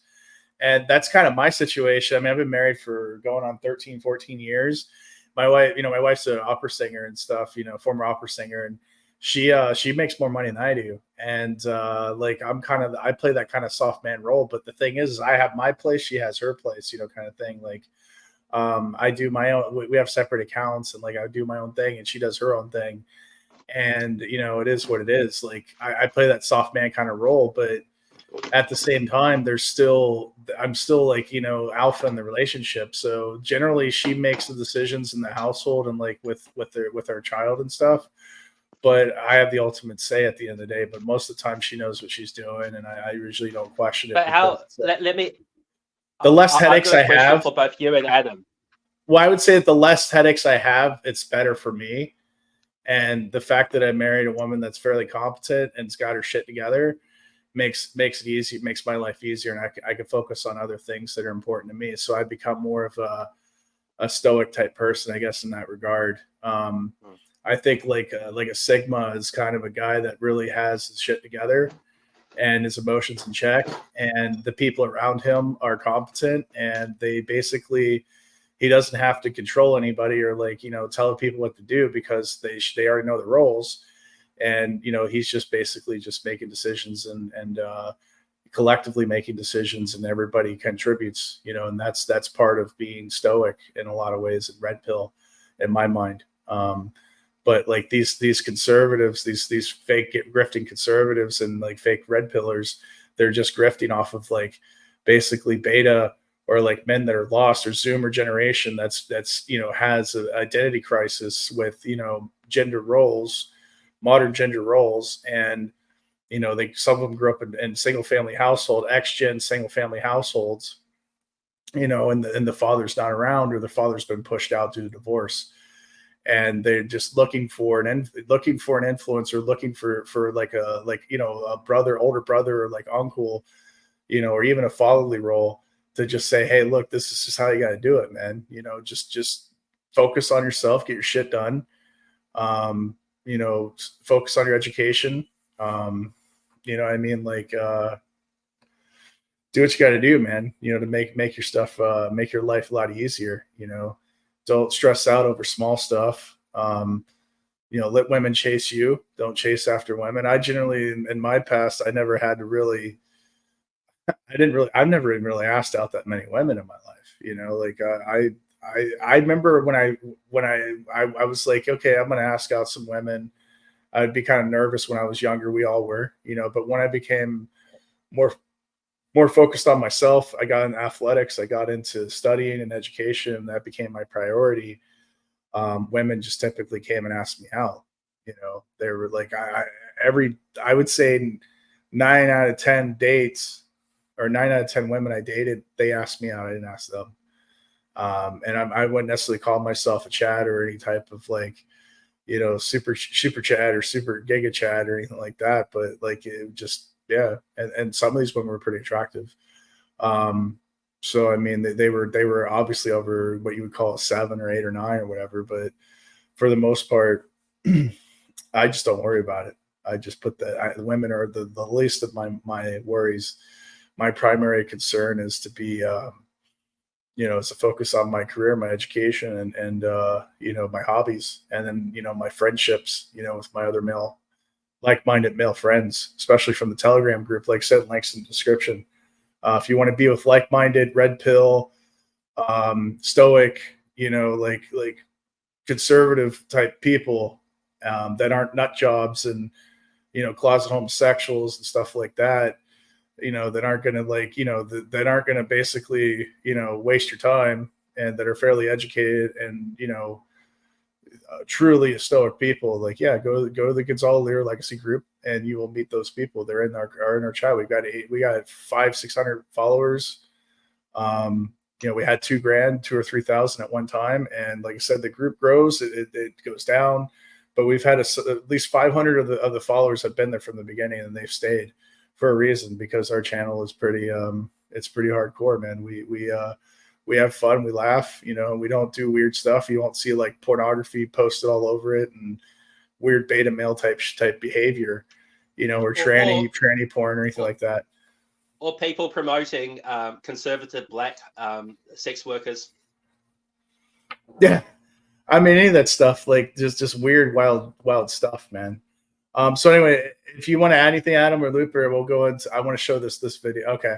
This is I think we should also talk about Andrew Tate, because I just wanted to say we are. I'm getting to that. That's going to be our. Yeah. No, because I think what you're saying is right. Is that it seems like Steven Crowder is kind of compensating. It seems like Steven Crowder is doing the bit where, you know, there's people like Andrew Tate. He is French. He is French, and you know the French, they're fucking weird. You know, they're weird people. They like that weird, wild. I mean, did you see the Olympics? That's how they are. That represents the French people worldwide. The Olympic Games. Yeah, so I mean that basically renders everything I was going to say obsolete, because it's like the French are weird kind of just answers it. But I do think that, like, I do think it's just weird. Like, why? Like, it seems like he's overcompensating. That's all I have to say. It seems like he's a beta. Maybe, I don't know what his background is. Maybe he's a beta. Maybe he never had a father. Maybe his father was a his father. He's trying to overcompensate. I don't know. Hold on. All right, calm down, Lupiter. I know you're a Zoomer, man. It's all good. We're listening. But no, I mean, the reality is his father didn't come into his life until he started making money. Apparently, his father was an absentee father. His mother was divorced. He was raised by a single mother.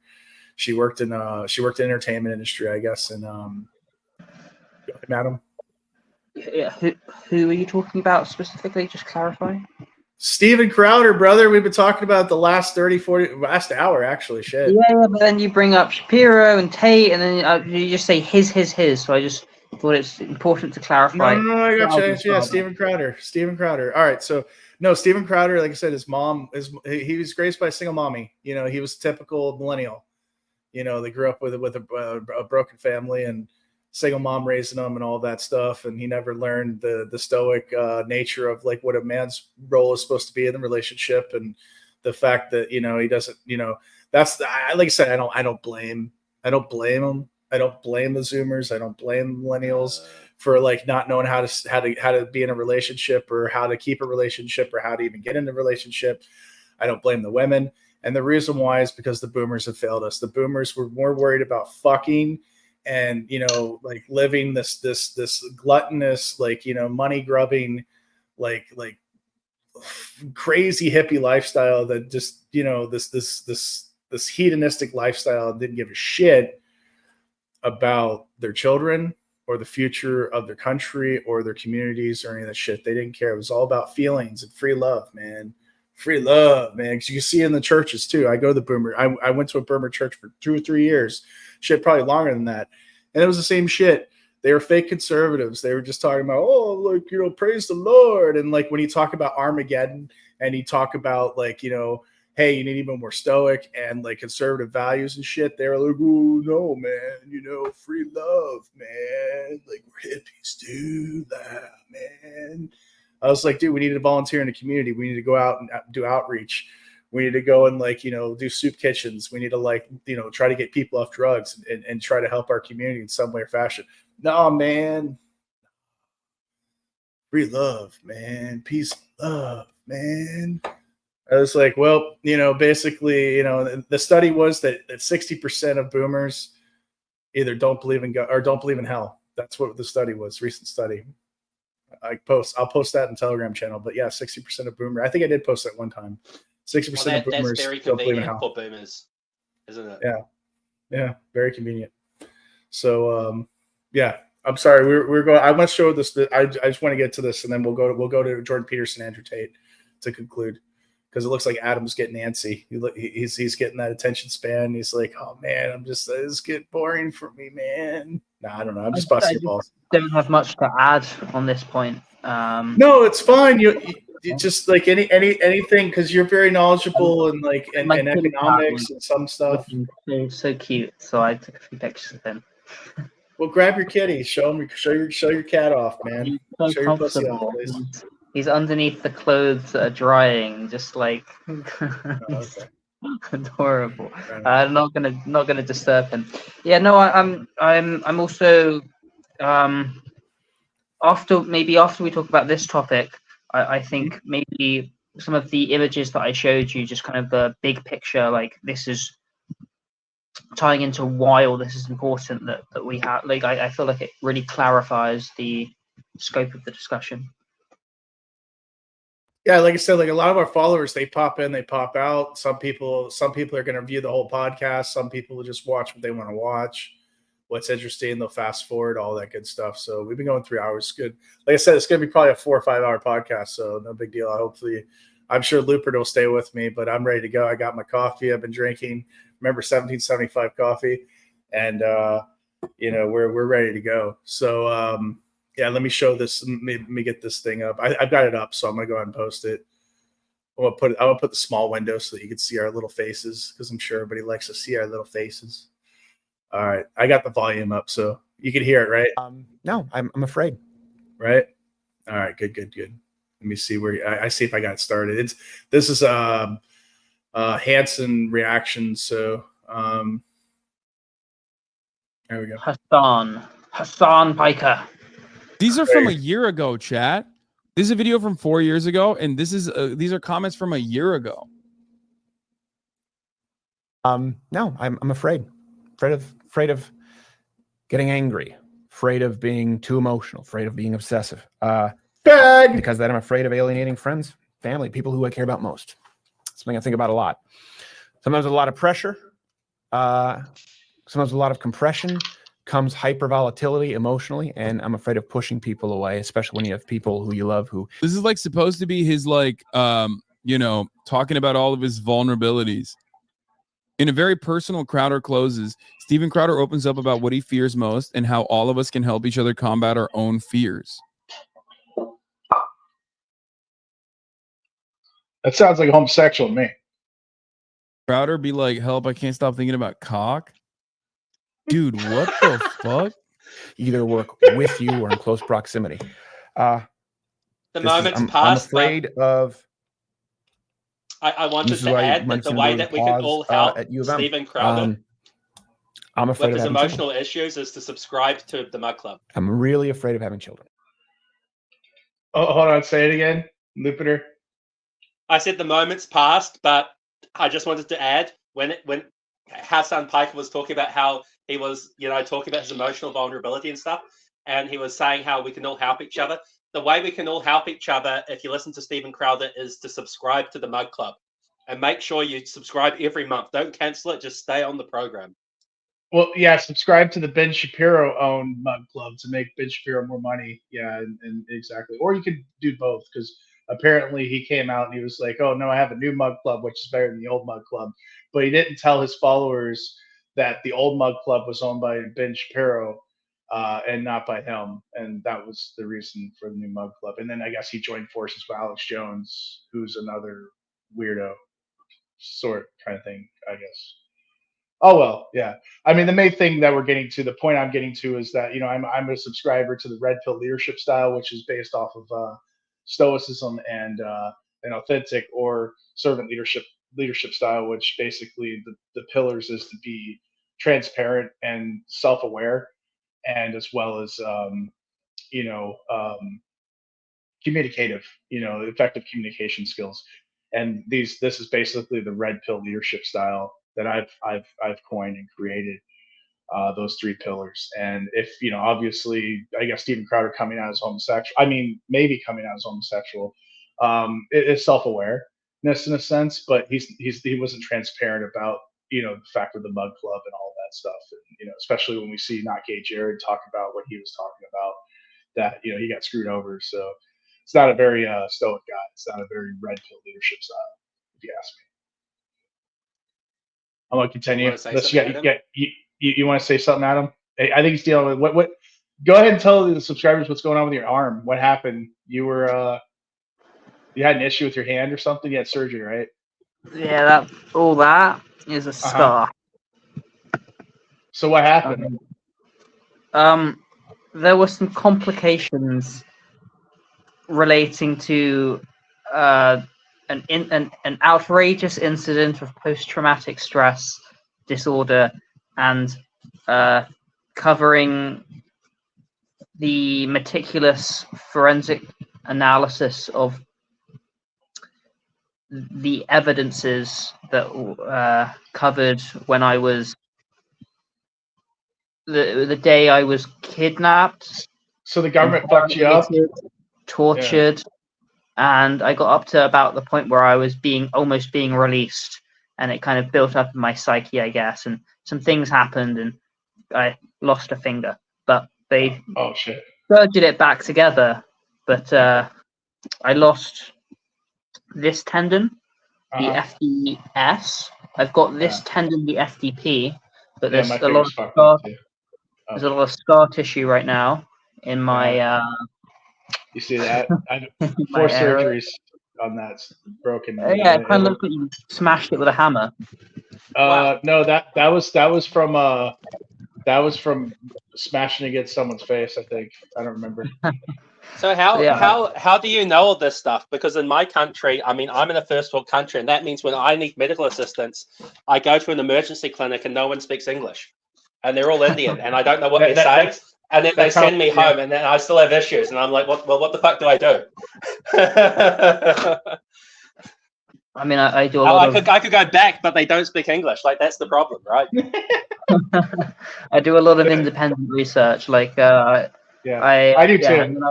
And then I speak to the best professionals that are there, and they're, you're very specific, precise. You have a lot of expert knowledge. I'm like, well, yeah, I spent like 4 hours researching it. I've watched the surgeries. Like, I got this question. So yeah, but I've got a lot of scar tissue now. This is 4.5 weeks, I think, after the surgery, and this is as far as I can straighten the finger. This is as far as I can bend it. Let's straighten this. And I got to keep massaging the scar tissue to keep it soft. And I think in a couple weeks, I'm going to be able to get a straightening splint to lengthen the tendon and hopefully I regain this. But Mhm. it's uncomfortable. That sucks. Yeah, I'm just I've amazed because my Go ahead. country's strategy for reducing healthcare costs is to make sure all the frontline workers don't speak English, like literally don't speak English.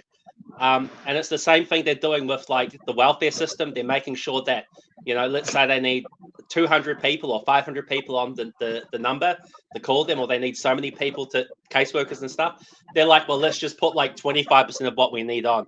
And that's actually the same. I think that's something they got from the private sector, because our national airline also has the same program. So what they do is they have like 20% of the staff they need, and then you sit there waiting for 4 hours to speak to like a customer relations person, and then the phone automatically cuts you off because it cuts people off after so many hours. And so there's no customer service. You can't, so if there's no one to complain to, the problem doesn't exist, and the company saves money by not listening to your complaints. That's awesome. That sounds like America. We're spreading democracy around the world. I see. Anyway, I want to get through this, guys. Let me get back to this, and we're gonna listen to him come out here. He says he doesn't want children or something. So, He does that. He Yeah. just All right.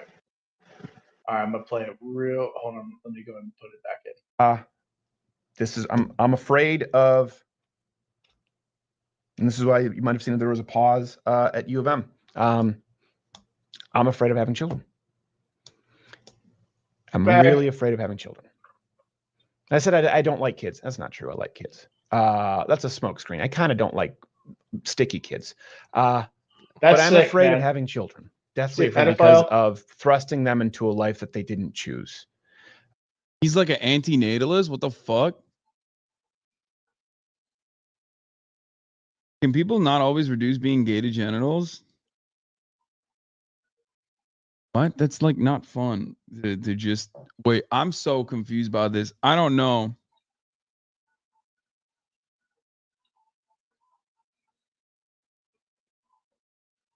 You know what's funny is that he's on Rumble. Like he's got a channel on here with a lot of subscribers.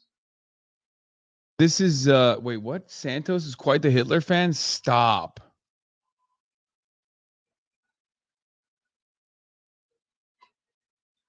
Picture this. You're sitting at home alone watching YouTube videos, wondering why you can't find the motivation to do the things you need or want to do, or change in the ways. Why do these chuds always sound like the biggest cucks they make fun of? Did he suck a cock or not? I'm confused. I mean, I think like I mean, look, dude. Yeah, I think he's a little zesty. All right, Steven Crowder. He's definitely zesty. On top of that, his hyperfixation on like he's a theater kid. He's a little zesty. He has a lot of the markers of even members in this community who like themselves are now out as trans individuals who have gone through gender confirmation, once previously had like a major disdain and a lot of transphobic tendencies. You know what I mean? And this is not my take. This is like a lot of queer people in this community's take for the most part. If we're going to be like super serious about this for a second, like nobody cross dresses that much without like, having a little bit of gender envy. You know what I mean? Like there was a time and place. He doesn't do it anymore as much, but like there was a time and place where Steven Crowder would like insert cross-dressing into content that like he didn't really need to, but he would do it a lot. And obviously homophobia is not necessarily a trait of like gay people. That's not what I'm saying at all. There are plenty of straight people who are just hateful. There are more straight people who are just straight up hateful than there are secretly gay people who are hateful. It's not like internalized, but in Steven's case, he does seem to have it feels like it's more internalized resentment rather than a straight man who's just like fucking going after it. Like Matt Walsh. You won't hear me say Matt Walsh is secretly gay. I don't think Matt Walsh is gay. You know what I mean? I don't even think Ben Shapiro is,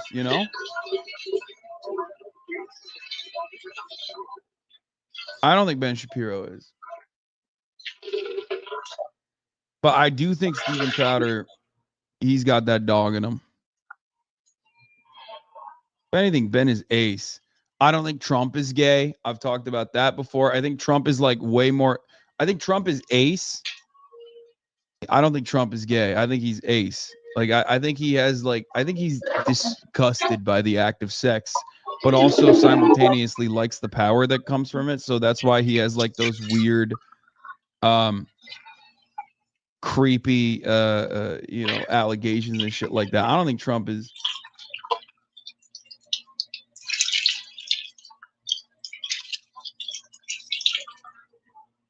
Ace means asexual.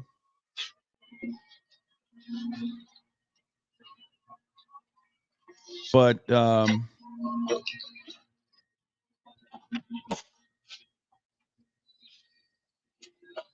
yeah, Steven Crowder is an interesting phenomena. I think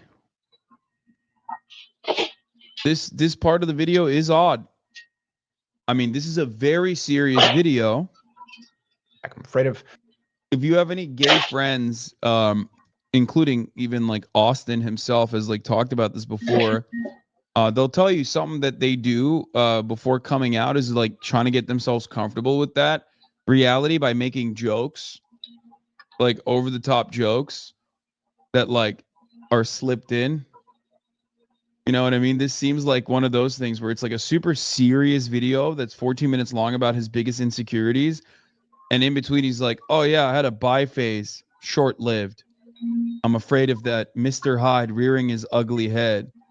Mr. Hyde rearing his ugly bisexual head. That was a short face.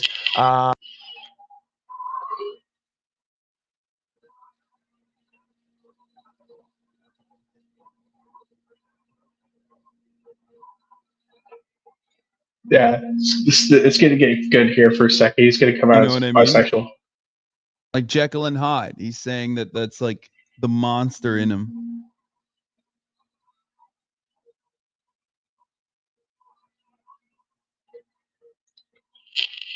What? It kind of makes now? What? Dude, really? This is what you got?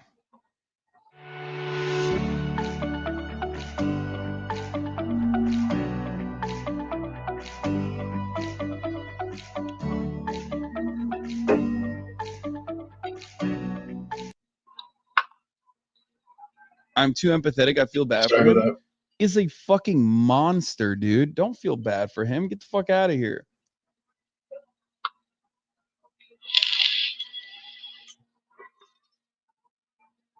No, I'm afraid of getting angry, afraid of being too emotional, afraid of being obsessive.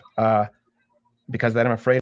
Not a victim? No, dude. At a certain point, victims have the capacity to become villains themselves, okay?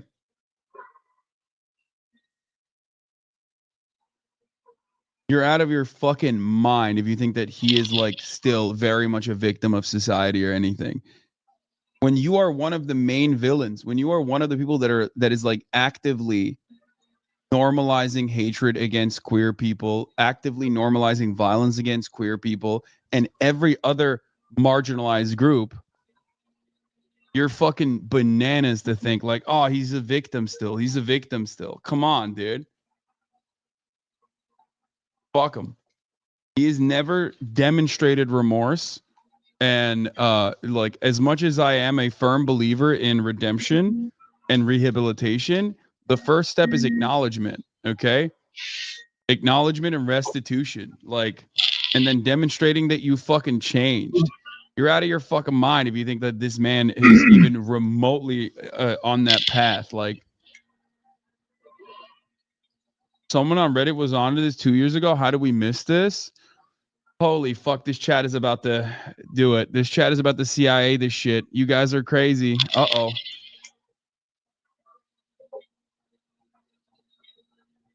Steven Crowder came out as an ex-bisexual in a video a few years ago. When people post a clip to his subreddit, he deletes it. And I believe the link to where he says it is deleted Regardless, you can search Steven Crowder bisexual on YouTube and find the part about the clip where he said he used to be bisexual when he was depressed, such as here. Unfortunately, I can't find the full clip of him talking about his past bisexuality. It looks like he paid money to have it scrubbed off the internet. It explains a lot in regards to his enjoyment of cross-dressing and LGBT phobia. P.S. I wrote this on my phone that's covered in cracks whilst on public transfer, so sorry for the poor English.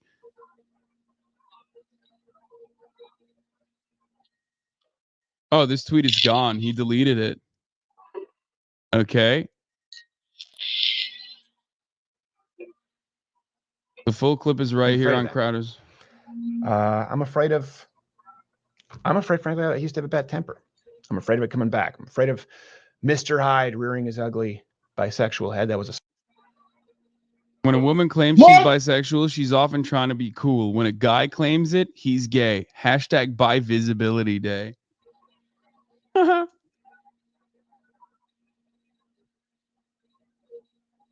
Yeah, I don't think that was a fucking phase, okay?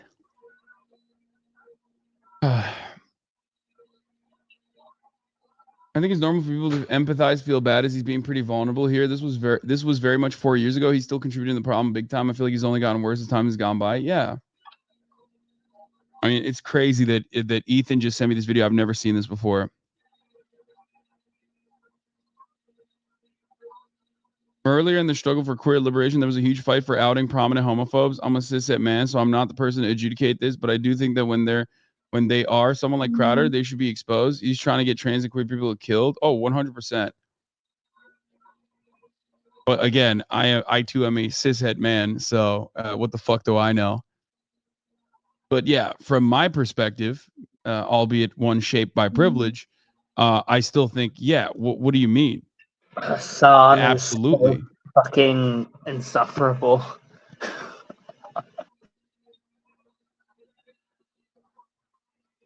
Yeah, I agree.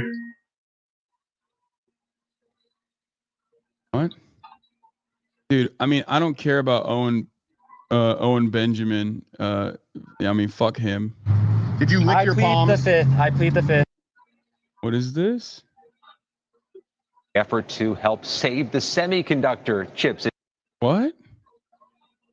Here.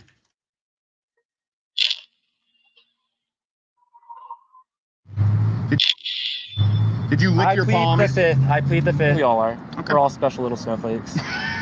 Okay, so himself together. I'm not dressed well right now. I'm wearing. Well, you're not. You're dressed cleanly. You got shoes going on. You're out I do. Here. Barely. Not evidence, which is more than I can say for everyone here. Some of these people look like they should. They're the hobos. Yeah. Overall, yeah. And that sports cars mean small penises. Yeah. If you drive them like that. It's okay. We don't judge. Yeah. We don't judge. Small penises. It's what? It's okay. It's not the size of the boat, motion of the ocean shit. That's not true at all. If you live in rural America and want better high-speed internet at home, say hello to the new HughesNet. There's one thing that a lot of people feel like they are assumed to be and that they're told to be. So that kind of feeds into themselves because they feel like then once they go into society, this is what people. Why is this a part of the Daily Wire hit job? You think, dude, this is way before Daily Wire hit job. These are people picking up bits and pieces from 2 years ago. What the fuck do you mean? This is from 2 years ago. Like the video is from 2 years ago. The clip is from 2 years ago. People have obviously this tweet, this Twitter thread, or this Reddit thread is from 2 years ago. I think for a lot of people, it's just surfacing now because because of what Candace Owens said. But people have thought that. I mean, I've been saying that Steven Crowder is probably closeted for some time now. It's not just me. I'm not alone.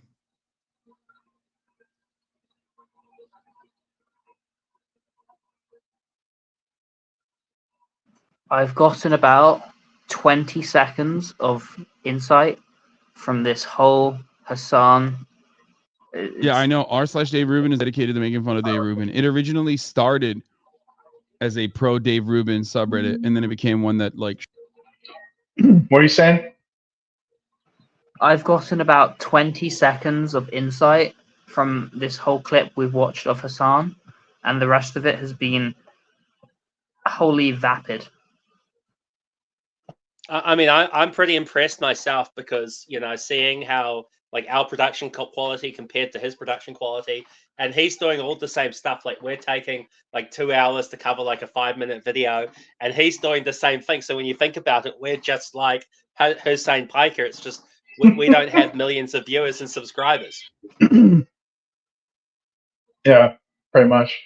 And millions of dollars while being a self-proclaimed socialist and rallying against the rich. And I think there was one tweet where Hassan went traveling and he had so many electronics that the border agents were just like, it's too many electronics, mate.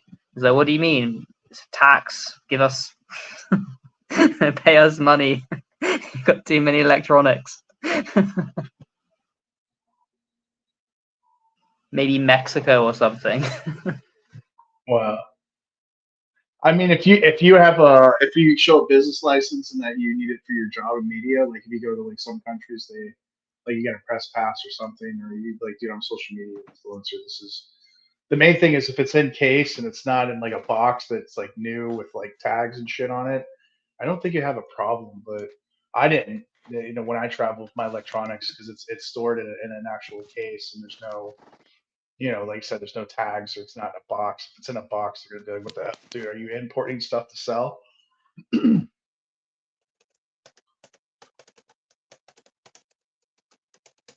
gonna continue. Mhm. You guys want to add anything? I'll go and continue. We're Oh, gonna get I through was this just gonna almost time. say, I was just gonna say, it's kind of on him if he's getting harassed at the airport.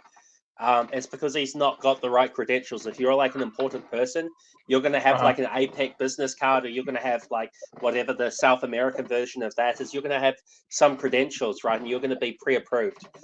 So that means they've already pre-screened you, and everyone's agreed that you're like not a terrorist or something like that.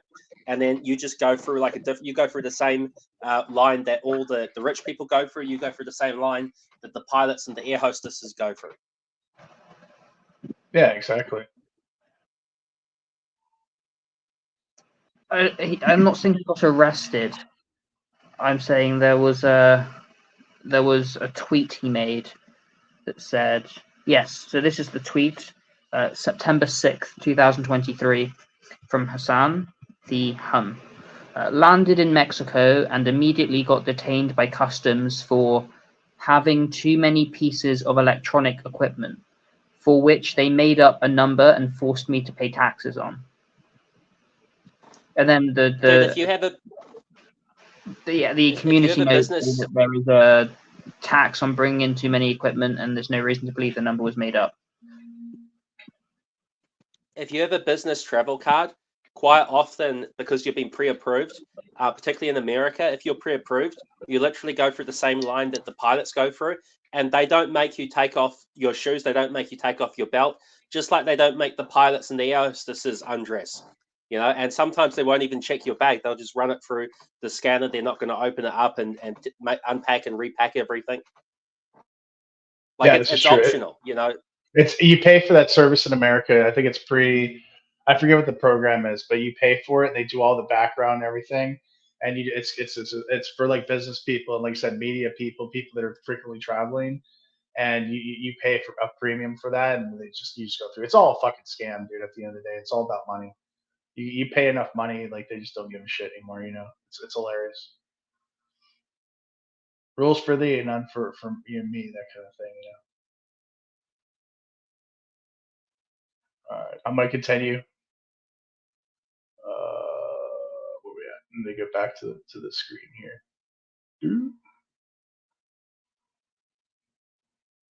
Shit's on him.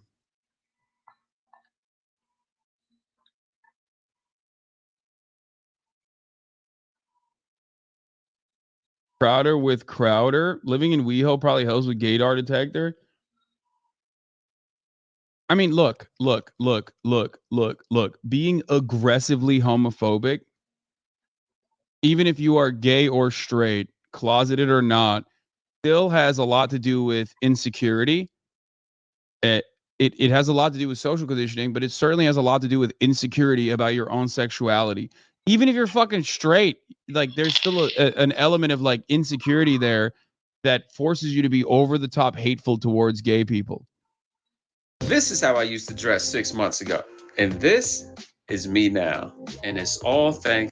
Okay, like there's always an element. You can be completely 100% straight and still be like very insecure. It doesn't change anything. I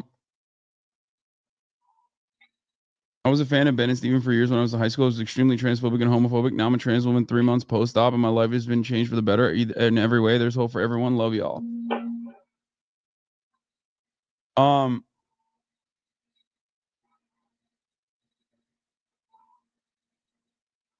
So not every, like, obviously there are more homophobic people out there that are straight than there are secretly gay. You know what I mean? Like, statistically speaking, if homophobia is a permanent fixture, as a form of bigotry in society, and it's a product of our social conditioning, and there are more straight people than there are gay people, yes, there are of course going to be more homophobic straight people than there are homophobic closeted people. So I never take the mentality of like, oh dude, if you're like homophobic, you're secretly gay. I've never said that, and I argue against it all the time.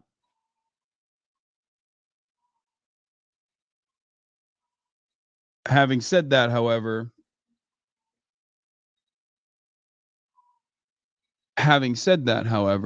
ultimately, Steven Crowder is not just being homophobic, and that's why people think he's gay.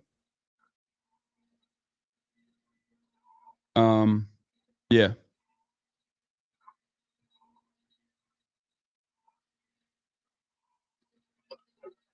Abstinent before marriage, comes from a really repressed background, talks about his bi phase, loves the cross dress all the time, over the top aggro towards like all members of the queer community. You know, afraid of alienating friends, family, people who I can't. Afraid of getting angry face. I'm afraid of Mr. Hyde rearing his ugly bisexual head. That was a short phase. Like he just says it's a short phase.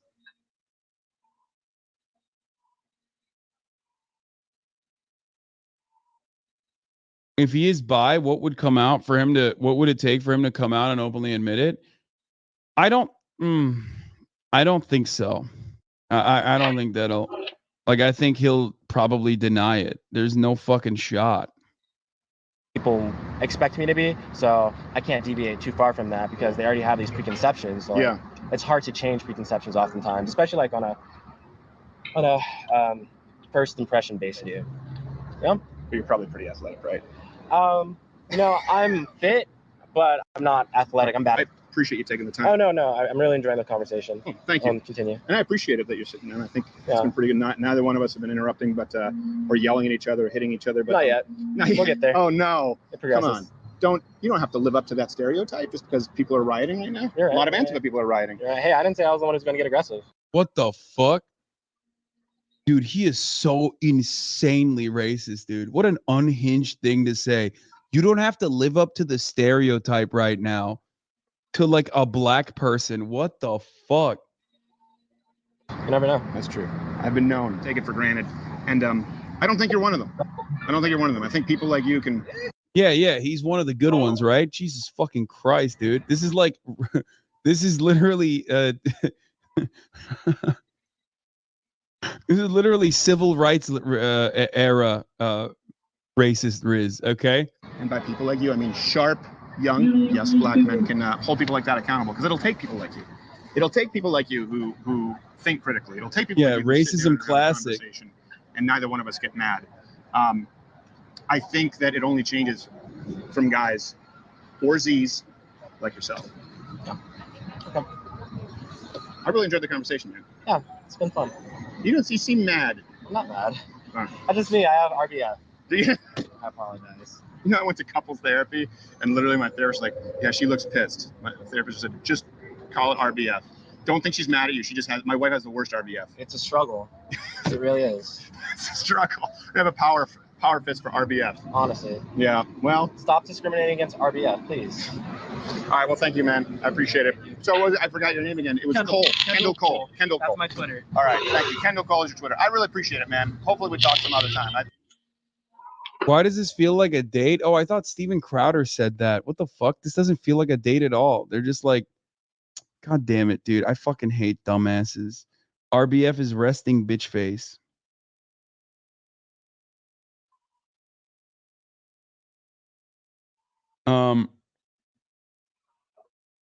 Yeah, that was a waste. Oh, fuck. This is why you can't look at like stupid ass like Owen Benjamin Reddits and shit. Is like his fan base are fucking unhinged and mentally stunted. You know what I mean? They're like unhinged, mentally stunted racists. So the fuck do they know about the intricacies of human interaction? Okay. What is racist? What is racist? Ooh. Yeah. All right. That one's done. Cool. Anyway, good stuff. So I'm gonna go to we're gonna talk about we're gonna go on to Jordan Peterson and Andrew Tate. I'm gonna first go ahead and roll the beautiful bean footage of sponsor. Visit 1775coffee.com. Use the promo code Studio40 to get 40% off any coffee subscription. Good stuff. It's good coffee. It's time to say goodbye to Starbucks and say hello to Rumble's 1775 coffee. Unlike other woke brands, this is a coffee that backs free speech and is unapologetic about it. Visit 1775coffee.com. Use the promo code Studio40 to get 40% off any subscription. The coffee comes in medium and dark roast. It also comes in pea berry, which is similar to Kona coffee. In other words, this stuff is premium. Click the link in the live chat or the description. You can also go directly to 1775coffee.com and use the promo code Studio40 to get 40% off today.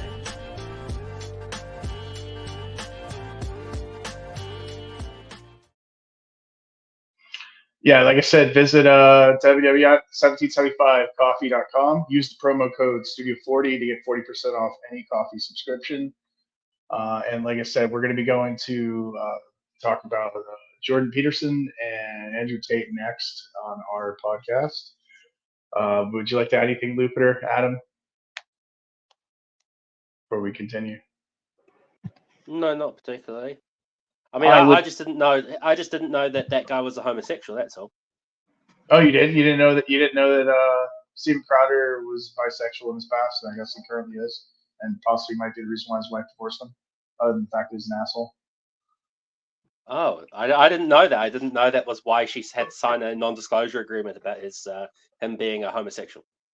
Oh, interesting. Interesting. Yeah, same thing with Tom Brady and his wife. Yeah, that's the fact that he kisses his sons on their mouth. Yeah, and his father on his mouth.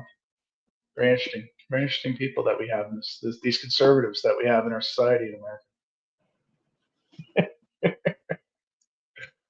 All right, so I'm going to go ahead and get into the Jordan Peterson fake guru. He is the king of fuck mountain when it comes to fake gurus and grifting conservatives. I think he's making there. I don't know if I could find the video, but I guess he makes like $40 million a year from speaking engagements, book deals, and different stuff. He he's in the same spectrum as with Steven Crowder and all of these gurus.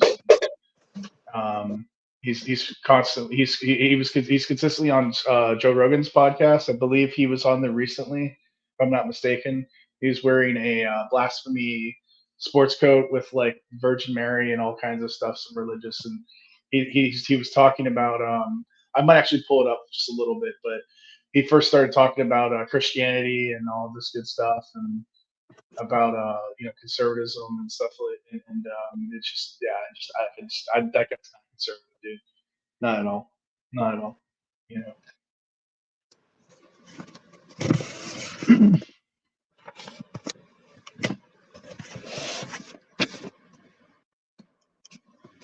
All right, so I'm going to go ahead. Let's go ahead and put. I got this one. This is a video that was circling around the internet a while ago. Let me go and present it.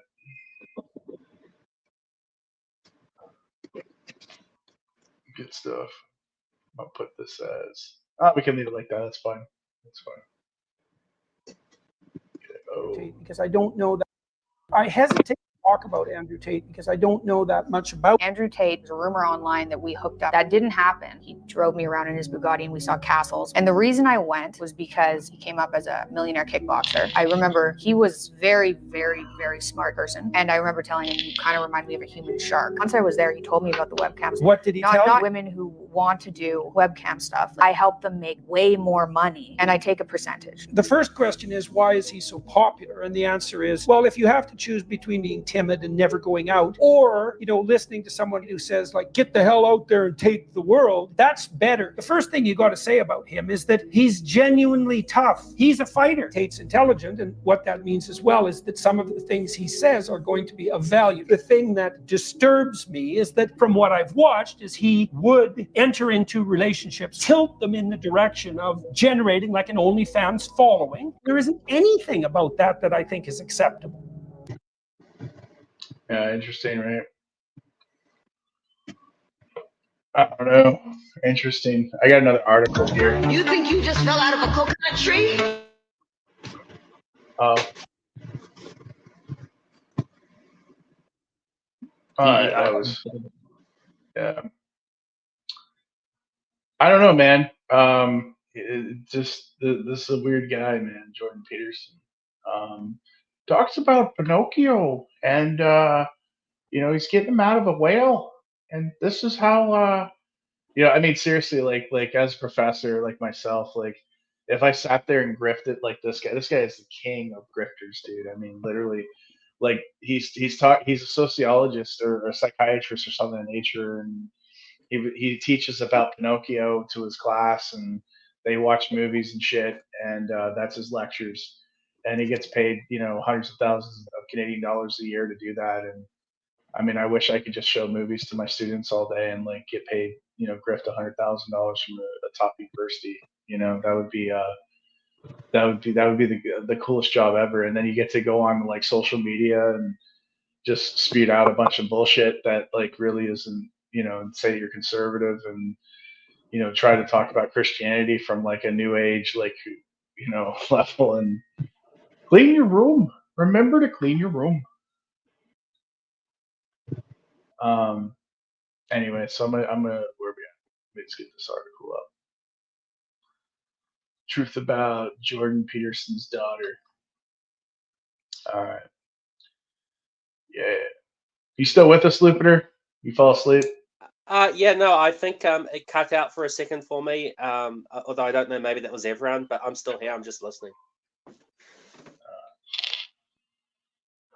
What do you have anything to add about Jordan Peterson? Yeah, well, all I want to say about Jordan Peterson is, I mean, what is Jordan Peterson's accomplishments? Because if you want to be presumably he's a very senior professor, right? Like he's not even like a lecturer. He's got like the full PhD. He's got all the stuff, right? He's a very senior, tenured person at some university somewhere. Yeah, and I think it's Ontario. It could be Toronto. It could be somewhere else in Canada. I think it was he teaches at University of Toronto. I think he's like a dean. He of was. college. He was at Harvard. He's not even just a professor. He's like a dean of the university, like for the subject. Yeah. Yep. Yeah, he's a dean. So he's almost as high as, because the only way to be above a dean is to be, I don't know what they call it, but that's you could Director. be a dean of a school. Is there a director above that? I thought the highest person. Yeah, you have dean. You have dean of the college, like dean of the college being like the subject college department, department dean, and then you have. Let me go ahead. I'll pull up his resume. Because I thought the next level up was just running the whole university, but. Alongside his professorship, he's written books and he's had, I think, 3 decades of clinical practice. Yeah, he's a psychologist. Yeah, we all know the psychology is a bullshit subject. It's a grifter. Well, it's a king of grifter. I don't know. I thought I was going to say I was assuming that he hadn't been in practice, but if he had been in practice, at least that's somewhat more respectable. I thought he was just purely an academic. No, he said 3 years. He's a discipline, academic work discipline, clinical psychologist. But so I mean, maybe he does publish stuff. It's just I've never heard of anything he's published. All I've heard about is him talking about lobsters and things like this, which is kind of dumb. And then he's saying that. You know, I mean, this is his thing. We can go all the way back. I think he said like 60 million years or something to when we were lobsters or something. And there's like the part of the brain that's the same on the lobster. So he's into that level of like scientific biological determinism. But we can't go back like 50,000 years and look at like race, and we can't go back and look at gender because those don't exist. But we're all lobsters or something. Like, I mean, do people believe this? I don't know Peterson's opinion on race and gender, although I think he has said about gender. Actually, he said that men and women are different. The similarities are more common than the differences, but they are different. I don't know if that's got any scientific backing. I don't know how we would quantify that either. Anyway, but when he talks about the lobsters, it's a fairly grounded example, I think. That's a great meme as well. But he just talks about serotonin and confidence and hierarchies. And he says the prime example of this we can find is lobster hierarchies and the effect of serotonin and dominance hierarchies, really. I thought it was a good analogy and analysis. Look, I think there's real psychology and I think there's fake psychology. And I think I have the feeling Jordan Peterson, and this is my feeling, so I don't think you can prosecute someone for feeling something and talking about their feelings. In fact, that's what psychologists want you to do, right? So exactly. He would be a very good psychologist if he didn't, if he tried to sue us for me talking about my feelings. But my feeling is that he promotes fake psychology. That's my feeling. And you can't sue us because of your feelings. It's like we have on one side we have Ben Shapiro talking about facts don't give a shit about your feelings, and then Jordan Peterson talking about homosexual lobsters and like, you know, we've got to talk about our feelings and, you know, talk about pedo and what's the damn what was it, Shapiro or whatever his fucking name is, like father of like Pinocchio. Here's the deal: if Jordan Peterson wants to come here and tell me how my feelings are wrong, then he's welcome to come onto the stream. I'm sure, Josh, you're fine if he wants to come onto the stream. Yeah, why not? I don't care. The public record. You know, if I'm wrong and he's able to show me that my feelings were incorrect, then I will apologize for my feelings if that's what's legally required. I'm not a lawyer. I'm a person with feelings. But at the end of the day, I mean, you know, we can talk about when we were all lizards or whatever, and we had the amygdala. And this is like, you know, he wants to talk about some other part of the brain. I'm like, why don't we talk about the amygdala? Because what the psychological science says about the amygdala is the amygdala, which is responsible for regulating emotion. It's responsible for regulating threat and other sorts of emotions. There's a very big difference, a biological difference in the brains of conservatives and non-conservatives. And so non-conservatives can be shown disgusting images. And again, these are my feelings. So I don't think, you know, you can sue someone or put someone in prison for a hate crime yet because they feel that homosexuality is disgusting. I think if you're disparaging homosexuality, you can go to prison.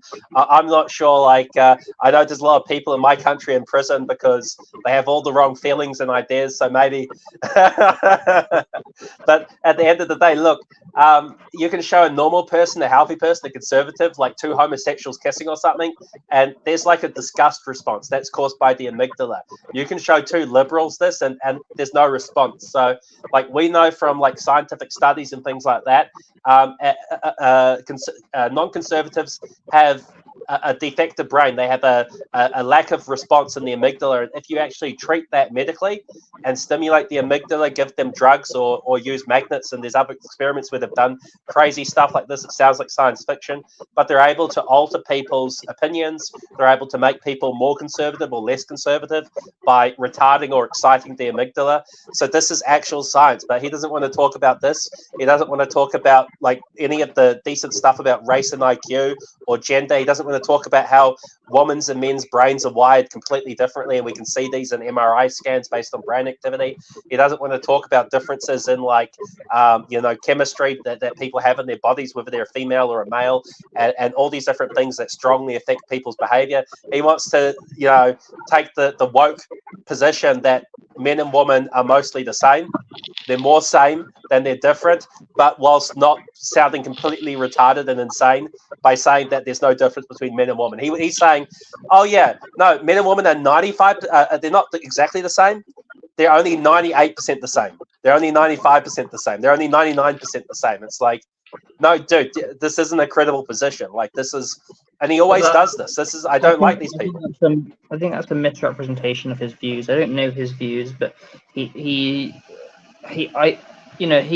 rose to fame on opposing Bill C-16, which was a requirement for you to say to other people, if they say they're a man, you have to say you are a man, and if not, you go to prison.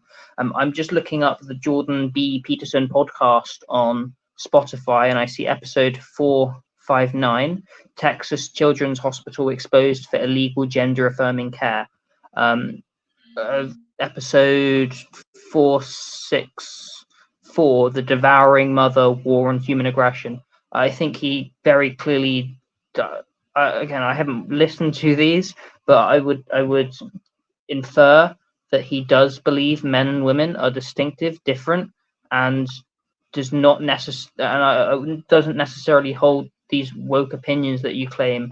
I accidentally listened to one of his podcasts the other day when he was talking about climate change to the Alberta Premier Danielle Smith.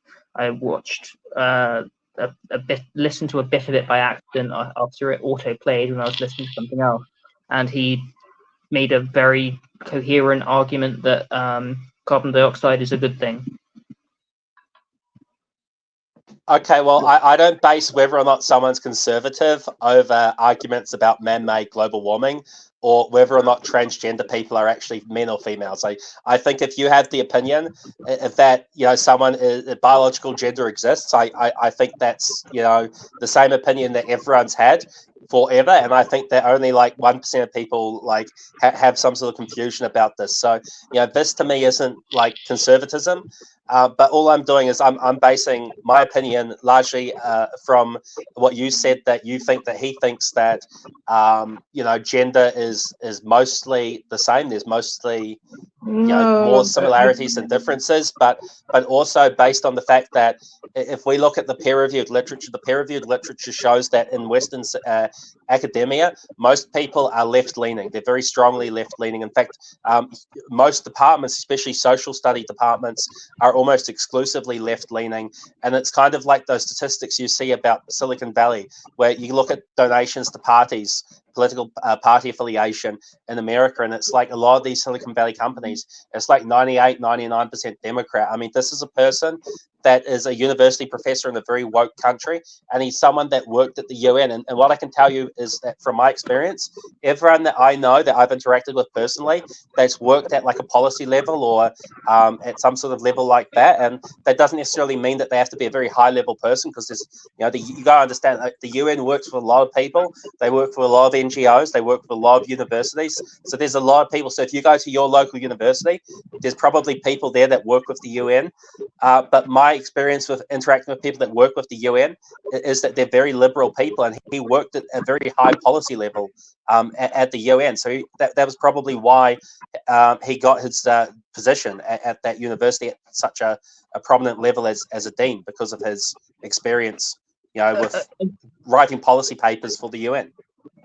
Again, my concern is not wishing to misrepresent his position. I've just been scrolling down his podcast list on Spotify, and episode 403, Attraction, Beauty, Growth, and Sex with Dr. Sarah Hill, where they break down sex-based differences in regret, competition, academia, balances between life exposure and safeguarding, mate copying amongst women, hormones as a foundational part, not just of our physical makeup, but also who we are.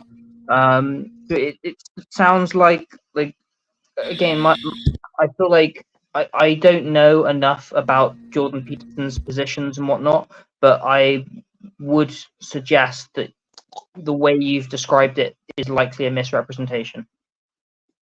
I would counter that by saying anyone that has to make 100 YouTube videos and make a career as a so-called right-wing person by explaining what gender is, I would suggest that person's a woke person. And I would further go further than that, and I would say that if you were to go back even 20 years ago, no one was speaking about this. This is just like, if you're even speaking about this, you're seriously, you're part of the woke culture. And we can even go back further than that, because about 20 years ago, he put out a video that got leaked about how he is a leftist and how he is, I don't know, maybe someone could find that video, but the whole video was him saying that what the liberals are doing is very dangerous. And by liberals, he means the modern liberals, which are an evolution from the classical liberals. So he's talking about more people on the Democrat side of things, although Republicans nowadays have the same opinions anyway, so it doesn't matter. But he was saying that what they're doing is they're provoking right-wing people, and they shouldn't be so in the face of the right-wing people, because when they provoke the right-wing people, you see that's when bad things can happen, because he said it's like poking a bear. And if you keep poking the bear is going to wake up and he's going to kill you. And that's what he was saying. So he was saying that we need to be less, we need to agitate the right wing less. And he was saying that was what he was doing. And he's working on that side of the equation, because he said he doesn't want to live under like some sort of right wing dictatorship. And he said that he fears that this is the way it's going to go. So they just need to lay back on the wokeness.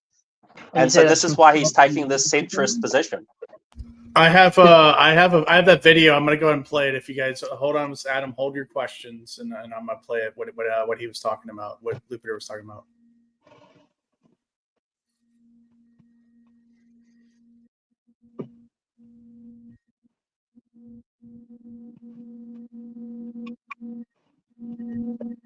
Before he left Australia, there were demonstrations, and there's been demonstrations.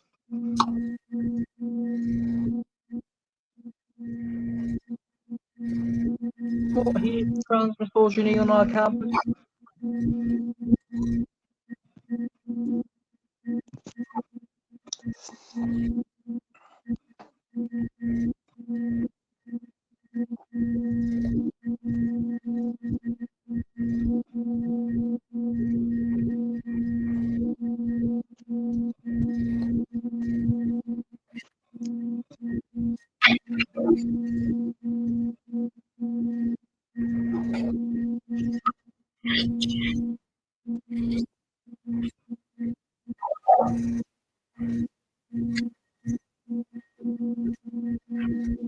There's still no audio. There's just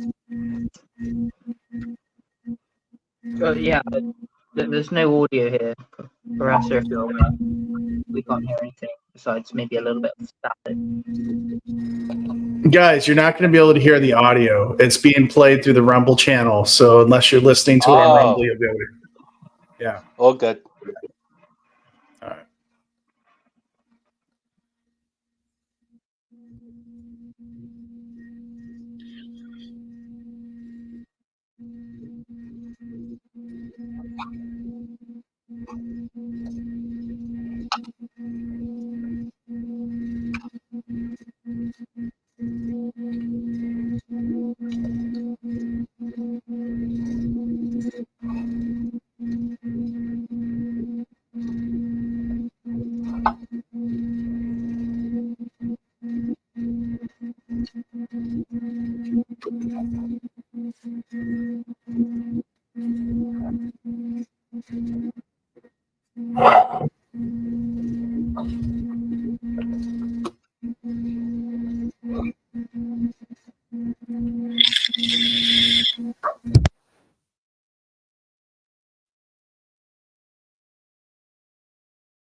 I'm listening to the podcast on my Rumble now, and I still don't hear anything.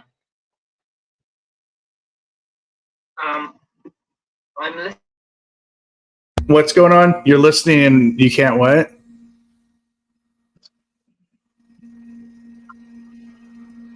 There's no volume from the audio.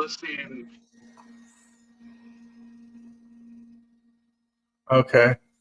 All right. So is it not playing? Like, is the audio not coming in on the video? Oh, okay. All right. Never mind then. All right.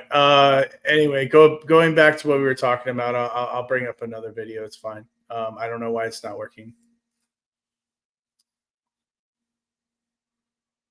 So what are you talking about with Jordan Peterson, Lupiter? What you were going to add something about what Lupiter was saying, Adam? What were we going to talk about?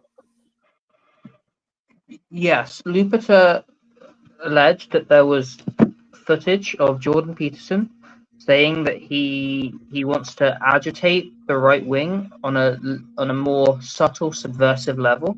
And I think he said that this footage was from 30 or so years ago. I was seeking clarity. Okay. Lupiter, do you have video?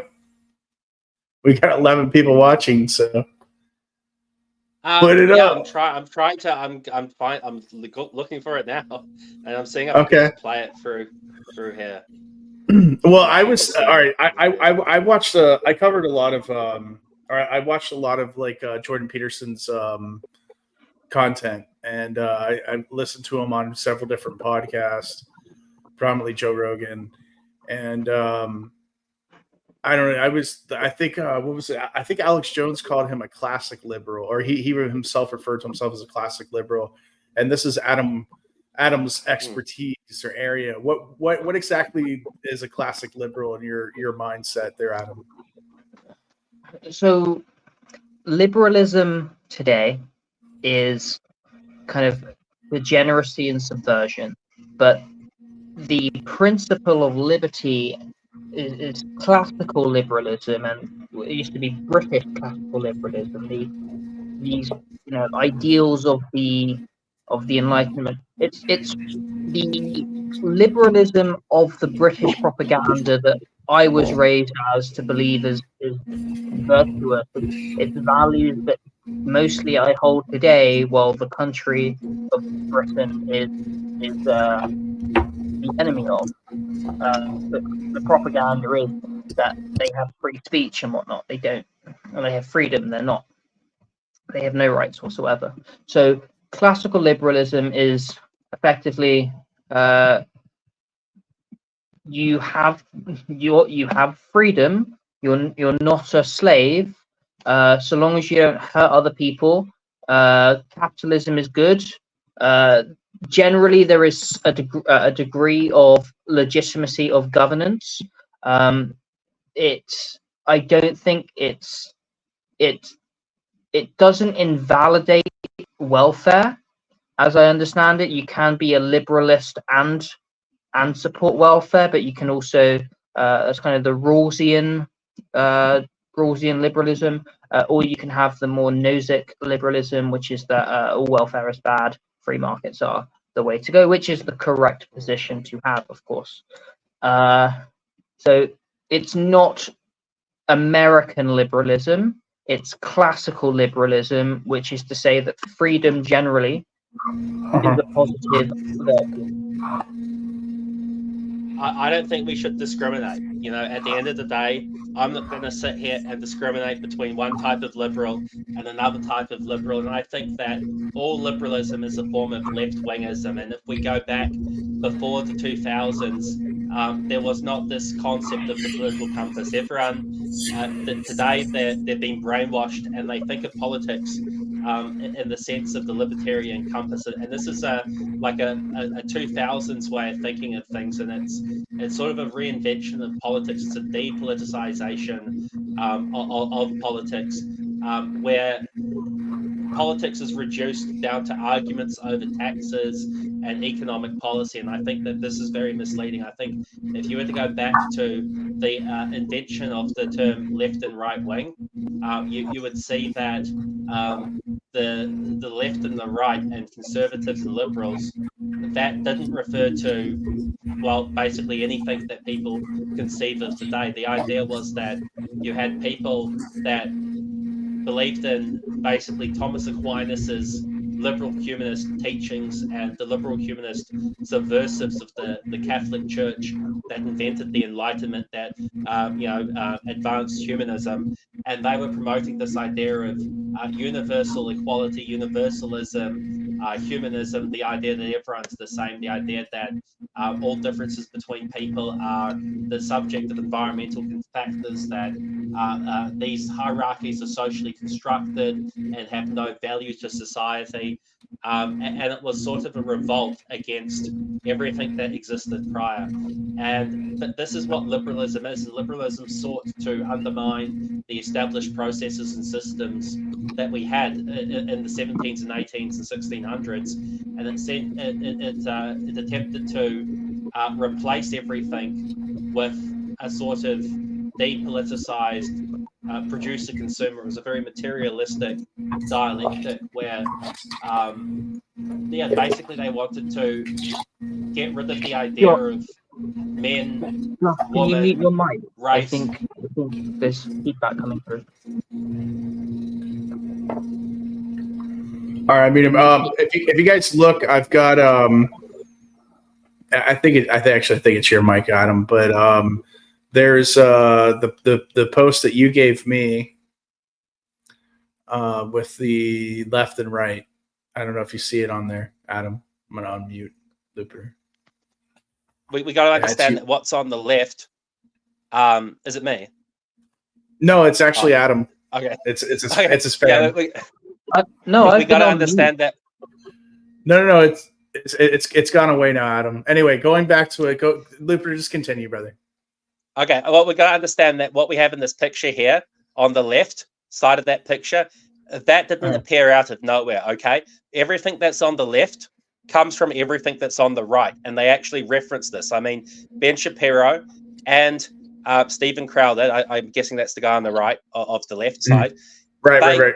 Continuously reference the Constitution. They continuously reference not just like they'll even reference Adam Smith directly, and I don't think that he's not like a right-wing person at all, but that they'll reference people like Alexander Hamilton, George Washington, Thomas Jefferson. These people were all classical liberals. Okay, so what exactly is on the left is an evolution of what's on the right. You don't get what's on the left without what's on the right. And you don't get communism without those people on the right either. Because communism, what they did with communism is they took the idea of political equality, universal humanism, all of the moral supposition and foundations, all the arguments to say that we're all the same, we're all equal, so we should all have equal rights. The king's not ordained by God, the hierarchy's not ordained by God, race doesn't exist, and all these other things. And they took all these arguments they used to justify getting rid of hierarchy, getting rid of feudalism, getting rid of monarchy, and creating like a parliamentary democracy or a republic. They used the same argument to get equal political rights, to get equal economic rights, to get equal equality of outcome under economic systems. Now, the idea that freedom is something that emerged as a result of liberalism and the Enlightenment and humanism, this is absurd. The idea that people were not free and did not have rights and duties and obligations that had a different moral presupposition or a different set of ideas prior to this is completely ridiculous.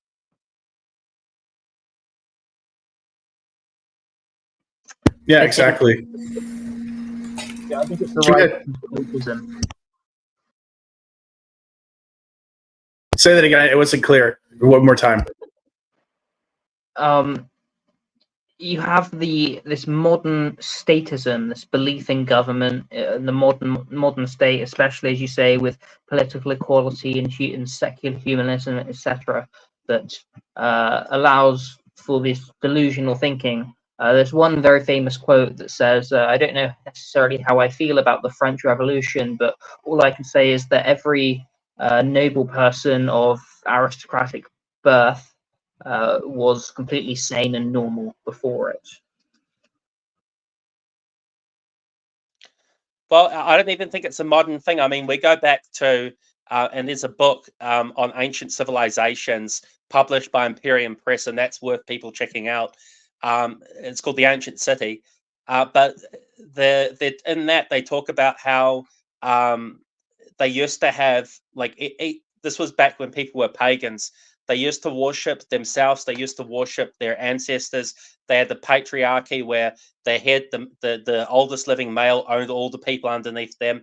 This is an inversion of the modern liberal belief system where you're the property of your parents until you steal your body from your parents who stole it from them parents, and so on. And it's just not a very coherent system. But their previous preconception was that everyone was sort of owned by their family and sort of owed loyalty to their family. And then those families were like associated with each other, and that's how civilization formed. And they called that the patriarchy. And that's the model that civilization, that the Roman civilization was founded upon. That's the model that most ancient civilizations operated on. And you really didn't have the state reaching into people's families. People worshipped their ancestors, and then they had common gods that they worshipped between each other. And if you were subordinate to a superior family, like you were had a patron that sort of, you know, would help your family out and you would owe allegiance to, then you would also worship their gods and their family members as well. And so it was a very different sort of era. But then what happened was you had these random, like, low class people and multiculturalism come in, and you had people that didn't have families. You had people that didn't have family gods and things like that. And instead they started to worship the state, and it was the emergence of the state cult. And that's really how you got big government in Rome. It was the lower class, and it was like a high-low alliance. It was the Caesars working with the low-class people to attack the middle-class people, which were the hereditary aristocracy.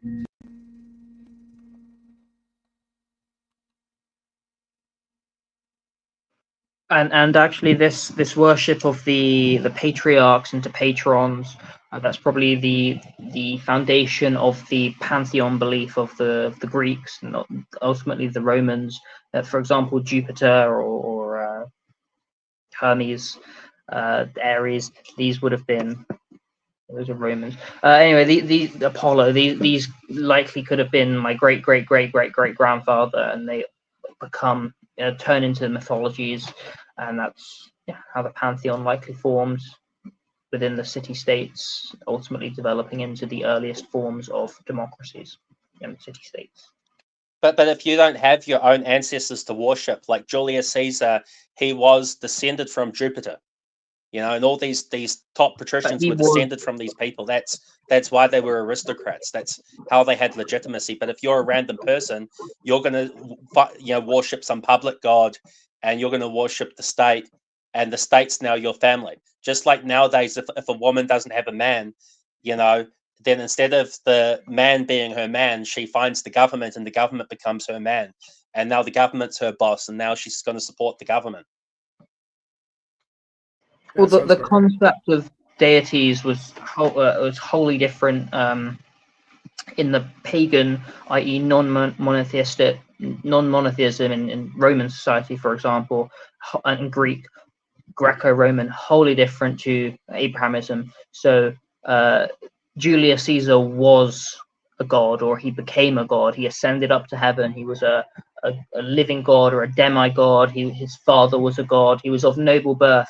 I think there were even some stories he was of virgin birth. And likewise, Augustus Caesar, his kind of son, he was a god on earth, a demigod. And this is similar to the pharaohs. They were actually gods in human form within the pantheon, because their concept of deity was not monotheistic. It was henotheistic and or polytheistic. And so what he was saying when they were deifying him is they were saying, hey, this guy He can be your father. He can be your God. You don't have a father because you're descended from slaves, or you're some random person that immigrated into Rome, or you're one of these weird people from a village or something like that that doesn't have a family and doesn't have a history. Julius and the Claudian dynasties, they represent you. They're the manifestation of the state. They're the manifestation of the people. They are the state. They are the people, and you are their children.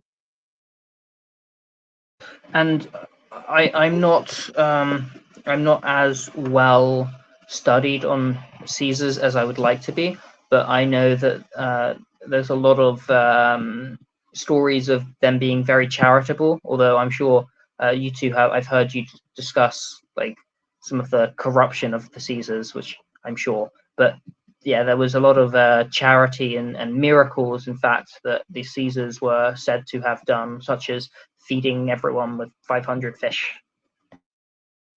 Of course, because as the Patriarch of Rome, as the first citizen, as the father of all of the losers of the country, what he did is he said, well, I'm your father and I'm here to take care of you.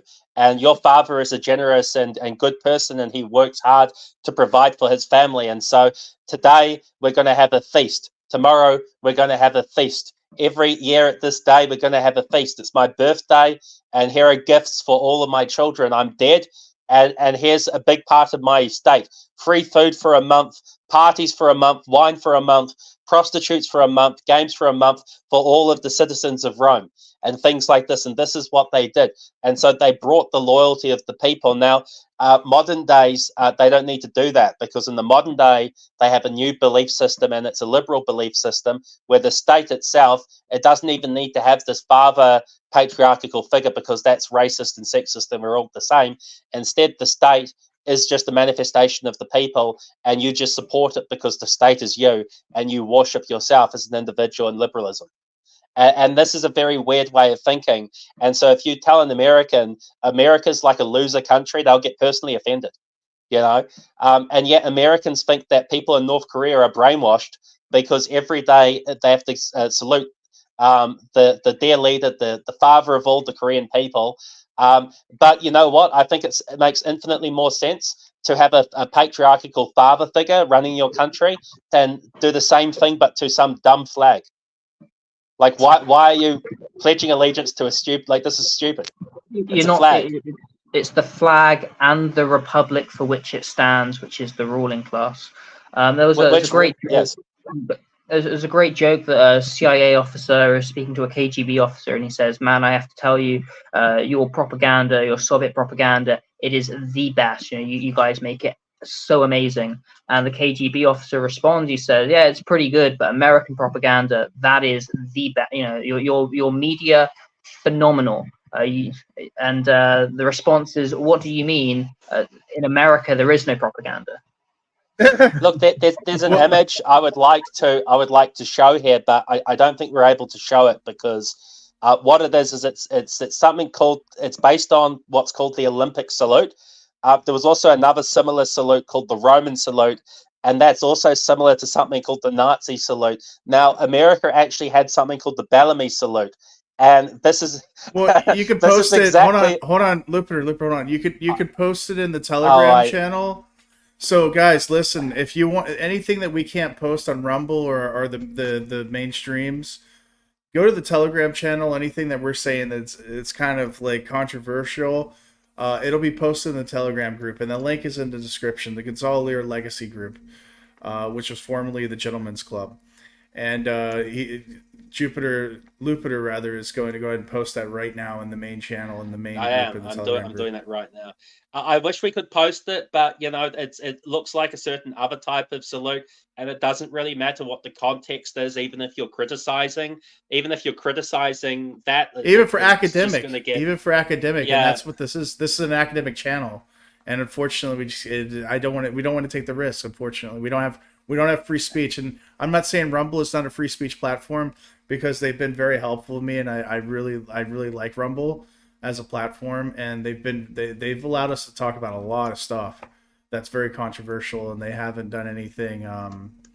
But even Rumble, I mean, Rumble itself could get in trouble if they allow people to post even though this isn't actually the German salute, it's well, I mean, it's basically the same thing. But even though this is in America, and America fought a war against Germany and killed millions of Germans, we're still not. It's just ridiculous. But I mean, this is just to prove a point, right? Is that Americans made fun of Germans for saluting their flag and doing the Nazi salute to each other and their flag, but Americans were doing the same thing. And they actually, if you look at the guy that I can't remember the name of the guy, but there was the guy that he wrote a book, and he was the one who introduced the Bellamy salute.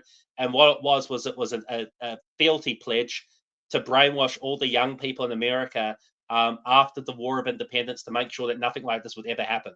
So literally, the stated purpose, he wrote a whole book about how they just need to do everything that Americans criticize every other country for. And Americans, because of this, are the most brainwashed people in the world.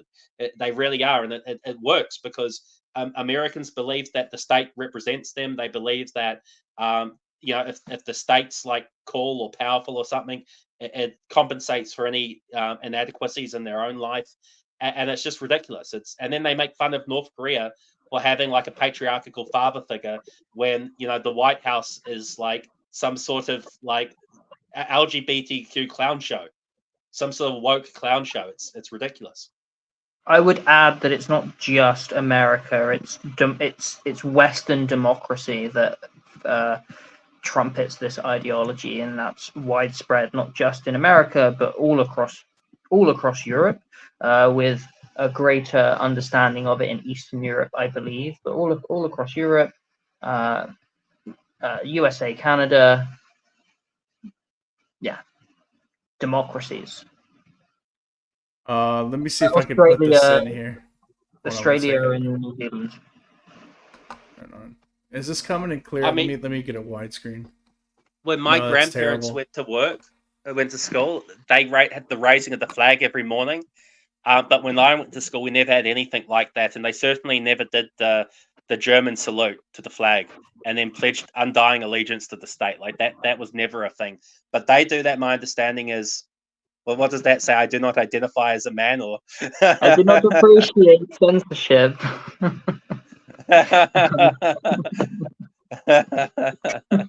Well, yeah, it's a very good. I like the moustache on that. I think that's sort of what makes the image. But I adore it all.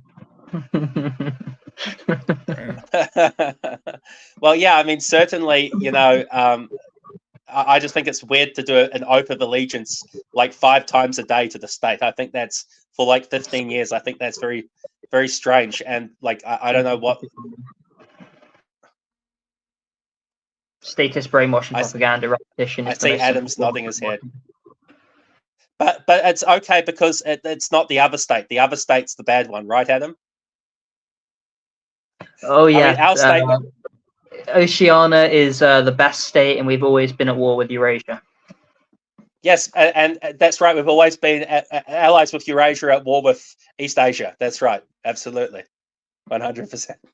And not only that, but it's like, I mean, this is like straight out of 1984. It's straight out of Aldous Huxley. We have the minute of hate. We need to have our minute of hate, or an hour of hate a day against Donald Trump. We need to have the hour of hate against North Korea, against Russia, Iran, China. The hour of love for our best friends, Israel, and all these other countries. Ukraine. Without Ukrainians, America would never exist.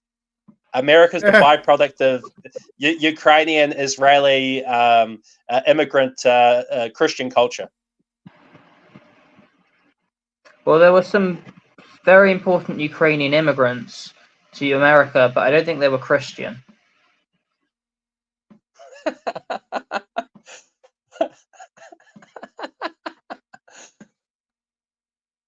Interesting. Yeah, good stuff. I just want to say that everyone here supports the democratically elected dictatorships that they live in, and we all pledge allegiance, undying allegiance to our governmental overlords. I don't. I'm an outlaw. Fuck the state. Fuck every government I've ever interacted with. I mean, the thing is, guys, like even in the jails. Listen, in the jails, like here in America, like people that are on drug charges and people that are for victimless crimes like drugs or whatever, or they get arrested for loitering or whatever, like and like some like even drug crimes that they send you to they send you to prison for that, federal prison, state prison for drug possession and this in the United States. And I'm Oh, like but telling them that's like, dude, that policy, the reason why you're in jail is because that was due to the war on drugs under the Reagan administration, and even during the Nixon administration when they classified as a Scheduled One. The last podcast with Jordan Peterson that we're talking about, and Joe Rogan was bringing that up. That they classified it as the Class 1, which is a serious felony. So I told him, I'm like, dude, you're being incarcerated because of a policy from a government because they're nannying you. And the thing about it is, it's like you still believe in the government because, like, you ask them, and they're like, oh, I believe in Trump, I believe in this, and the Democrats, the Republicans. I'm like, dude, you're a political prisoner. You're in jail for like people in jail for marijuana like convictions, and Kamala Harris is the most like was the erroneous of this. Like she like her entire time in California as she was a state attorney there, I believe. She was a state attorney, and I think she was the attorney general. And she Yeah, I had thought she more. was the district attorney. I could be wrong. She had like 40,000 convictions under her reign as the attorney general, I believe. And she kept innocent people in prison that she knew were innocent, and she extended people's sentences unlawfully in order to keep them as prison labor for California, is what I've heard. I haven't Yeah. verified this information. Yeah, I want- Charlie, what is his name? Charlie Crisp, I think he's a senator or congressman or senator from Florida. Used to be the governor of Florida. They call him Chain Gang Charlie. He was a state prosecutor here in Florida in Tampa. Charlie Crisp, I think his name. And he flipped to the Democrat Party or something after he lost the Republican side, and he's a scumbag too. But yeah, he wanted to put all the state prisoners in Florida in chain gangs, and have them work for free. I'll tell you what it is, Professor Redplum, why they think the way they do when they're in prison. These people believe that the system is perfect. They believe the system represents them. They have undying loyalty to the system, and even if the system takes them up to the electric chair and executes them, they will die supporting the system because they know, or they think they know in their heart, that the system, it's not the system's fault. The system is just making one mistake. The system's perfect, except they're just every system, there's an exception to the rule. Every system makes a mistake once. And unfortunately for them, the mistake is themselves. But at some point, they believe the system's going to realize, the perfect system's going to realize they've made a mistake and they're going to fix it. And so that's why they're just trusting the system. They're trusting the process because the system's going to save them. The system represents them, and the system's perfect because it's America. Of course it's the perfect. It's the propaganda. It's the brainwashing. And I mean, at one time, America was a great political theory. The Constitution and the Republic, in the foundation. And you bring attention to that, with the Articles of Confederation, and then it became a constitutional republic during the constitutional congresses, in Philadelphia, New York, and so on and so forth. But the reality is, the concept was a modern concept based off of old, ancient philosophies in Greek and Roman, and Locke, and all of these different political philosophers that were probably out of Germany, and that's where communism came out of later on. But a lot of people don't realize that President Adams, who was the vice president under Washington, he was talking about socialism when he was in office. He wrote many papers on it about socialism and the state, and and then, like I said, Thomas Jefferson called him a tyrant, called him and George Washington a tyrant. And Adams tried to pass legislation to make any type of criticism of the president would be deemed an arrestable offense. And that's, like I said, when Thomas Jefferson was like, I'm done, I'm going to run for president, ran against him. And I think he won, actually. He was the second president of the United States. When they had the Civil War, and that was a little bit later on. Yeah, he also called Adams a hermaphrodite too. He put on social media, like ancient social media, the printing press. He went to the newspaper and published that President Adams was a freaking hermaphrodite. That's hilarious, right? A transgender. Well, why would we expect it was any different back then? I mean, look at the Republican Party now. You know, they used to do this. They used to go out to like a grove somewhere in the middle of the forest and have gay sex with each other. You know, they used to do this, and it was everyone went there and did it, and they hid it. You know, they didn't allow any cameras. They didn't allow anyone. This is why they're going into the middle of nowhere to do their weird sex shit. And Yeah, like a why would we Bohemian think it's Grove. any? Yes, exactly. That apparently Alex Jones like snuck into, but nobody said anything. And no, I people think knew who Alex he Jones was. just went there because he was just invited. I think he was invited. I think he was because Yeah. later on when he did his gotcha journalism with the one congressman, the congressman was like, "Hey, you know," he told Alex Jones, he's like, "Hey, you know, the NDA that you signed when you entered that facility, what you know that you're not supposed to disclose or talk about it." And he's Look, like, I'm going to trigger people. Yeah, I snuck in. I'm gonna I trigger- snuck in. God. He's like, I snuck in. He's like, well, the blah blah blah. And he got really pissed. He's like, this is gotcha journalism. But like the reality is, it's like, I don't think he snuck in. I think he pretended to sneak in, and he recorded it, which he shouldn't have under the agreement. But I think he was invited. If you want my honest opinion, because otherwise, there are people that snuck in, and they got arrested.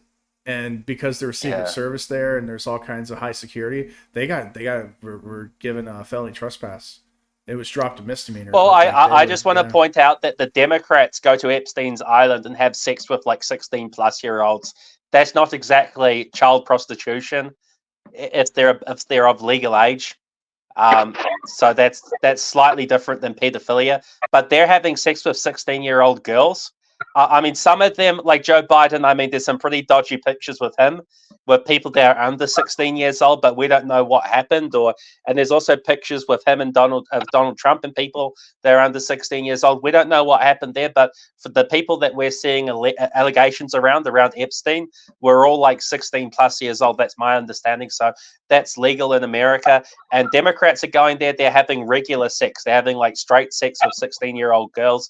Some people can say, yeah, that's weird. They're having sex with 16-year-olds, but when they're like 40 years old or 50 years old, I mean, they've got some points there, right? But it's a little bit more normal to be engaging with prostitution, even if it's illegal in America, regardless of the age, to have to engage with 16-year-old prostitutes than it is to go and have gay sex in some sort of olive grove somewhere, pretending to be conservatives and keeping it in secret until, recent times. Now they're just coming out and they're just saying they're gay. A lot of them are still embarrassed about it, but I wouldn't be surprised, because if you go to a libertarian convention, that's the highest concentration of homosexuals, transsexuals, furies, and other types of LGBTQ people. So I don't think this is a very conservative type of. I don't think either of those things are very conservative. Professor, correct me if I'm wrong, but 16 is considered a minor in the United States of America, and if one has sexual, if a 40-year-old man, for example, has sexual contact with a minor or attempts to, that would be unlawful. It depends on the state. Yeah, it's state to state. It's not a federal guideline. So some states it's 14 for legal consent, some it's 16, some it's 18. It depends on the state. I think the general rule is 18. I don't engage with that shit, and I think it's sick. But yeah, I think it really comes down to the state, and I think parental consent and all that. There is something where two minors engaging in that activity. It's called Romeo and Juliet law, where they both are considered statutory. Yeah.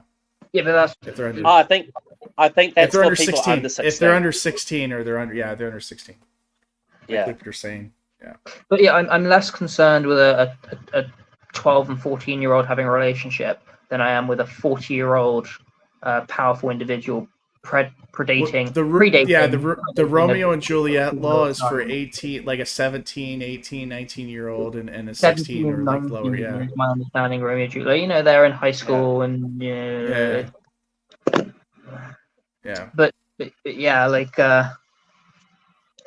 I still think that if you're trafficking, the age is there, and the trafficking. It's not so much. It's them still unlawful minor stuff. Oh no, I think prostitution's illegal everywhere in America. Yeah, I mean, I don't know if it's a red. Other than hold on. Other than Nevada and Rhode Island. It's And legal. how about Disneyland? I don't know. It's fucked up shit. I don't know, man. I'm not an expert in this, man. I don't engage in that shit. But like the thing is the thing is it's not so much about the minor or like two minors or like that. It's the fact that it's human trafficking. That's the main concern. It's that it's forced that they're forced beyond their will, like parents putting them into it and grooming them and shit like that. Oh, it's all Real. under wraps. A lot of it's parental grooming. The parents are prostituting their kids out. That's what a lot of it is. That's a lot of it. But notice how the 16-year-olds that were happens all over the world, dude. I mean, this shit is sick, dude. It happens all over the world. The 16-year-olds at Epstein Island. I mean, maybe there were some that were boys. I don't know. I haven't heard about that. But my understanding is they're all females. So it's just, I just think it's a very weird dynamic, right? Because the Republicans are supposed to be conservatives, and they're just having gay sex with each other, whereas the Democrats, which are supposed to be these woke people, are just having like regular sex with like between men and women. Like, yes, it's prostitution, but prostitution's like a very old thing. I mean, you look at the Mormon Church too. They're supposedly conservative, and they believed in polygamy, and like they encourage like young children, like getting married and shit, and it's a cultural thing. You know, that's a regionally cultural thing, like Utah and stuff. You know, they had to pass laws on like polygamy and like that's why there are laws for consent laws, because it's what's culture what is culturally acceptable, and like what are the norms, and the norms then eventually become laws, and then the laws are enforced. So I mean, this shit changes all the time. You never know, man. I mean, they like with the amount of like Muslims coming into the Western cultures, into like Europe, into America, they may change the shit because the cultural influence and the norms. It's all based on society and norms, and then the norms become laws, like I said. So I mean, currently it is what it is. I mean, wait until, like I said, like homosexuality and like transgenderism is like less than 1% of the population. Is that they represent less than 1% of the population. And now it's like it's paraded, and it's like it's all through the country and through the world now, because America's like spreading their democracy across the world, and people are so that the reality is, I think it's the fact that this is a subculture of people, and it affects such a small minority of people in the world, that they feel weird, or like misidentified or whatever, and they want it to normalize it so that they don't feel as like outsiders, or as that's what I think. I mean, that's what every conservative talking point's about. I mean, I just don't understand how people can get like so-called conservative talking points. I don't understand how anyone can get excited about the Republican Party, because what's the Republican Party offering? Like, what's their talking points? They just want to talk about black unemployment. They want to talk about bringing in more immigrants. They want to talk about global warming, LGBTQ rights, and things like that. Like, that doesn't really affect anyone. They're not even what was it, Rick DeSantis? Is that the guy that runs Florida? Yeah, I think that guy's class is homosexual, and so did Gerald Slinte, or not Gerald Slinte, but Gonzalo Lira. Sorry, I need to revert that. Yeah, Gonzalo Lira. He said that he believed he was like closet homosexual, but there are pictures of him when he was in the Navy, and like the dude looked flaming gay in the Navy. Let me look up his picture. Continue.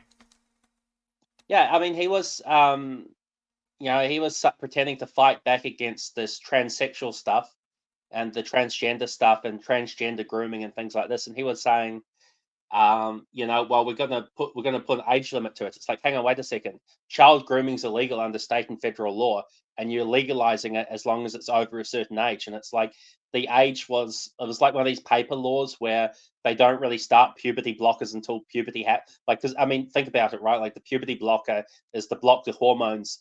Those hormones aren't really there until puberty happens, right? So he's like, well, you can't prescribe puberty blockers until puberty, and you can't, and if you do, that's child grooming. So he's basically redefining child grooming to make everything that they're doing legal when it wasn't previously. And then he's like pretending he's against, like, this is their thing, right? This is what they do. And then they're like, oh, well, Do you you know, see? we're not going to enforce gendered bathrooms, but we will now. Go on. No, I was just saying, like, that's a picture of Ron DeSantis in the Navy. He shaves his eyebrows. That's gay as shit, dude. I mean, it looks like a faggot Yeah, there, well. dude. Seriously. No, I mean what they're doing, like they'll take hard stances, like they'll be like, well, we will allow people to create like a third bathroom for women. You know, like we're not going to enforce gendered bathrooms, but if they want, like they'll take weak stances like this about these issues, and then they're like, see, we're opposing it. It's like, no, you've just given like 95% of the ground up, like this. You're not a conservative. You're just pushing it. Like you're just framing, like pushing the leftist woke agenda. You're reframing it as pretending to be opposed to it, and it's like, you know, and they always pick issues that no one cares about, like global warming and things like this. It's like that doesn't really affect you as an individual. That's just some I way think they that just don't have talking big points. businesses make money. Yeah, I just think they don't have the talking points. They don't have the, you know, like I said, it all comes down to what's popular, and if you're not a very intelligent person, or you don't have anything really to say, you have to find these like straw men and different arguments and different things to talk about, you know, to avoid showing people that you're intelligent. You know what I mean? I just don't think they're conservative. They're not conserving anything. They're not giving anything to Americans, and like they agree. They agree 100% with the other party, and they just have to pretend that they're different somehow. What have the conservatives conserved? What have the progressives progressed? Yes, like conservatives. If you're talking about American conservatives, like the Bush administration, like George W. Bush, he expanded the government in regards to law enforcement or the administrative law, where he expanded Homeland Security. He expanded the government larger than any government any president before him since FDR, and FDR was also a progressive. So, and then you have Trump, who expanded. He created a new branch of the military, Space Force. He extended the, I believe he extended the Environmental Protection Agency. So did Nixon. Nixon created the Environmental Protection Agency and a lot of the administrative agencies that we have today. I believe he created the DEA, and that's when that's, like I said, a lot of the people that are arrested under these drug charges are a result of their their political criminals, you know, because of the war on drugs. War on drugs meaning the government's war on the people. I don't use drugs myself, but I think the drugs, you know, going back to prohibition, Congress met twice in the history of America. First to prohibit the use of drugs because alcohol is a drug. And then they met again and they were like, that was a bad idea. Let's go ahead and lift it. Now, you know, under the Nixon administration onward, they passed all this legislation, these acts of Congress, which I said before are unconstitutional amendments to the Constitution, to enforce, you know, policies that are failed from the beginning that the people don't really want, and it's only a minority of people that really want them to be enforced. And the only reason why they're enforced is because special interest pays to have them enforced because they can profit from it. So, I mean, this was the same. This was exactly the same thing back then as it is now with the environmental stuff. I mean, the whole idea. Well, they that, self-regulate. you know, like the DEA that Nixon and the Environmental Protection Agency that Nixon created, they self-regulate. He created it that way. He needed to show that he was passing some type of legislation to enforce like health, you know, people's like safety of the people, because that's what the Republicans do. They're our nannies. They take care of us and safety. And he was like, we got to pass this legislation to make it look like we're doing something. But really, when he passed it, the DEA, a lot of these pharmaceutical companies, they self-regulate. They regulate themselves. And like I said, the Environmental Protection Agency, a lot of these like 3M and all of these different chemical corporations, the government didn't have the capacity to create, they didn't have the wealth or the capacity in order to enforce the law. So they again had to have these companies self-regulated. And then we have like the Love Canal incident. We have like the what was it, the chemical dumping in West Virginia. There was a movie, the recent Netflix movie about it, you know, because they're self-regulating. That was with 3M. and they cause cancer and deaths of like hundreds of thousands of Americans in the Ohio Basin region. You have the train derailment, the chemicals that that incident in Ohio. That didn't happen these are just once, but how multiple does times. this is some sort of statutory fine, is it? If they have some sort of environmental accident, you're not able to sue them. It's the cost of doing business. They pay some petty lawsuits, and they really don't even settle out like near what they're worth. So they settle them out at like 50,000 or 100,000, and they may pay like look at Boeing recently paid, I think, a $300 fine, $3 million fine for killing all those people and like those planes crashing and stuff. Let me look at it. I'll pull it up. Continue. Right, Brad. and because it's under the jurisdiction of the FAA, the Federal Aviation Authority, the individual families can't intervene legally on that because they have to go through the FAA.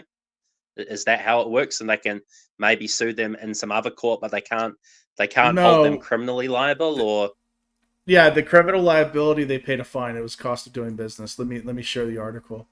right. Whereas if it wasn't under the FAA jurisdiction, the family could have some sort of standing in court if they all got together That's to separate. criminally That's prosecute separate. Boeing. Well, no, they don't criminally. It's you have our in America, the civil and criminal are separate. Yeah, that's what I'm saying. But the way that it would work, you can go. Listen. You go through administrative. Administrative is where they issue the fines, and they can do punitive damages, which are the cash settlements. That's what this is, and those families didn't get shit from that. There's insurance that covers the liabilities of these planes and common carriers. And generally how it works is when you file a civil case, generally you deal with the insurance company. You don't deal with the Boeing directly, or you don't deal with the airline directly. You deal with an insurance company. The insurance company pays the settlement, and it's the cost of doing business. So that's what these companies do. They pay the government, or they pay the insurance company. The insurance company covers them. Just like if you're automotive insurance, it's the same thing. So Boeing finalizes plea deal over fatal 737 MAX crashes.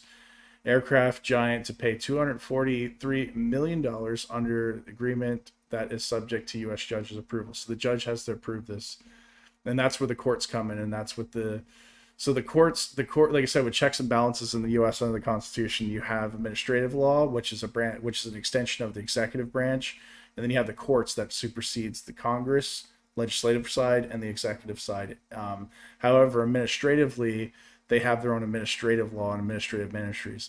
So it goes around all of that. So administrative law is actually unconstitutional. It wasn't written in the Constitution, nor did the founding framers, but the framers of the Constitution believe in it. So it's another unconstitutional amendment, a legal amendment by the executive branch. It's overreach. Same thing with executive order.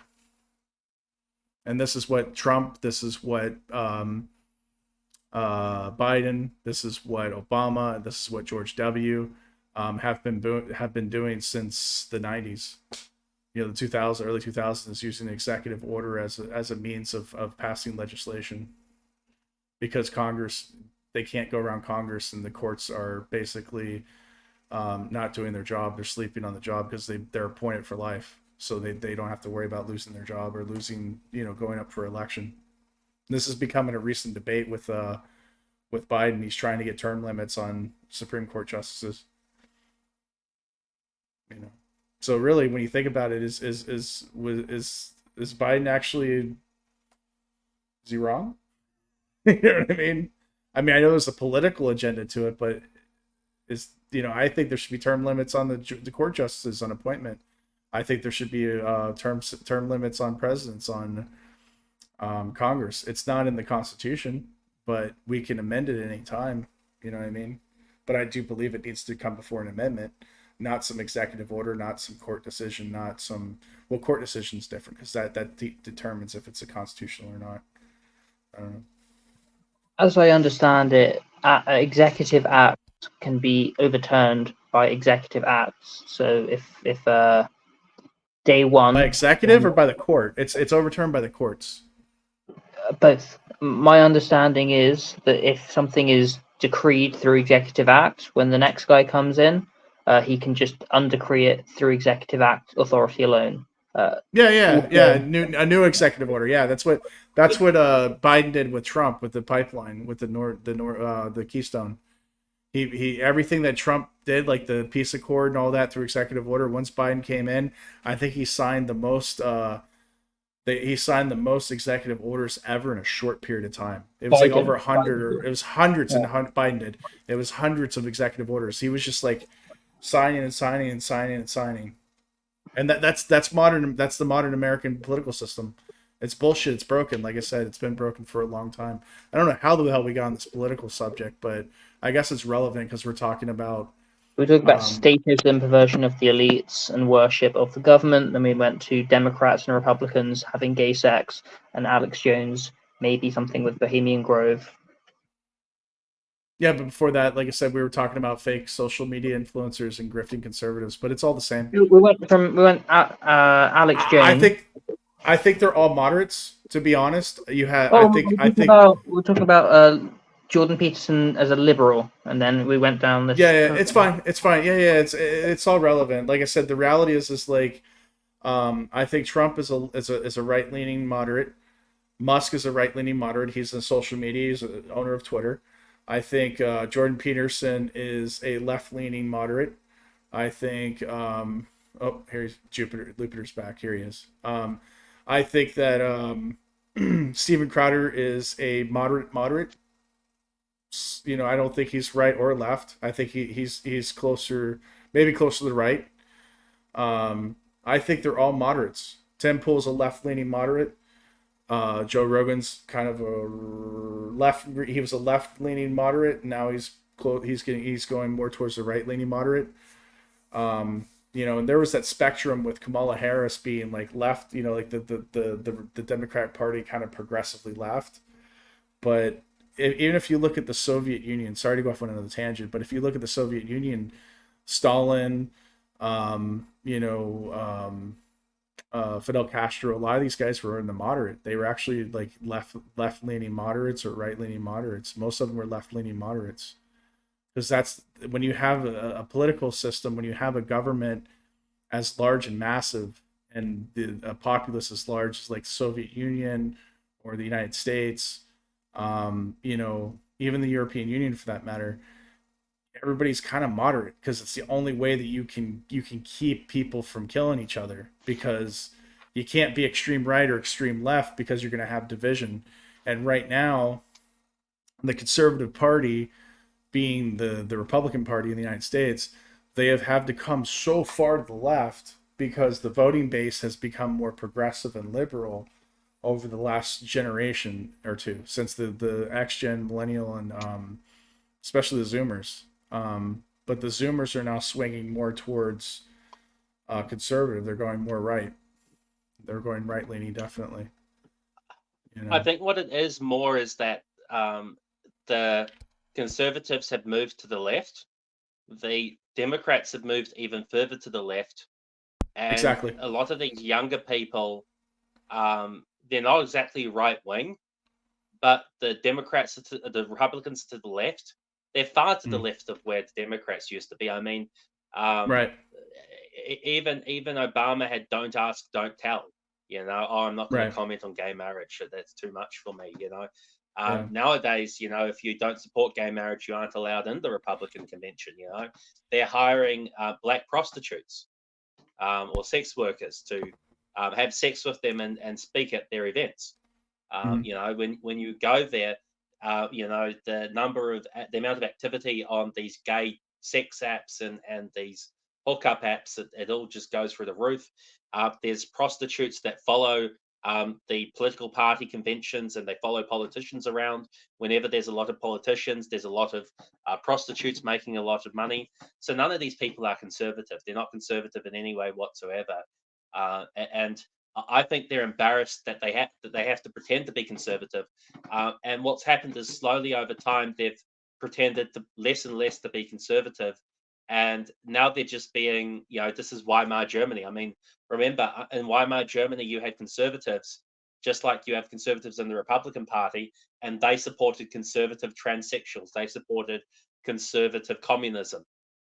Like that, there was like an alliance between some of the conservatives in the Conservative Party, they wanted to do deals with the communists and the actual Communist Party people, and they're like, well, we'll give you this, and in exchange we want this and this sort of stuff. And they were making concessions even back then. Yeah, exactly. 100%. I mean, the thing is, I think even Steven Crowder talked about this, unironically, that the conservatives were becoming more left leaning and the left went completely left. He did talk about this, but I don't think it was his original idea. It was this is kind of, I think, a zeitgeist type thing that a lot of people have noticed.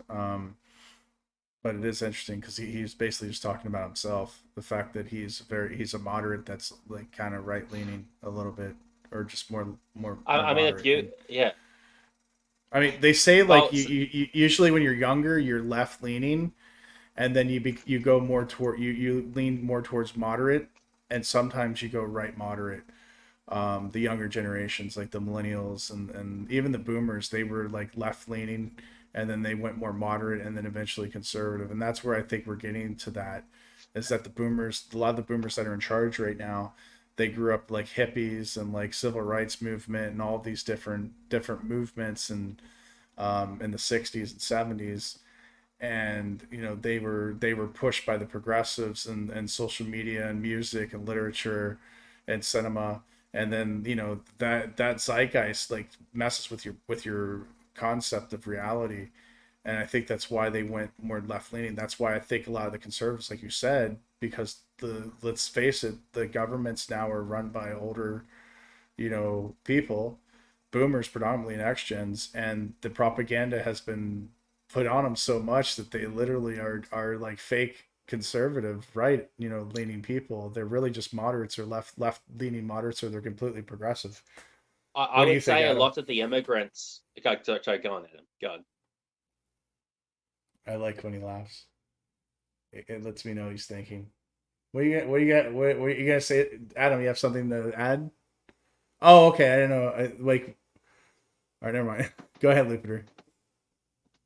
Yeah, I was just going to say, I think a lot of the immigrants, like a lot of people hope the immigrants are going to be more right wing. I don't think so. I think some are. But the thing is that a lot of the. I'm sorry. Continue, Looper. I apologize. Oh, that's all good. I was just going to say, like, I think if you want to have a certain type of society, I think that society is representative or reflective of the people, that live there. And if you want to start bringing in people from the other side of the planet, maybe you can find a few oddball people that don't fit in to the mold from their country, and that would be, I guess, the argument that a lot of progressives or progressive conservatives would make. They're saying, well, we can still have an America that is culturally American if we bring these people in, as long as they're so-called culturally conservative. Although I think we have different definitions of what culturally conservative is, but I mean, I disagree with that. I think that broadly, I think that most people are very much they are part of a mold. So if you have people from India or something like that, and you have enough Indians, that you're just going to get. I'm not saying it's going to look like India in general, but surely it will just look like some subset of India. And you get, like, I've been speaking to some of these Latino type people, and they're saying, the issue with their country is they just didn't have a strong leader, right? Like, they didn't have a strong leader, and they start talking about like fascist dictators and things like that. And I'm like, hang on, wait a second. We never had a strong leader like that either. So that's obviously not the difference, right? But they seem to feel, because they're less independent, they are less of an initiative taker. They value freedom less, and you start seeing these. I mean, I've seen all this stuff from most of the immigrants actually, and they're saying, well, why didn't they shoot the guy earlier? And it's like, hang on, but you don't know who that guy is. Like, he could be a police sniper. You don't know, right? And these people think, the way these people think, I mean, there's no regard for human life. I mean, Anglo-Saxons and the people that built America, I mean, Anglo-Saxons are a free people. You're speaking about the attempted assassination, correct? Yes. And you don't just murder people. I mean, at that point in time, there was a lot of confusion about who that person was. A lot of people seem to think the government's omnipotent and they know everything and they're all powerful and they're all knowing. But you go down to the post office and they lose your mail. They've lost every war since World War II, basically, with the exception, I think there was one war, I can't remember what it was, but they basically lost every war. They lost Vietnam, they lost Korea. Desert Storm, yes, that's right. They won Desert Storm. Desert Storm won, but they lost the Iraq War. They lost. Maybe you can say the Iraq and the Desert Storm. Desert Storm was now. Desert Storm wasn't a war. Actually, it was a conflict. A war is anything that existed over a period of time, generally a year or more. So, like the Ukrainian conflict was a conflict until it became a war. It's been ongoing for 2 years, so now it's technically a war. And some people would say they won Iraq because they weren't militarily defeated, but the problem is that strategically Iraq is now aligned with Iran and Syria, and there's massive like Iran-backed militias that have huge stays in Iraqi politics, and Iraq's kind of playing the fence, but Iraq's basically at this point a failed state, so they wanted to really create their own puppet regime, and instead of having a puppet regime, they have a completely dysfunctional country that really has no central government, and that's not like a strategic victory. That's that they've just not really they've not really won there at all. I don't know why people would think the US government, especially when we have articles about planes falling out of skies, planes falling apart. We can't even build that planes, I predicted. I predicted all of that. I said it. It's crazy, right? I told you 6 months ago, and the Telegram channel link is in the description. That I'm afraid to fly. I'm afraid to eat the food. And, I'm like, very soon you're going to probably see some planes falling out of the sky, mismanagement, food starting to get tainted, and the cost of food going up because the reality is it comes down to money. Because, when the cost of maintaining these airplanes, the cost for, development and materials, as well as like food, you have to ship food in, your risk of contamination and errors, catastrophic errors, increases substantially. And that's what I said. This is what happens when an empire dies. And I had said that 6 months to a year ago. And sure enough, we're in that state. And I said, when you see that, I remember what I said in the Telegram group, link is in the description, that when you see that, that's the first stage of the collapse. And I said the collapse would be in 2025, and you would start seeing the early stages in 2024 towards the summer of this year, exactly when we're seeing it. But no Anglo-Saxon would be demanding, would be asking why aren't the police shooting random people? It's the president. Okay, so what? It's the president. The president's there, but we don't know. We don't know anything about that guy. You don't just randomly gun people down. It's just ridiculous. But this is what they do in third world countries, right? This is how they feel, and this is their attitudes and things like that. And they can disguise themselves. They can pretend that they believe in something that is, portrayed as being an American value. I don't think all of the social liberal and economic reforms of Reagan define what it is to be American. I mean, America existed for hundreds of years, and Ronald Reagan, he was president like 50 years ago. Yeah, I mean, that was in 80, so we're 2020, about 50 years, yeah. Give or take 50, and we're supposed to define being American as believing in a subset of values and not a specific type of people that objectively existed and built the country and can trace their ancestry back to a period of time, a specific type of person or a person that was selected based on a specific category or people with certain things in common. No, it's an idea. Just like, at the end of the day, Liberians in Africa, they're equally American, right? They believe in all the same ideas, or they have all the same institutions. No, that's ridiculous. So you're not going to get the same result. I mean, you can change everyone out in Chicago. You can change everyone out in Detroit. You can change everyone out in Baltimore and all these places, and you're not going to get the same result. You can go look at London today. I mean, what's London going to look like in 50 years' time? It's probably not going. It's probably going to look like Africa. Hopefully, riddled nuclear fallout. Some sort of war zone. It'll be Detroit 2.0, kind of like what Chicago's looking like now. Yeah. No, I agree with that. I think like City of London, especially, there's a lot of just City of dark London power. is different. City of London is different from London. The London proper, the Well, outskirts. I think there'll be a wall. I think they'll demolish some of the poor. The places that are only worth a couple of $1 million each. Those apartments. They'll demolish some of those poor ones around the City of London, and they'll build like a wall, like medieval Europe. And you'll need to have like a passport to come in. There'll be City of London security. That's like Israel. That's like Tel Aviv. Tel Aviv, like if you go to Tel Aviv and Israel, it's like all these skyscrapers and like modern buildings and hotels and very nice area. And you can't get into Tel Aviv. There's checkpoints everywhere. You can't get in there without proper documentation. There is all over City of London, like the boundaries of the City of London are clear. Like you can, they have architecture to demark the boundaries. And also, I within Israel, there may be checkpoints around for like on maybe some of the major roads and such, but you can travel around Israel as an Israeli without being subject to checkpoints. No. I'm not talking about Israel. I'm talking about Tel Aviv, the capital. Yeah, it's you could easily cut it off if you needed to.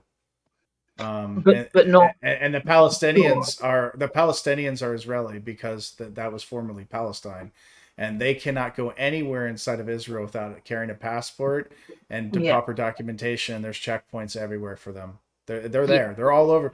The checkpoints are all over. I've been in the Middle East extensively, even in Saudi Arabia. You can't travel more than 45 miles or about 100 kilometers without hitting a checkpoint, even if you're Saudi. They are everywhere. I go through them all the time. All through the Middle East. There's checkpoints everywhere. Syria, Jordan, don't matter. They've got to make sure you're in the right place, right. They're very socialist states, very socialist, and a lot of them are kingdoms, or they're fascist socialist states. If you really want to think about it, I don't think there's going to be much left of the UK economically anyway. I mean, it's so hard to do business in the UK. There's taxes, there's DEI everywhere, there's all these bullshit laws, there's inheritance tax, it's hard to get credit. Yeah, this is true. It's not, I mean, you can get credit. You can get easy, credit in your name. I mean, like like in America, we have a credit score, but really the credit score, they did studies and they found that it was quite biased because like you can't get initial credit unless you're certain affluent people or you have a job or you have this, and it's really like a Chinese social credit score when you think about it, because now they use it for your insurance. So if you don't have established credit, you got to pay a higher insurance bill. Like if you're going to get electric hooked up or any type of water hooked up or utility, they'll charge you a deposit if you don't have established credit, or if you have bad credit, you have to pay a deposit. And I've seen deposits for electric up to like $2,000 because people have shitty credit, so you can't even get your electric hooked up in a lot of cases. Well, I mean, I just think in the future there isn't going to be any UK economy, right? Like the UK is very globalized. They believe in the free market. They're selling all their companies because no one can get credit, and it's your private business, so it's no one else's business if you sell it to China or France or whatever. So everything in the UK now, it's all filled with foreigners. It's all owned by foreigners. So it's not really going to matter in the future what happens to the UK, and because there won't be any UK firms, there won't be any British people left in Britain for it to matter. But it's just going to be like another third world country that foreign multinationals go to get some sort of cheap labor or some sort of materials or products or services from, and they're going to sell Argentina. their useless crap. Yeah, Like it's going to be like Argentina, but with less resources. Yeah, because I think the United States will be a mixture of Argentina and what's that other country? Sorry, Zimbabwe, Brazil. Yeah, it'll be a mixture of like I totally am drawing blank, but I thought about it today. It was what was it? Yeah, I'm sorry, drawing blank here. I'll remember it later for future South podcasts. Africa or some other. Yeah, that's it. Yeah. You're right. Damn it, you were like the Z guys. You think exactly. Yeah, it was South Africa and Argentina, and that's what I thought. That's what, because we have talked about this in the past in previous podcasts and on Telegram. that literally the United States in the next, like I said, right now, and the 20 years from now, it's literally going to be, the economy is going to be like Argentina, the infrastructure is going to be like Argentina, and the demographic is going to be like South Africa, where the original indigenous population that founded it are going to be the minority, and the majority is going to be non-WASP, non-Anglo-Saxon Americans, and especially with the mix, the biracial offspring, because a lot of the women, the Anglo women in America are they're marrying or they're having children with Tyrone and Jesus, and not just them, but also the white Anglo men, because they don't want to marry each other. The white Anglo women and the white Anglo men don't really care about each other. They don't like each other. So a lot of the white men are doing passport bros, or they're marrying they're marrying like non-similar racial or demographic backgrounds, and there's a lot of mixing of different cultural and racial. It's fine. I mean, it is what it is. It's like I said, freedom to do what you want. That's fine. I have nothing wrong with that. I don't care. But the reality is that this is what happens when you have a large influx of immigrants, is that eventually they integrate into the culture. Like when the Normans went into in 1066 to the UK, they bred with everybody, and then the Norman blood mixed in with all the Anglo blood, and then that's where you have modern UK today. Before Yeah, modern and day today. that worked out great for the UK with the Normans, but how did it work out for the Greeks and the Romans with the Mediterraneans and the Middle Easterners and the North Disaster. Africans? Yeah, it's disaster. Yeah, and it's not it's not going well for us either. I mean, DEI is not. You know what they used to say? They used to say diversity is our strength. But like I'm looking at Boeing, and I mean it's not looking very strong to me, and I'm looking at CrowdStrike. You go at them. Diversity is their strength, the regime, the system, the establishment, not our strength. I live in a country where their motto is much more accurate. Suedinenia to bravi siwa. That unity makes strength, not exactly diversity. Diversity is like-minded people. Right. Yeah. Well, they have like-minded unity. people. They have unity amongst the elite, unity amongst the bankers, diversity amongst the general public. So it's Right. kind of a combination of both. That diversity amongst the general public is a means of divide and conquer. Divide, conquer, cause socio-economic problems for the masses, so they're distracted with that and unable to form a powerful enough. That they can't fight to defend their interests because they've lost their interests. Right, and we shouldn't use government power, because if the right wing or the Americans use government power, then the left has conditioned them to thinking that if the right uses government power, then that's fascism. If they do anything effective with the government, and if they advocate for their interests, that's fascism. And they have to focus on issues like someone's weird sexual fetish of dressing up like a woman. Like that's what we have to talk about. We have to talk about some weird cross-dresser, and we have to pretend that the green stuff is not a big business scam for a lot of very wealthy elites to make money on various ridiculous schemes that they've contorted. It is fascism, but as you say, any power the government any power the red government uses will then be used by the blue government, because they change hands every 4, 8, 12, max 16 years. It's just their turns. One thing that doesn't change, though, seems to be the foreign policy. They do not challenge the hegemonic uni-party foreign policy, but domestic policy, 1, 2, doesn't matter. As we say, it's all kind of the same. The difference between Republican and Democrats is about 8, 12 years. 6 years. I agree.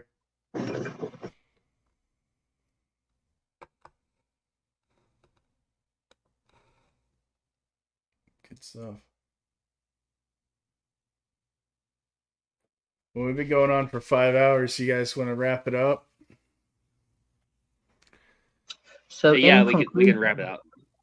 Yeah, So in we did cover on Jordan Peterson a little bit, and we went into the political tangent with that because that was kind of towards the end of it. Andrew Tate, what was it? He talked about like having sex with trannies and stuff, and you know, do you think Bathrobe Man is full of shit, or if he's like legitimate like red pill influencer, or is just a grifter with his Hustler University scheme? I think Peterson's just put out an online university, but it seems like it's genuinely at least somewhat intellectual. No, Peterson's an academic. I'm talking about Andrew Tate. Well, he's a grifter. Yeah. But it is a good grift. I mean, he's worth at least $30 million. So supposedly, about 30, I think. I think that all those I think all those cars are leased because like when he went to jail, they started coming and getting them. And then he's massively over leveraged with debt.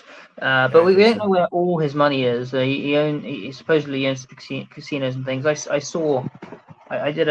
My friend did a deep dive a while ago. Sorry, I don't remember it all off the top of my head, but yeah, it seemed to be about 30. Okay. So we'll wrap it up. Closing thought. I mean, I pretty much said everything I wanted to say. I don't really have much closing to say other than that. Like I just wanted to finally to just finalize the fake gurus and the influencers. Like I said, the people at Redacted. Like I said, that was interesting. Even what's his name?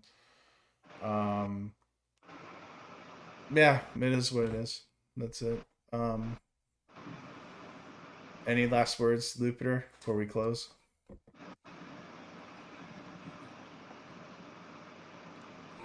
I guess not.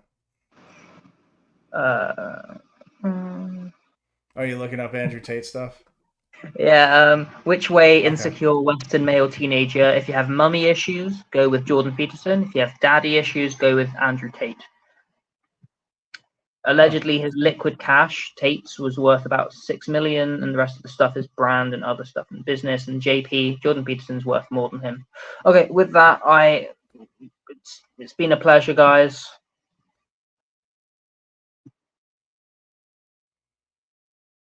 Yeah. Good chat, and see you on the next one, hopefully. Yeah, definitely. GG. All right, guys.